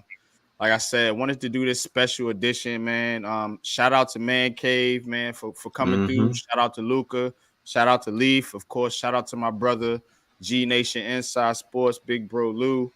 It's been awesome, man. But let's get into the football here a little bit, y'all. Let's get into the football, man. Just had a big NFL draft. I was at the draft. And so was Man Cave, man. We was turned up, man. We had a ball, man, out there, man. But let's get into the draft, man. Giants, Jets. Where you want to start, Coach? Just go Giants because it's just that. galvanizing right now, to be honest with you. But Let's first of all, you know what? Shout out to the 83 in the chat, man. Thank y'all for being here. Thank y'all for rocking with us. Y'all have been consistent all night. You guys are phenomenal. Just make sure, you hit the like button and, sub up to all these content creators. Hit the notifications so you know when everybody posts. And, always share on social media, man. That really helps us out. So yeah, go man. ahead, bro. You got it. Yeah, so we're gonna do a little show and tell, like we like to do here on Heart of the City. Let me do something real quick. Go ahead. Do what you gotta do. I'm about to do something here. All right. Let me get the banner out the way so y'all can see. So we're gonna go through a little analysis here by PFF of the Giants draft picks. And then kind of give my analysis, and we can all chime in and chime in too, and just let us know what you think about the draft picks, and then we can spin the conversation forward as far as what it all means for the 2024 NFL season. But we just want to start with the draft and analyzing it, because I didn't really get to break it down. We were doing other things out there. It definitely did. Check it out. So number 1, pick 6, Malik Neighbors. Of course, there was the talk about trading up, possibly trading back. The Giants ended up staying pat, taking Malik Neighbors. And I mean, if you don't like Malik Neighbors, you're just a fucking hater. Straight up. You're just a hater, and you don't need to talk football, because this dude is a bona fide number 1 receiver from the jump. You know what I'm saying? And I'm even going back watching more of his tape. Like, the highlights is not enough. I'm like looking at this dude is the complete receiver that we need. So let's see what PFF says about it. Giants will link to several quarterbacks in the draft process instead of packaging picks to move up, or sticking at 6 to bring in JJ McCarthy. They bring an explosive receiver to the receiving corps in need of talent. Neighbors recorded 44 receptions of 20-plus yards over his last 2 seasons, second most amongst FBS wide receivers. And the only one that was above him was Marvin Harrison Jr. I actually looked that stat up. So 44 receptions of 20-plus yards over his last 2 seasons. Now, what can you say about the pick? Oh, you wanted to reach for a quarterback? All right. But talk about the pick. The wide receiver that we needed for the Giants since Odell Beckham Jr. was traded. I really don't have nothing to say else about it. If you want to debate it, feel free, but you're going to be falling on deaf ears. Man Cave, what's your thoughts about this pick? Man, I was there. You was there, so you already know how I felt about it. I was ecstatic about it because, like I said, this is the type of play that we desperately needed. We needed our number 1 wide receiver. We haven't had none in a long time, since, like you said, Odell Beckham. And I think the people who hate the pick is like people, they just mad because we didn't pick a quarterback. But also at the same time, you got to look at it like this. Is like, yo, when you get a chance to get a blue chip prospect player, you got to get him, bro. You got to pick him. That's how you build the talent on your team. You got to keep building up your team. Right.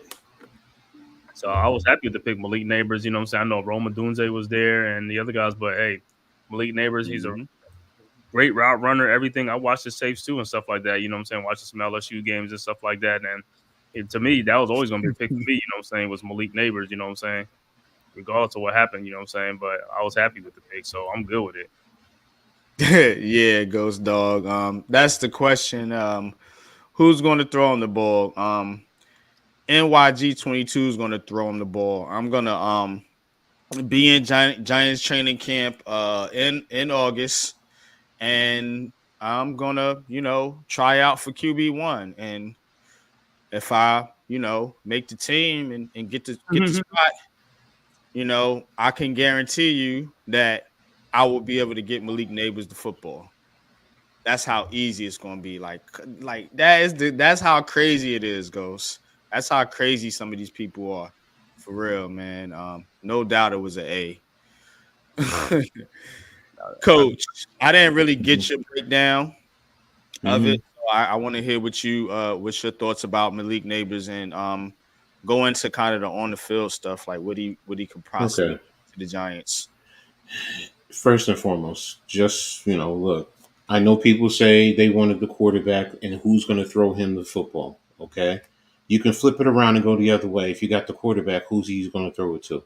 Whichever way you go, it's always going to be some way someone's going to complain, or it's going to be that argument one way or another. And I understand, though, you need a quarterback.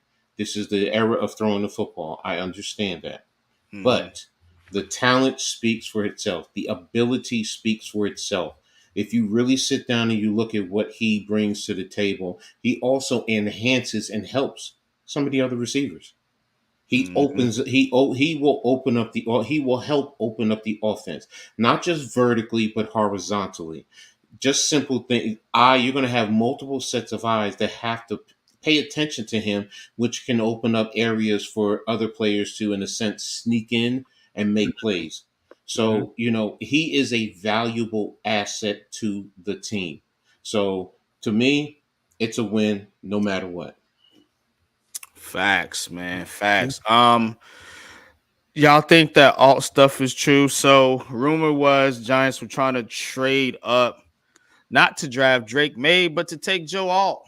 Um, that's the rumor.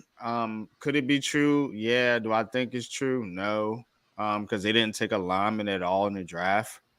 So I mean, if they wanted a lineman, if they were interested in really taking an offensive lineman, they could have easily got one at 6. Um, you know what I'm saying? It didn't have to be Joe All or bust if they was in that market for a lineman. So I don't think that was the case. I think they really did want Drake May, but it ain't work out for him. So Yeah. oh well. But I tell you one thing, And though. But I tell you one thing though. go If ahead. Chargers would have took Malik Neighbors, I'm telling you right now that the Titans would have traded up one spot to the Giants to make sure they get Joe Alt. And because I don't think the Giants are going to take Joe Alt, because I think that the Titans really wanted him, because you Giants see, wasn't taking Joe All. You yeah, right. yeah, but you see the Titans, they picked J.C. Latham, so they really wanted Joe Alt. Yeah. So they would have gave us probably like an extra second round pick just to move up one spot. You know what I'm saying? That would have helped us out greatly. So yeah. So Mhm. thanks to Yeah. Chargers Okay. and all, and you know what I'm saying, and leaving us Malik Neighbors. Facts. So second round pick, Tyler Nubin, top ranked safety prospect. Nubin is versatile and impactful. He can be moved all over the secondary, handle the role as he possesses a high football IQ, can stop the run with his instincts to cover on the back end. Nubin sported a career best 90.1 coverage grade in 2023, first amongst Power 5 safeties, and allowed a 33 passer rating in coverage from 2021 to 2023. So Tyler Nubin is definitely a steal here in the second round. And the Giants are they're known for this. They got Landon Collins, second round pick, Mm-hmm. McKinney, second round pick, and now here again, Tyler Nubin. And all three of those were considered the top prospects in their draft, and they just happened to slip to the second round because safety's not a primary position. You know what I mean? So Giants get the top safety here, second round, and he can do everything Xavier McKinney can do, and people that I trust that know football say can be better than McKinney.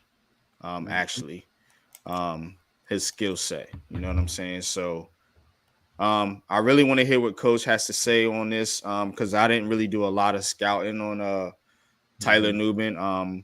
I did watch some film and a couple highlights of him, so I'm impressed so far. So, Coach, talk to me. how Newbin, Tyler Nubin fits in. Newbin is a very good safety. He really is, and he can develop. If you really develop him, he can develop to be one of the top safeties, or if you want to say between top 15 to top 10, there's that possibility. If you properly develop him, he can play split field. He can play single high. He can play down in the. Let me go back. He can play two high. So if you want to play like cover two, he can play deep. He can play singles, so if you want to cover three or man free, he can do that. He can be the box safety. He can come up and support and run. He can ride the seams. So and he can cover. He's played top competition, playing in the Big Ten. He's going up against Marvin Harrison Jr. and many different receivers that have come out of the Big Ten. So he's played against top talent. He's not afraid of it. So he's definitely one that, you know what, if you develop him right, it's going to be a very good safety for a long time for the Giants. I agree. Ghost says A+ pick for me. I agree. Man, K, what's your thoughts on Tyler Nubin? Tyler Nubin. That was the pick that I had in my mock draft too when I did a lot of mock drafts. But I think this is the one part of the draft that I think the Giants probably should have traded back to try to get an additional third round pick. That's okay. I think this is the only part of the draft where I thought like, okay, this is what we probably got to try to get back in, because we get two third round picks and the second, that would have helped us out even more. But I like the Tyler Nubin pick. You know what I'm saying? And if we would have traded back, we probably could have just got TJ Tampa and then, additional third round pick or something like that. But I think he has a good chance of, it's like but this was a position that we desperately did need, though, with McKinney leaving, and I know we signed Jalen Mills and stuff like that, but he was the highest rated safety out there, so it was a great pick, and I wouldn't be mad with it. Facts, man. I agree with you, man. Tommy says, Nubin is amazing. Awareness, instinctive, aggressive, a missile, shooting the A gap 20 yards away, finds the ball. Yeah. He's also a ball hawk. I forgot about that too. Yeah. Yeah, he had quite a few interceptions in college. So definitely, man. Tyler Nubin, man, coming to the Giants, man. Giants are building a defense, y'all. Ooh, look out. I kind of like remind me, I think, because of Shane Bowen's defense, I think I'm remember Kevin Byers. Yeah, that's what a lot of people was comparing them to, man. But I think he can be better than Kevin Byers, man. Right. I mean, for real. So let's set a reasonable expectation, man. But for real, Jerome Henderson, when he gets these defensive backs in this system, he'll maximize his talent. I feel comfortable. Speaking of defensive backs, Andrew Phillips, third round pick. Giants drafted Deontay Banks in the first round of last year's draft, and now add more youth to that group early in the third round this year. His career best 23 defensive stops, led all SEC cornerbacks in 2023, and his 72.9 PFF coverage grade was also the best mark of his career. Now, Andrew Phillips, this pick, not gonna lie, I was a little confused by it at first. Looked at some things, talked to Pat, Lou, the crew, and I'm okay with it. But I still think we have a void on the outside at cornerback. You know what I'm saying? We don't have a definitive answer there. Now, somebody can, not saying one of these guys can't step up and take that spot. You know what I'm saying? Or even if it comes down to Nick McLeod starting, it is what it is. You know what I'm saying? I feel comfortable with the defense all around everywhere else, to where CB2 shouldn't derail our season. You know what I'm saying? But that being said, Andrew Phillips is a pretty good player. He's a pretty good player. He's gonna be a slot guy, in my opinion. Joe Shane kind of said as much in his press conference. You know, he said he can play outside, but they drafted this kid for the slot. Kind of makes you wonder what they feel about Cordell Flott. Maybe they're not as high on him, or maybe they just want to move on from Darnay Holmes and keep Flott as a backup. So, but that's why it kind of confused me a little bit. So this is the one pick I was a little on, you know what I mean? But man cave, what's your thoughts, man? This was the pick right here that I didn't like this pick. I was expecting, like I said, TJ Tampa, outside cornerback, something like that. Or they could have took Cooper Beebe, in my opinion. This was the pick when they announced. I was like, Andrew Phillips. I was like, man, this dude's like he's almost like a fourth round, you know, like you can get up in the fourth round or something like that. I thought it reached a little bit for him. I think he could have been in the fourth round for them. So I was expecting like either like TJ Tampa or Cooper Beebe, who was still available, you know, in the third round. Yeah, Ghost says I agree, not afraid to athletic needs work. Hope Henderson can get the best out of him. Give it a B- because I do see potential. Tommy says cover, recognizes screens, attacks them aggressively.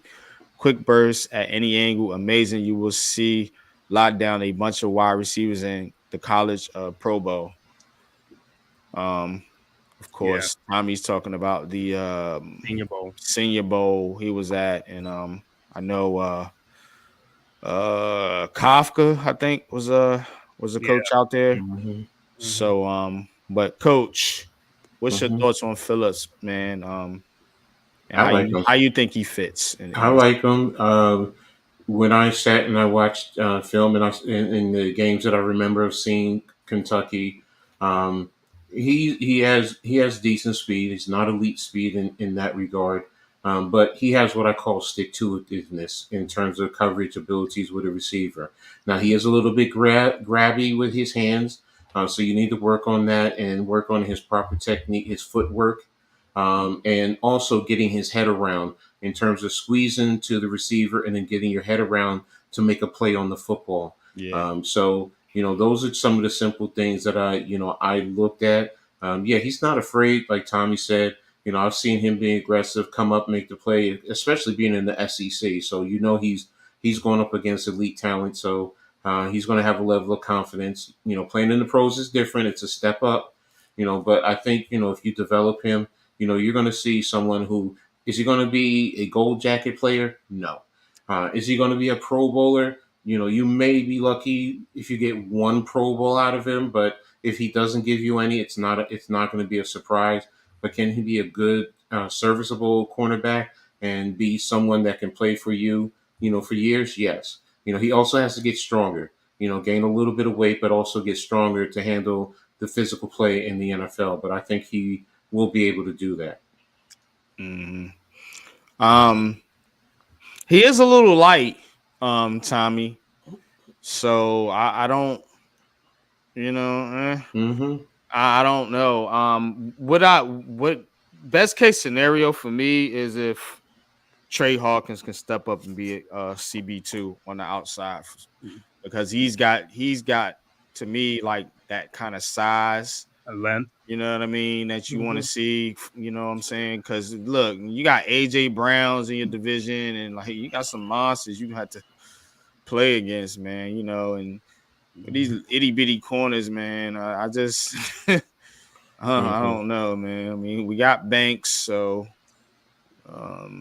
that's good, but you know, get somebody else on the other side, man, that can handle some of the bigger receivers, pause. But all right, let's get back into it. So, all right, Theo Johnson, man. Theo Johnson, out of Penn State, tight end. You know, didn't have a crazy production in college, but he is a prototypical tight end, you know, modern day tight end as they say. So, you know what I'm saying? It's like 6'6",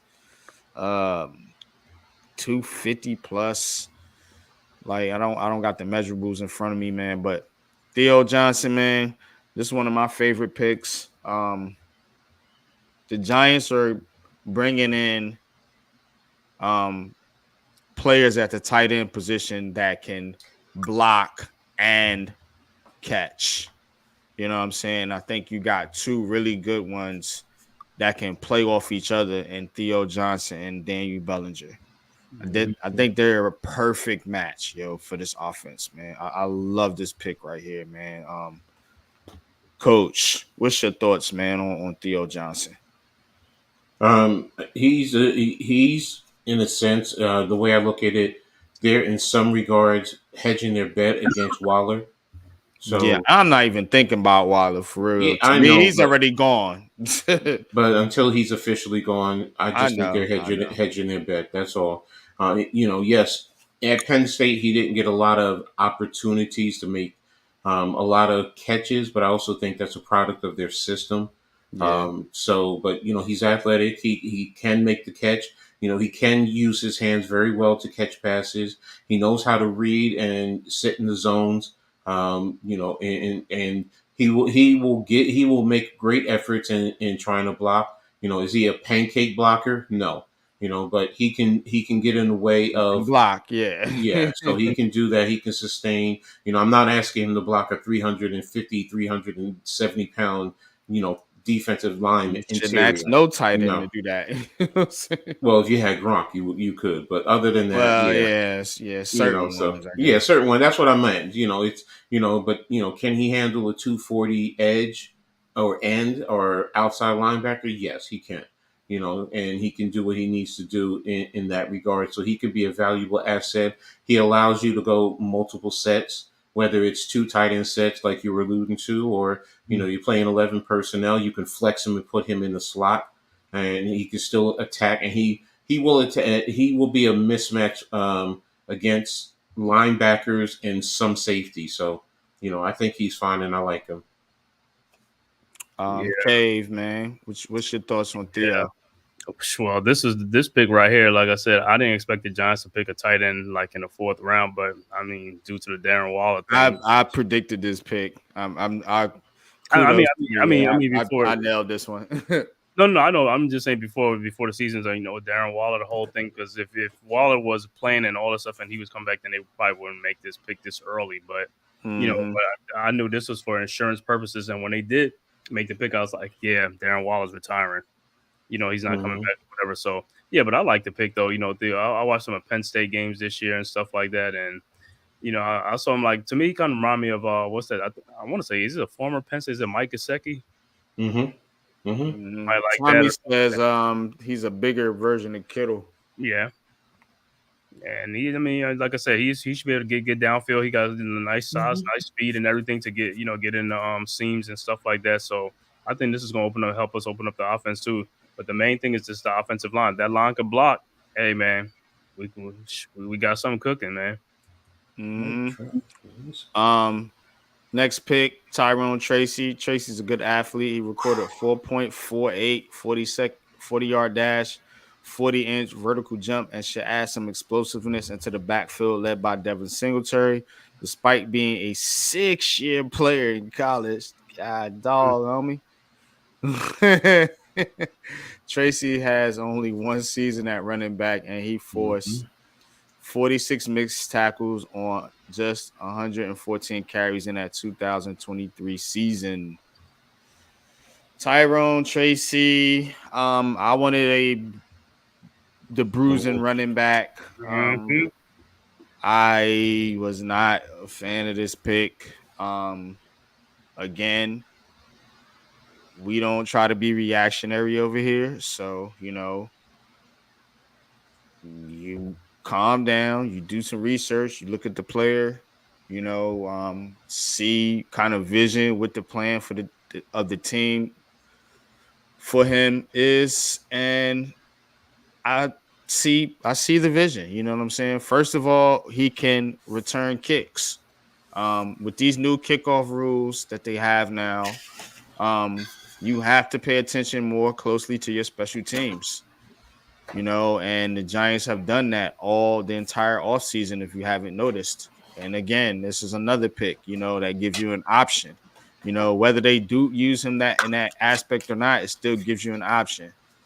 The second thing is they're not high on Gary Brightwell, so this kid really has a straight line shot to be RB3 off jump because you have Singletary, um, um, Gray, and then him. The Brightwell is gonna get cut. I don't think they, and then the other kid, Corbin. I don't think he's in the plans for the future either. And then the last thing is he's a former wide receiver, so he gives you a lot of versatility. You know, to put him at running back, put him in the backfield, line him in the slot, line him on the outside. Like you can do so many different things. Like I said, kick return, punt return. So the Giants are trying to build versatility on their roster, you know, and having versatility helps you deal with what? Injuries. Think about it. Having versatility helps you deal with injuries because if a guy gets hurt, you have somebody that you can put at that spot. You know what I'm saying? That maybe, you know, if you just have a player that only plays one position on that roster, he doesn't have the versatility to play spots in case people get hurt. So think about it like that. If a running back gets hurt, you have a backup running back. You also have a backup receiver, and you have a backup return man in just one pick. So go ahead. Man, Dave, what's your thoughts? Yeah, like I said, I'm gonna just be like honest with you. If you take away, like, if you didn't even read about, like, you know, like he played 6 years and had one season at running back, and he was a receiver before. When you look at his highlights, you're like, man, that dude's a beast. Yeah, it's good. I mean, you can even tell he was a receiver before. And I was looking, I was like, just unless they said that, I was like, oh yeah, I was like, I like this. Like he got speed. You know what's funny about him though? When I watched his tape, and it's going to pain me to say this, but the damn guy kind of run like Saquon Barkley, yo. I swear, yo, he kind of looked like the way he run, kind of run like Saquon Barkley. I was like, Lord, here we go. We go. Yeah, I think the thing with him is, like, I mean, he's a do-it-all player. I just want to see on the as a running back, he can pick up the blitzes and things like that. I'm just saying, as far as his running style, I'm not saying that's who he is. I'm just if you look at how he runs, his style of running, you know what I'm saying? He kind of looks like that a little bit. Yeah, and like I said, with him, it's like he can pick up the blitzes and things like that. He'll see a lot of time, you know, with him and Singletary and stuff like that. Because the thing about it, he was a former receiver, so you know he got good hands. He gonna make catches. So he's one of those, like a outlet. He's gonna be an outlet for the quarterback. You know what I'm saying? Something that, you know, Saquon did. You know what I'm saying? But you know, sometimes he dropped the ball. Like, where this guy looked like he had more sure hands. And like I said, I'm not gonna say it because he hasn't even played down in the NFL yet. But he looks like actually, Tommy. His vision is questionable. That's on his scouting report. So yeah, that's part. That was some of his, and that's some of what I seen on a little bit of film that I watched. Sometimes he doesn't pick the right hole, so to speak. You know what I'm saying? So, but I just said, like, how he runs, like when he runs, like how he looks when he runs. You know what I'm saying? The way he cuts back and shit like that. He kind of looks like Barkley, a poor man's version of Barkley, whatever you want to say. But just an initial thought. But I'm not saying that's who he is or that's who we need him to be. You know what I'm saying? But it was kind of funny to me. I was like, damn, they, instead of going with the power back that we all wanted, you know what I'm saying? They go with a motherfucker that's like Barkley. And I mean, like I said, another thing that people say, thing of Barkley tap dances, but you also have to understand too, he played behind a poor line. So guys is always in the backfield, you know what I'm saying? Whereas I'm gonna see when he play for the Eagles if it's gonna change, because the Eagles have a good line, we'll see if he's gonna hit the hole fast. You know what I'm saying? But it's just like the same thing like a quarterback. If you're getting hit a lot and getting sacked a lot, you're gonna become like, you know what I'm saying? You're gonna see ghosts. You see what I'm saying? Because you get hit so fast, and by the time you get the ball, they already in the backfield. So you gotta look to see which way you want to go. Now, if you had a great line and you know you can trust the line, you ain't gonna hesitate. You just gonna hit the hole and just go.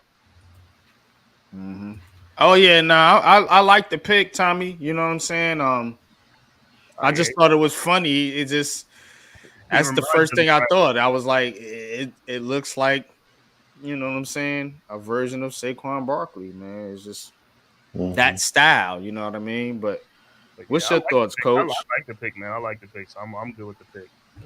I'm fine with the pick. I understand about the power back because we've talked about it all Mm-hmm. up until the draft.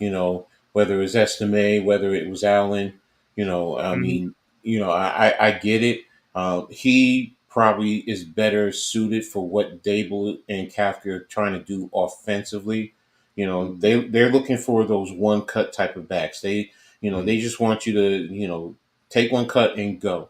And you want to be quick in terms of your running. So, and not consistently dancing around, and trying to find, in a sense, find a hole.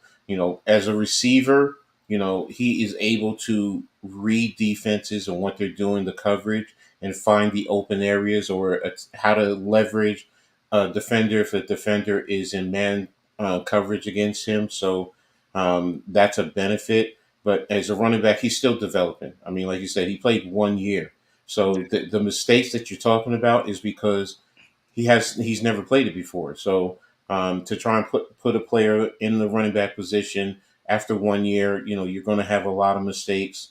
You just have to continue to work with him, develop him, and coach him up. But in terms of athleticism and ability, yes, he has it. Explosion in the run game. A certain level of elusiveness. In the open area, he can make guys miss. So yes, I like it. He just has to be further developed. Mm-hmm. Tommy says he would get his playing time and kill NFL tacklers. He has a Diggs type of break tackles. Has to learn RB. His floor is extremely high. Yeah, I mean, look, it's not a bad pick at all. It's not a bad pick. It's just I personally wanted to go in a different direction. Um, me personally, but look, I ain't mad at it at all. Last pick, well-rounded linebacker Musau. Right. Okay. Musau. Anyway, this dude's a tackling machine. Just gonna cut to the chase, basically, man. It's 6th-round linebacker. Says had 137 run stops since 2019 between Hawaii and UCLA. In addition to providing value in pressure packages with 107 total pressures in that time, likely a core special teamer. Musau has the football intelligence and tackling ability to hold up in a rotational role in a pinch. So, what's your thoughts about this linebacker out of UCLA, Coach? I mean, basically, it said it. Number one, he's going to start out as a specials type of a special teams guy. So, and his tackling ability will help out there. There's some things that he still has to work on in terms of understanding the proper angles. When you're dropping in your coverage, because I watch UCLA a lot. I mean, their defense was elite. Their defense was pretty much the best in all of college football. So he understands, but he still has to work. He still has to develop, but he has certain abilities. I want to see how his speed transitions to the NFL. So that might be the big concern for me. His speed overall, but he has very good intelligence. He understands defenses. He was taught very well, so he understands how to tackle. The proper way to wrap up. So he's smart, especially if you go to UCLA. You're definitely smart. That's what most people don't understand. And, academically alone, UCLA is very high. It's probably one of the tops in the country. So, and he has a level of intelligence that will translate to the field. He understands the game. So it's just a matter of coaching him up and, like I said, seeing how he adjusts to the speed, the level of speed that he's going to go up against, and make sure that he's a right fit schematically. Oh damn, that's a bad pass. Sorry, Mm-hmm. I'm watching a football game. Mm-hmm. Oh, you got it. What's your thoughts, Man Cave? Yeah, that's the same thing with Coach. I just want to see I know he's a tackling machine. I want to see what his game speed. If he can move sideline to sideline, if he can move sideline to sideline, and with good tackling and stuff like that, a tackling machine should be okay. But then again, like I said, I think he's a little bit undersized, for the position. I think that's why he went into the 6th round. So, but what I'm saying, I've seen people. You've seen guys like in the past there's been like undersized linebacker like London Fletcher and these other guys. And Yeah. I want to see if he could just if he could really bring it in, because we can still got Darian Beavers who I don't know what's that going to become of that, but what I'm saying, he could beat him out and stuff like that. Just never know, man. I mean, hopefully he could be our Fred Warner, you know what I'm saying? But what I'm saying, I know he's a 6th round pick, man, but he's a tackling machine, man. If he could just be in the right place at the right time. Yeah. Goes the Polynesian. Yeah, that's tribal blood, right? Yeah. I just wonder if Dash he could become had talked about that. I wonder if he could be a Jesse Armstead type in terms Right, of development. like a 6th round pick, yeah. But what I like the most about this pick is the fact that they really recognize, like, okay, you need to add depth at that linebacker spot, because that's something that I question. I said, who the hell's gonna play if McFadden or Bobby Okereke go down? Right. Who the hell's gonna play? What are we talking about here? A Carter Coughlin type of player, or what? What are we doing here? You know what I'm saying? So I'm glad they brought this kid in. Not expecting him to start, of course not. We got our 2 pillars in the inside there, but to have somebody at least that's has a great football IQ. That's one of the things you want out of a middle linebacker, in my opinion, man. But all right, who picked Carter Coughlin? Was that Shane or that was Gettleman? I think it was Gettleman. that was Gettleman. Yeah, then Carter Coughlin ain't gonna be around. Nope. Probably not too much longer. But go through the Jets draft real quick. Jets trade down one spot. Pick up offensive tackle Olu Fushanu. Jets offensive line has been a weak point for the last few years, even though they brought in veteran tackles Tyron Smith and Morgan Mogus to strengthen it.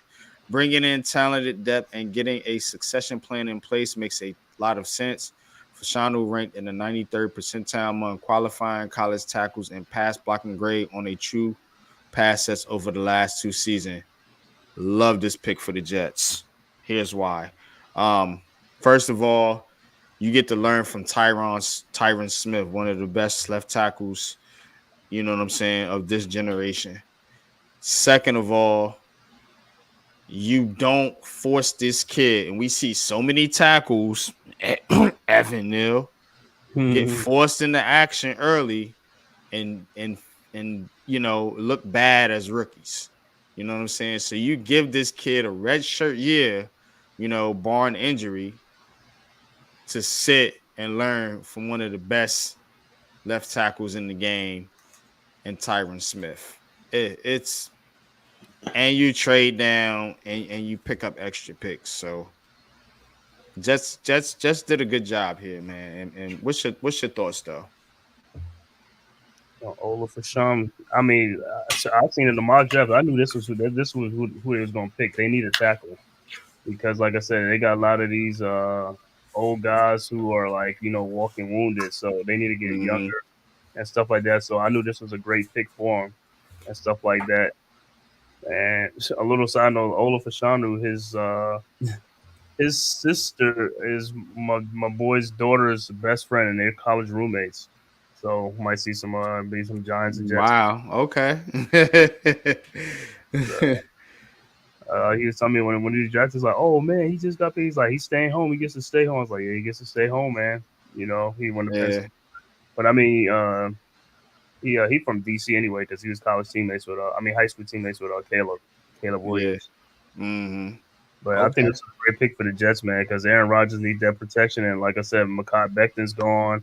And Elijah Vero Tucker's always hurt, so this is a great pick for the Jets. So I mean, this is what they needed.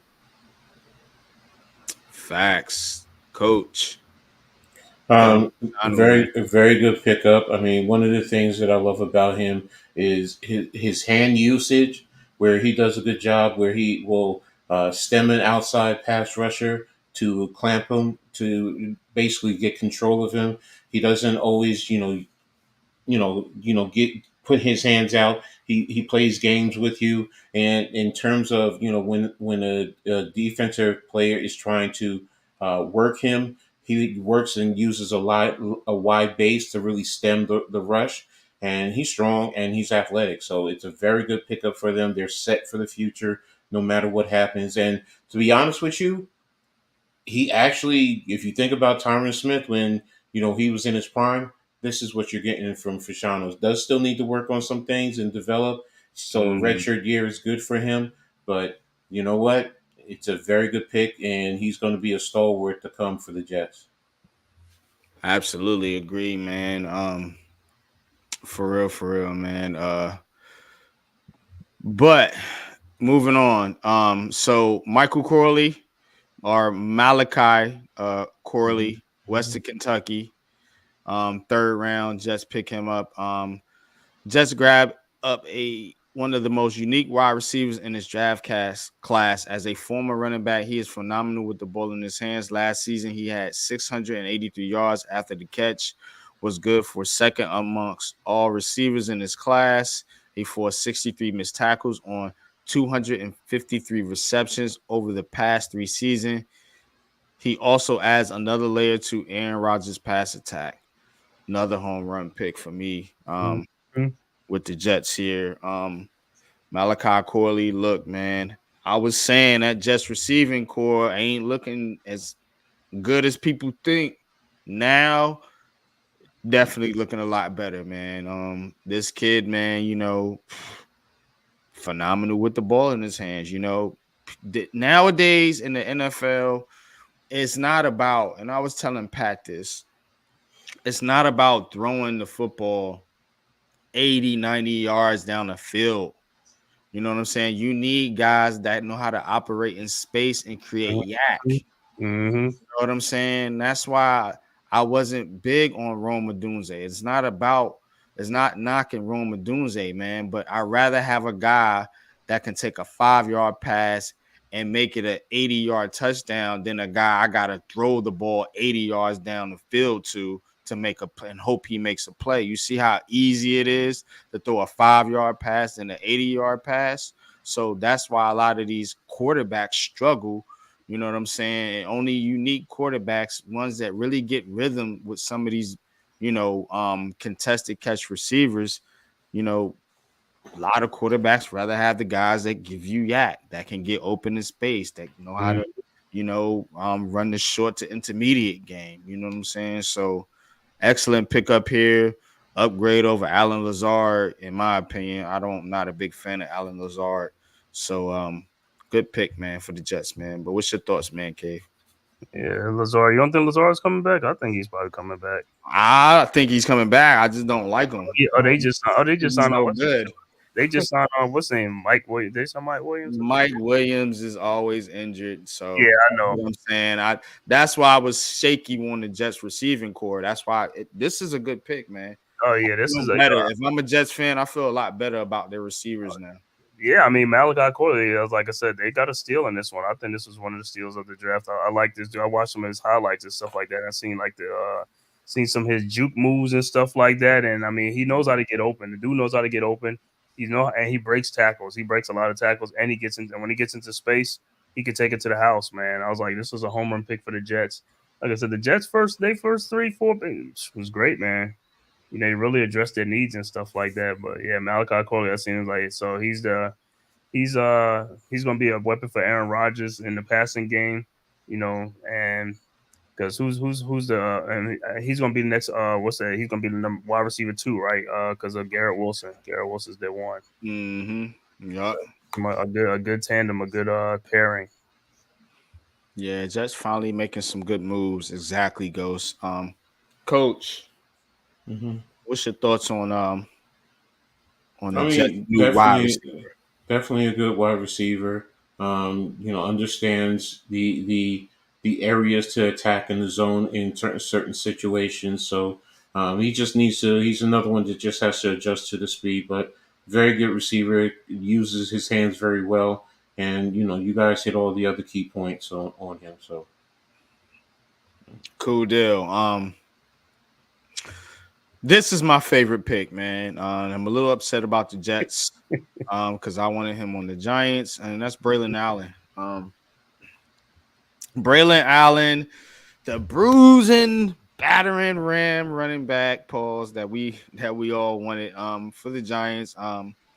Says Allen burst onto the college football scene in 2021, has been one of the most best running backs in college football in each of the last 3 seasons. Only 20 years old, Allen is built like a truck. A valuable asset that he possesses is his ability to finish games. His 409 yards after contact in the second half of games ranked 13th in the FBS in 2023. He is more than capable of making plays in the screen game, but do not expect him to be utilized much outside of the backfield in regards to targets in the slot or out wide. Again, that's getting it right, man. That's getting it right here, man. You got Hall, now you got Allen. You know what I'm saying? You got your thunder and lightning, so to speak, man. I mean, I love it here, man. It's another good pick, man. Another solid pick, man, for the Jets, man. Shout out to the Jets, man. Shout out to the chat, man. 82 still strong, man. Y'all hit that like button. Please hit that like button, man. Share the video. And drop your comment, man, on the stream, man. Let us know who you are, man. Let us know where you're watching from. But coach, what's your thoughts on it? I know you with Braylon Allen. Talk to me, bro. I mean, good size, young, still can develop. Does he need to work a little bit more in the passing game? Yes. Last year playing under Phil Longa's system did help a little bit, but he's a running back. And that's really what he's in between the tackle. Allow him to eat in that regard. I think he's going to work well with Bryce Hall and what they're trying to do, and especially in their offensive system, because teams are going to play back a little bit more because of the skill sets there. So that he's not going to see a lot of loaded boxes, but if he does, then he's going to help the pass game. So it's to me, this probably was the Jets' best pick in my opinion. Yeah, man. Yeah. What you got for us, Cave? Yeah, you took the words out of my mouth. This was when they made this pick, I said, "Oh man," I was like, almost threw the phone down. This is the guy that we needed. I was like, I have visions of what's the name, Cooper Beebe or Mahogany in the third round. So, you know what I'm saying, and Braylon Allen. I was like, we need this back. We need to get these short yardage. This is a guy that can get the short yardage for us, or like the goal line stuff to get into the end zone for us. But the Giants, they went in a different direction as far as like they didn't look like a ground and pound, kind of a strategy. But yeah, this was a great pick for the Jets, man. And I was just like, and that's the first thing I thought about was Thunder and Lightning with Breece Hall. Him and Breece Hall's like, man. Yeah. One guy's gonna be killing you with the speed, and the other guy's gonna pound you. And saying, so it was a good pick for the Jets, man. It was a great pick for the Jets, man. I was like, yeah, he's in New York, but he's in the wrong New York team. You know what I'm saying?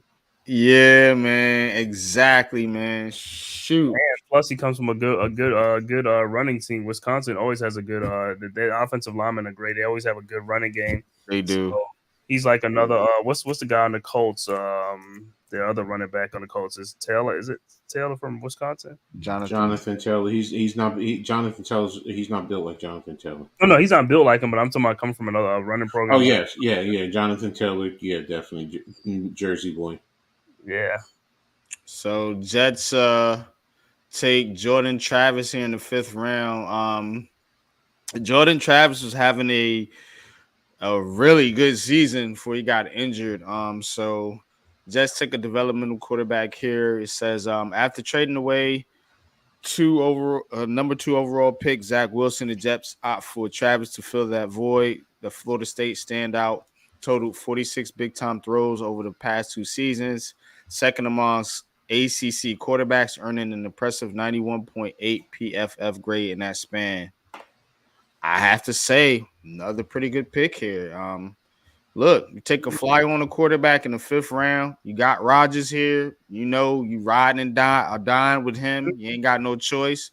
But Travis gives you an option. You know what I'm saying? In case shit falls apart. You know what I'm saying? Which usually it does for the Jets. So, the kid was doing pretty good. I've watched his tape. And I always thought he was a pretty good quarterback. You know, I wondered why he wasn't higher on some people's board, but it was because of the injury. And look, you get him in there, if you can develop him, who knows? But again, not a bad pick. Take a flyer in the 5th round. I can't be mad at it if I'm a Jets fan. What's your thoughts? Yeah, I mean, I agree. To me, he reminds me of what the Lions are doing with Hendon Hooker. You know what I'm saying? They took a flyer on him, got hurt. Yeah.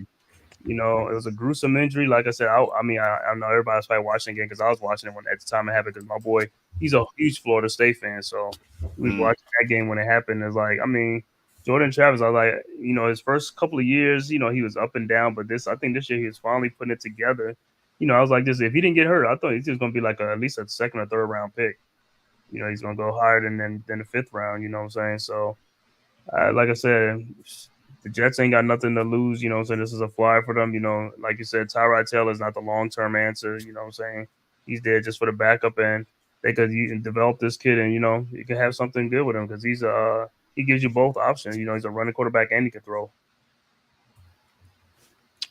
Yeah, man. Coach, what's your thoughts on Jordan Travis? For the Jets, I love it. He's one player.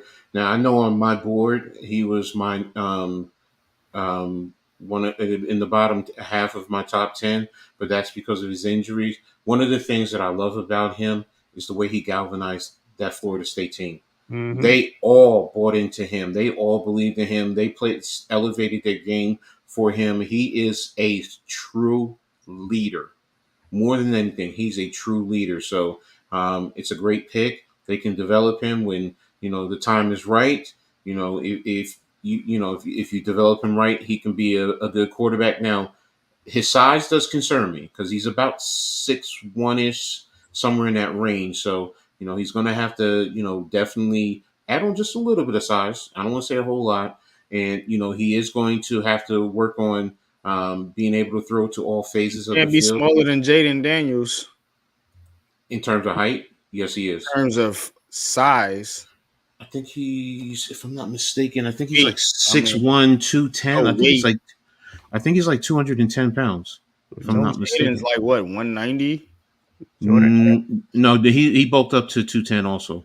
Jaden Daniels, oh, okay. Yeah, he did. I know he was like 190. No, he was 190, but that's why he didn't get on the scales and everything at the combines, and because he was working he was working to add weight. So trying to get his weight up. Gotta get your weight up, kid. But you know, Jordan Travis, you know, good pick for the Jets. Yeah, no doubt. I don't know much about these last couple ones, so Coach, if you could fill me in, feel free. Isaiah Davis, I know, as a running back from South Dakota State, champions. I mean, he played behind Mason McCormick, who I loved as a guard. He could hit the hole. He explodes through the hole. Definitely gets downfield. He's a one-cut type of a back, so he's definitely a developmental type of a player. So, I mean, you know, making people miss tackles. I mean, you know, PFF is sitting down there. He's a sleeper. He's someone who I think a lot of teams, because he played at South Dakota State, right? They kind of, you know, they just want to see. The other one from the CFL, I really know nothing about. Nothing. Yeah. Says the hugely talented CFL standout makes his way to the top level after a fantastic 2023 north of the border. Stingers total an 85 coverage grade in the CFL this past season, where he forced an incompletion on 12.5% of his coverage snaps, while also holding in 5 interceptions. He also allowed just 0.95 yards per coverage snap. So, Jacob, yes, He's I the agree first with player you. throws right from the CFL. I believe so. I don't think anybody's ever been drafted from the Right. CFL. Mm-hmm. wow. And then there's Jalen Key, recorded a 69.1 PFF grade in 2023, 161st amongst FBS cornerbacks. He allowed only 13 catches on 145 receiving yards in 2023. Key was not the sought-after prospect his teammate Terrion Arnold and Kool-Aid McKinstry were, but he was a serviceable corner. There you have it. Yep. So, overall, PFF gives the Jets an A. Mm-hmm. And I have to agree, the Jets have an outstanding draft now. I'm gonna break the Jets and the Giants draft and their overall off seasons down in a separate video, man. But just wanted to give you guys a little bit here on Heart of the City because we cover all New York City area sports and just about the draft, man. But overall, man, the draft is an excellent experience. If you haven't been to a draft, I suggest you go to a draft. It is becoming one of the bigger events in the NFL. We were at a record-breaking crowd, 775,000 people there. That is a new record out there. And me and my good friend Man Cave had the good experience to be out there, of course, along with the rest of the crew, Big Pat, Lou, and other people, of course, in Giants land and all over the world, man. So shout out to Detroit for hosting an awesome event, man. And Detroit fans, man, they're awesome, man. They're funny as hell. It's a special place. It really is, man. Pretty cool. It was great, man. Jared Goff. Yeah. Chanting Jared Goff, man, is crazy, man. Neymar says, looks like the Bucks are beating the Pacers. Yeah, this stuff is scripted, man. Well, damn. That's weird. I know, man. But yeah, we coming up on 5 hours, so we're gonna wrap it up with Coach's Corner, man. And yeah, man, awesome stream, man. But Coach, man, I know you got something cooked up, man, for Coach's Corner, man. But again, y'all, appreciate everybody for coming through. Hit that like button, man. Share the video if you don't mind, and leave a comment. Hit the notification bell so when we dropping all live streams, man. Giants conversations. We got content coming out from the draft. Like I said, I'm gonna be doing draft breakdowns. I'm gonna try to do some more NBA streams. This stream was dope. It was awesome. So I'm gonna try to give you some more content like that, man. But without further ado, you know what time it is.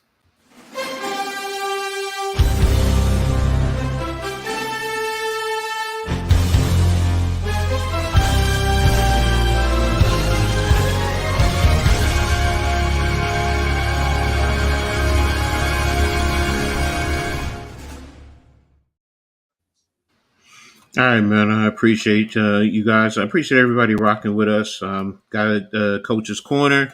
I got some stuff that I wanted to talk about. I'm going to try and run through this as quickly as I can. I'm also adding a new segment into it. I'm going to be talking a little bit about indoor football in the Jersey area, and I'm going to be talking about the Jersey Bearcats. The reason why I'm doing that, they are actually the AAL2 champion, and they actually played the Steel City Stampede on Saturday. The reason why I say that's important is those were the two teams that were in the championship last year. And they defeated Steel City out in Pennsylvania last year to win the championship. Well, they came to Roselle, New Jersey on Saturday, and it was a a tough, gritty game going back and forth. The Bearcats defeated the Stampede 21-18. Like I said, it was back and forth. They needed a last-second interception by Devontae LeGrand to win the game. And with this, their record now is 1-1. So I'll be checking up on them because they're the only, what I consider the area's only football champion right now. So shout out to the Bearcats and be looking out for a little bit more. The Liberty going into the W. The Liberty started training camp on Sunday, so they just had their first. They started their first practice on Sunday, so it's a lot going on. Seen little video clips of them working out, but they're beginning their quest to get back to the championship and hopefully bring the New York Liberty their first championship. So shout out to also in the W. Shout out to Candace Parker. For those of you who don't know, she retired on Sunday. She announced this on her social media, basically saying, "I'm retiring. I promise I'd never cheat the game and that I'd leave it in a better place than I came into it. The competitor in me is always wants one more, but it's time. My heart and body knew, but I needed to give my mind time to accept it." I mean, you can go into all the accolades. I mean, she was the number 1 overall draft pick in 2008. She dominated the league in 16 years, won 3. She's a 7-time All-Star, won 3 championships with 3 different teams: the Los Angeles Sparks, the Sky, the Las Vegas Aces, making her the first WNBA player in history to do so. She's also been a WNBA Finals MVP twice. She won the WNBA Defensive Player of the Year. She's the only player in league history to win the MVP and the Rookie of the Year in the same year. Also, a college accolades, played under the great Pat Summitt, won 2 national titles at Tennessee. She also won 2 gold medals.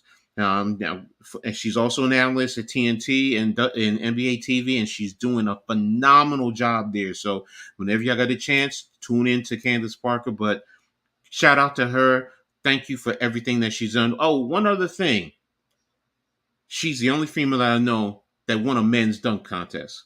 She did that coming out of high school. She won the men's dunk contest back in 2000, I think 2008. Forgot when it was, but again, shout out to her for that.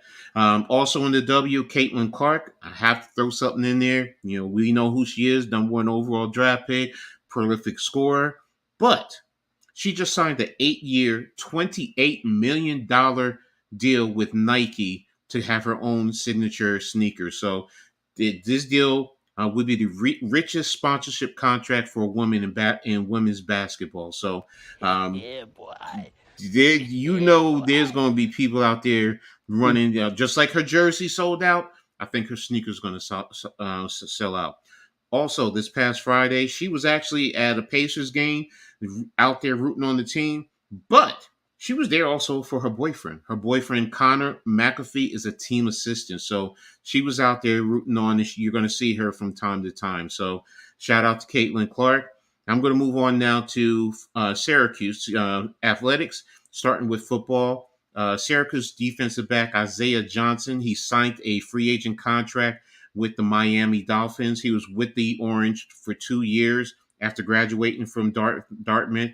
He started every game of the regular season, finishing 5th on the team this past year with 62 tackles, 6 pass breakups, 1 interception, and a forced fumble and a tackle for loss. So good luck to him. Hopefully he shines through and he'll be able to make the roster. Now in men's basketball, I hope I'm saying his name right, Jair Davis. They signed him as a transfer. He spent 3 years at Delaware, so now he's transferring over to Syracuse. He's a 6'7" forward who averaged double digits in 2 years over at Delaware. Last year he was second team all CAA selection. He had a career best of 17.1 points per game, 7.5 rebounds per game, helping the Blue Hens to a 19-4 record. So That's a nice pickup for them. I think he's definitely going to help them along. They also signed Eddie Lumpkin Jr. He was a 3-year starter at Colorado. He's a 6'11" center.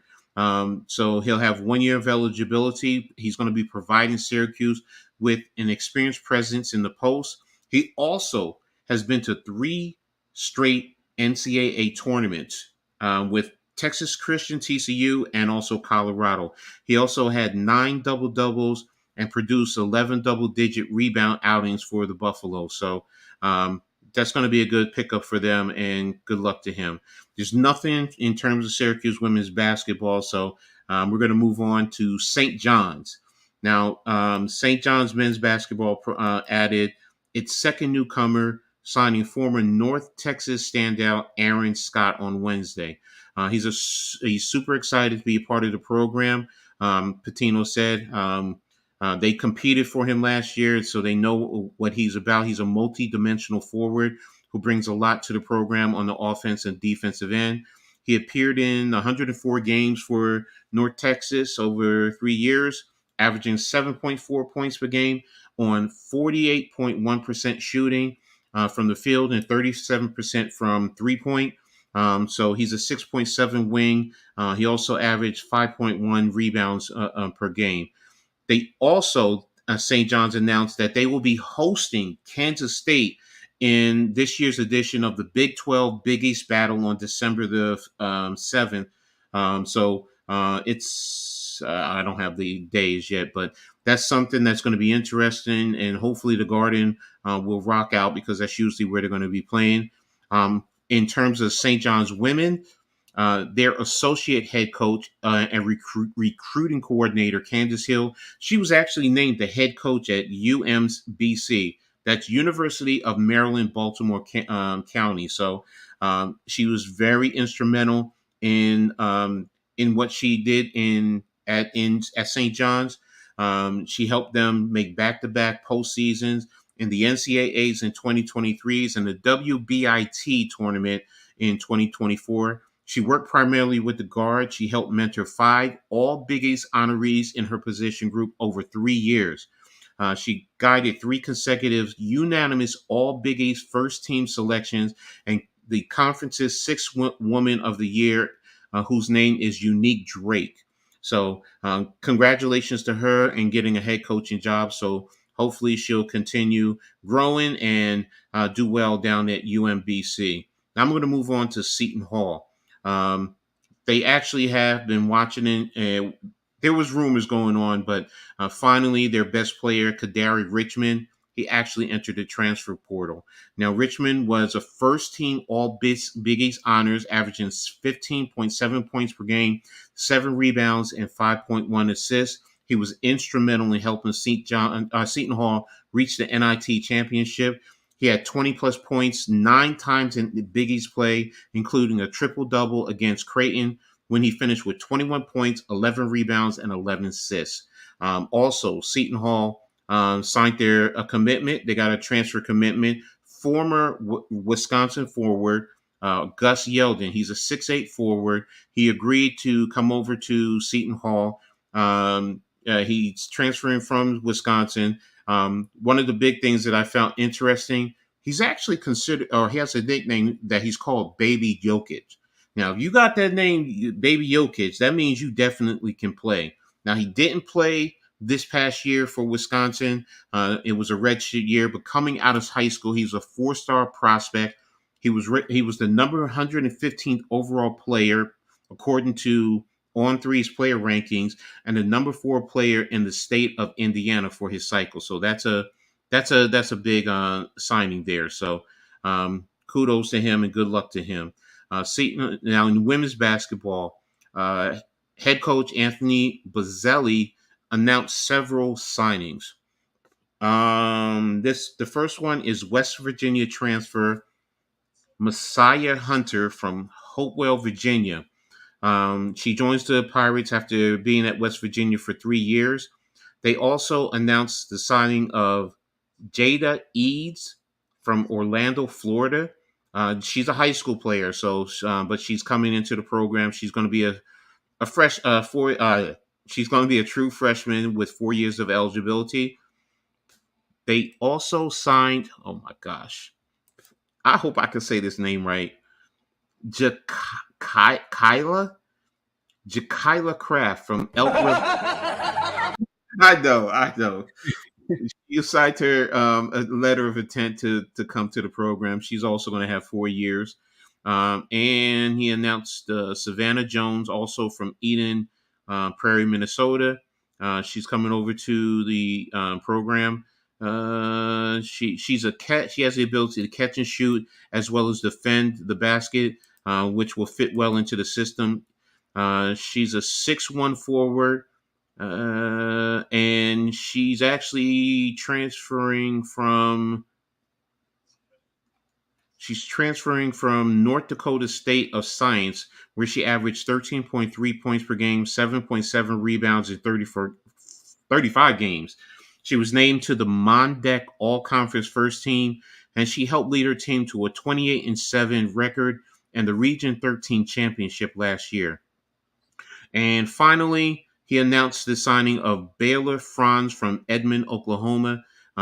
She's also going to be a true freshman with 4 years of eligibility. So Seton Hall has been out there, getting the talent to come to South Orange, New Jersey. So kudos to them for, getting on their grind and bringing in some talent. Now I'm going to touch base on Princeton, because I did miss this earlier cycles of Coach's Corner. The Metropolitan Basketball Writers Association announced postseason awards for sophomores Caden Pierce and Xavier Lee. Xavier Lee, I'm telling you, is a baller. He's definitely a baller. They were also named All Met First Team, and senior Matt Alaka, who eventually came over to Rutgers, was All Met Third Team. The MBWA includes 21 metropolitan area Division I schools and over 300 players. So for them to receive these awards is an outstanding thing. Now in USA Basketball, it announced their 3-on-3 men's national and tournament team, and that will compete in the Olympics. There's a Princeton University player, alumnus, who made it, and that's Kareem Maddox. He graduated in 2011, but he was one of the players selected. Now, while he was at Princeton, he was the 2011 Ivy League Defensive Player of the Year, the 2011 First Team All Ivy League selection. His 56 block shots in the 2010-11 season ranked second all-time in school history for most block shots in the season, and his 108 career block shots ranks fourth all-time in school history, and he helped to lead the team to the Ivy League title and NCAA tournament. So that's a good thing. I like the fact that they're going to have a 3-on-3, and we got representation from the tri-state area. So good luck, Kareem, in going out there. In women's basketball, Caitlin Chen, dynamic player. She's been selected to the College Sports Communicators Second Team Academic All-American honors. She was named CSC Academic All-District Team and Academic All-Ivy League earlier this year. This is her first year as the honor. She's one of only 4 Tigers to ever receive the accolade, joining Stanley Bittler, Lauren Edwards, and Michelle Miller. She finished her senior career at 15.8 points, 4.9 assists, 3.5 rebounds, and 1.3 steals per game. She has a shooting percentage of 48.8%, along with 32.8 from three-point. She also averaged 4.9 assists, which were a career high. She's tied for third for the most single assists in program history, and her 190 field goals were 6. Her 474 points and 383 field goal attempts were 10th. Now, she graduated third in Princeton history in assists, 12th in points, and during the time, the Tigers collected 3 Ivy League titles and 3 Ivy League tournaments, 3 Ivy League tournament most outstanding players, and 2 NCAA tournament victories. And she was also named to the All-Metro, also the WBCA Honorable All-American, and WBCA Regional Finalist. Also, she just committed as a transfer to UConn. So she's going to be going over there to play with Paige Beckers and those girls out over there. So that's a good move for her. One of the things I also wanted to say, I was reading up on her master's thesis that she's finishing up at Princeton, and the girl is whoo. This girl is truly a true academic. So she's smarter than whew, I don't even want to get in and go out there and mess with her, but she's definitely one. Hopefully, once she finishes and she gets it into publication, I'm definitely going to dive in and dissect it and look into that. So finally, I'm going to touch base with my favorite program, Rutgers. They had completed their annual Scarlet Knights spring game this past weekend. Now, they say the Scarlet team was victorious 30-24, but the Scarlet scored the winning score on the last play of the game, and that came from a special needs player for Special Olympics. The real score was 24-24, and they always do this. They line up at around the 3 or 4 yard line. And if you've seen it, the players all act like they've missed the tackle, and this player goes into the end zone and scores a touchdown. Same thing here. So it was a great event. It was a great game. A lot that's going to come out of this. In terms of the quarterback play, anybody who's been following Rutgers know that there's been issues with the quarterback play. With Gavin Winstead last year, not a great passer. No. What happened? You all right? NYJ, you all right? Oh, all right. He probably was goofing me. All right. Sorry. The 4 quarterbacks were Ethan Kaliakmanis, Gavin Winsett, Johnny Shepard, and AJ Saris, and they all got playing time to run their respective offenses. And it ended up being a battle that, in my opinion, in terms of passing, Kaliakmanis was the better passer. Gavin Winston was more dynamic in the run game, but Kaliakmanis definitely has the edge. Now, these are one of the 3 points. The transfer quarterback from Minnesota looked impressive using his arm as he completed 10 of his 17 passes, leading the white team on offense for 147 yards and 2 touchdowns, including one to his brother Dino. Now, Wimsatt, while his passing wasn't as impressive, he was 8 of 16 for 76 yards and a passing touchdown, but he had 5 carries for 64 yards and a touchdown. One of them was I believe it was 37 yards. So he did show a little bit more of a willingness to scramble out of the pocket whenever, he faced problems. And, a lot of those defenders could not catch him. The other aspect that I took from that is the running backs. Rutgers has always been big on running, but Kyle Monangai and Sam Brown V, they didn't play. They were doing little nicks, so they didn't play in the game. But a lot of the younger guys stepped up, and they did leave an impression. The one that left the most impression was Ed Guerrera. He's a freshman. He led the white team backfield, carrying the ball 11 times for 63 yards and a touchdown. He looked very comfortable running in between the tackles, showcased nice balance, change of a direction. It's kind of in comparison to Kyle Monangai, so that's a good pickup for the white team. 4-star freshman Gabriel Winovich, he carried the load in the first half. Now, he ran the ball 13 times for 48 yards, but he also faced a heavy box. So, the defense on the white team defense really made a concerted effort to take away the run from there. So, and the last thing, you saw a lot of young players who played in the game. Because a lot of the veterans did not play offensive line and defensive line, as well as the Christian wide receiving department. Guys like Christian Dremel, he mostly was on punt return duty. Damir Miller, the All-American transfer from Monmouth, didn't even play. So it was pretty much all of the young guys, and there were a lot of plays being made. Moving over to wrestling, I want to give credit to Coach Scott Goodell because they retained All-American heavyweight Yaroslav Slavikuski. He initially entered the portal. Salt was out there. They let him go through the process. He decided to come back, and they did not, because most teams, when you enter the portal, they pull your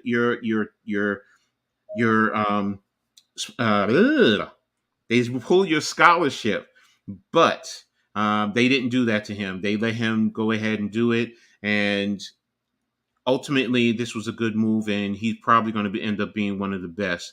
And Rutgers pole vaulter Chloe Timberg, she cleared a Penn Relays meet record of 15.1 at Franklin Field at the Penn Relay. So that's a big thing.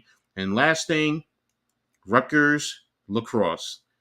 The women's program advanced to the Big Ten semifinals for the fourth consecutive years with a 9-8 win over the number 3 seed Maryland. This is actually their second win ever over Maryland. So that's a big thing for them. So that's it right there for Coach's Corner. Back to you, my brother, NYG. Yes, sir. Well said, Coach. Well said, man. Good job, man.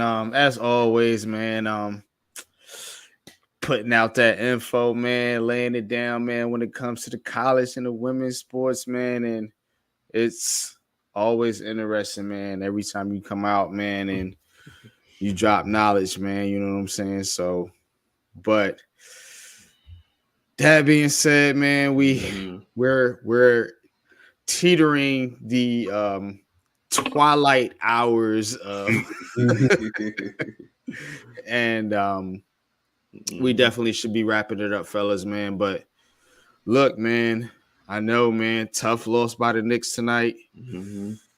Hey, it was a rough one. Yankees went down, Islanders went down. So yeah, we took a hit tonight, heart of the city, but you know what it is. Well, at least the Pacers didn't go out and win, so there you go. The Mets are the only ones that won in the Mets won, man. Shout out to the Metis, man. Shout out to the Metis, man. Yeah. Let's give it up for the Mets, man. Let's give it up for the Mets. Man. The Mets took care of business, man. For real, Mets, man.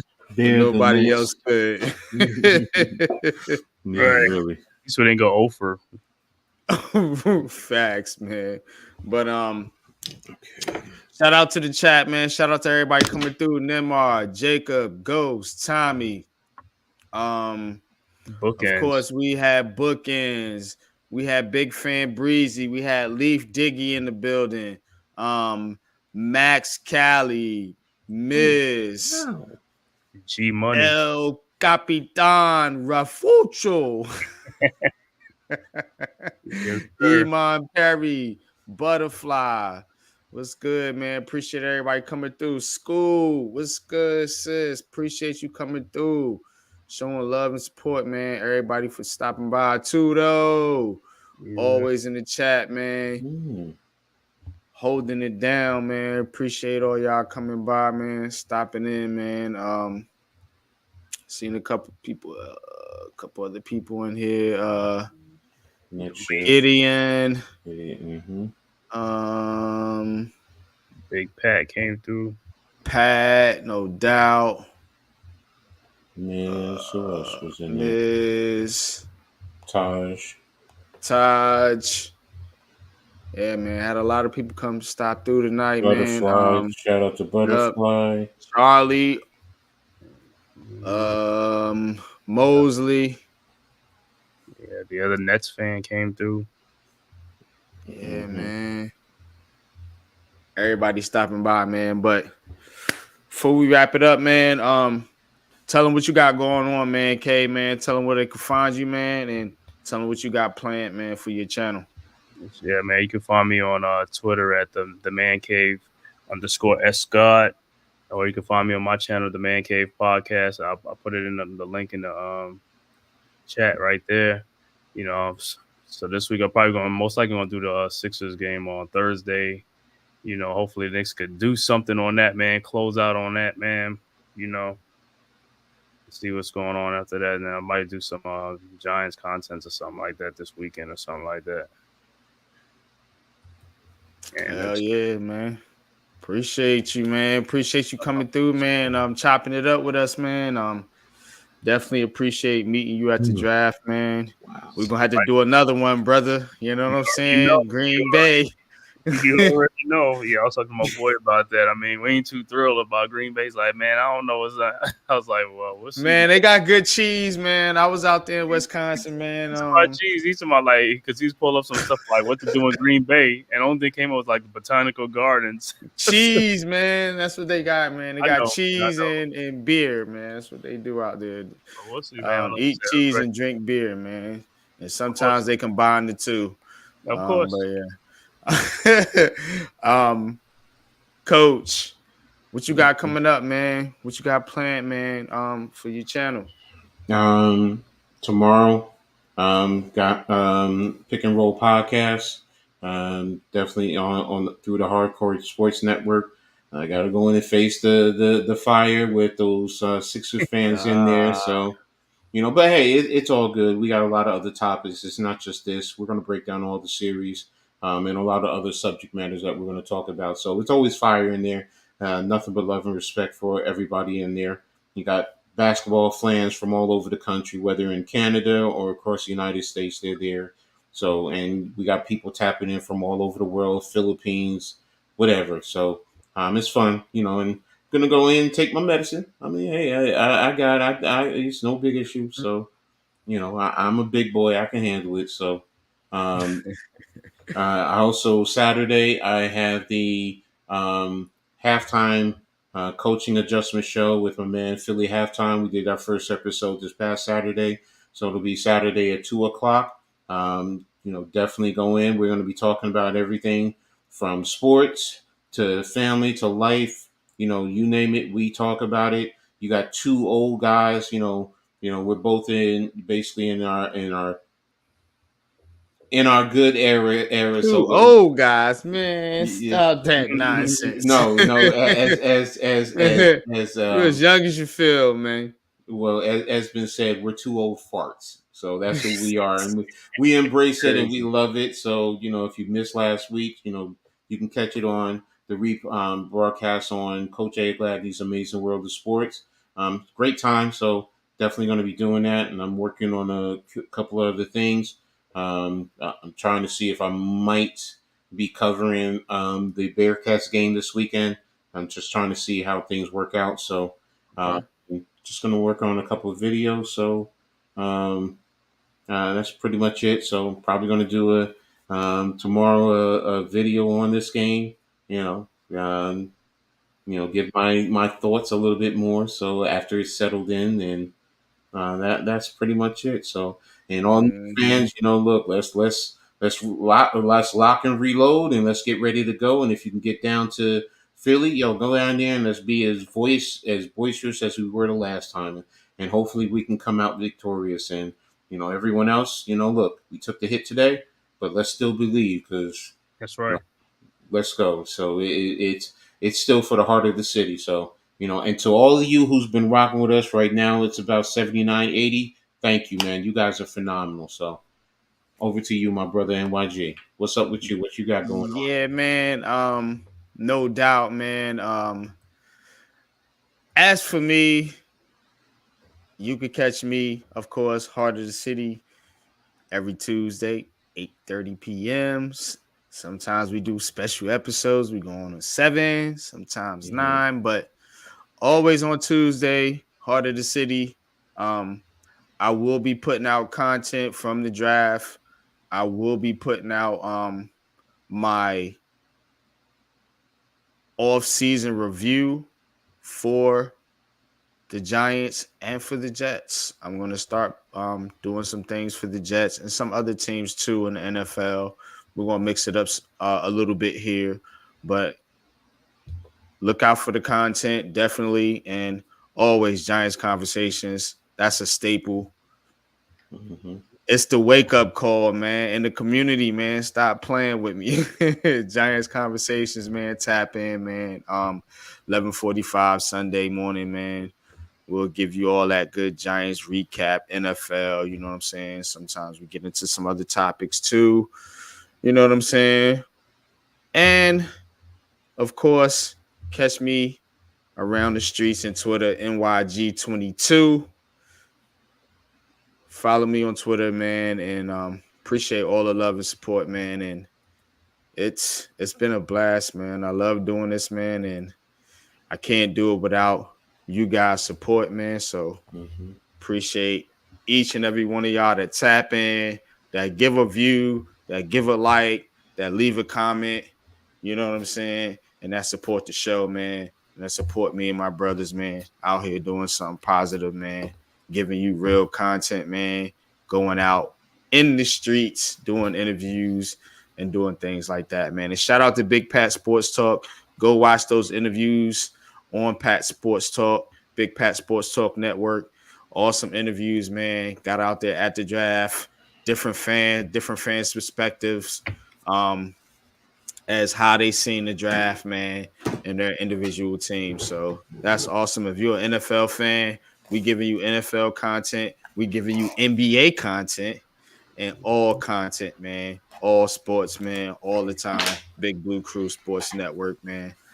Let's go, man. But that being said, until next time, man, it is only one thing to do here right now, and that's to get on up out of here, man. So that being said, man, thank y'all for popping in and stopping by, man. And till next time, peace. Peace. Peace.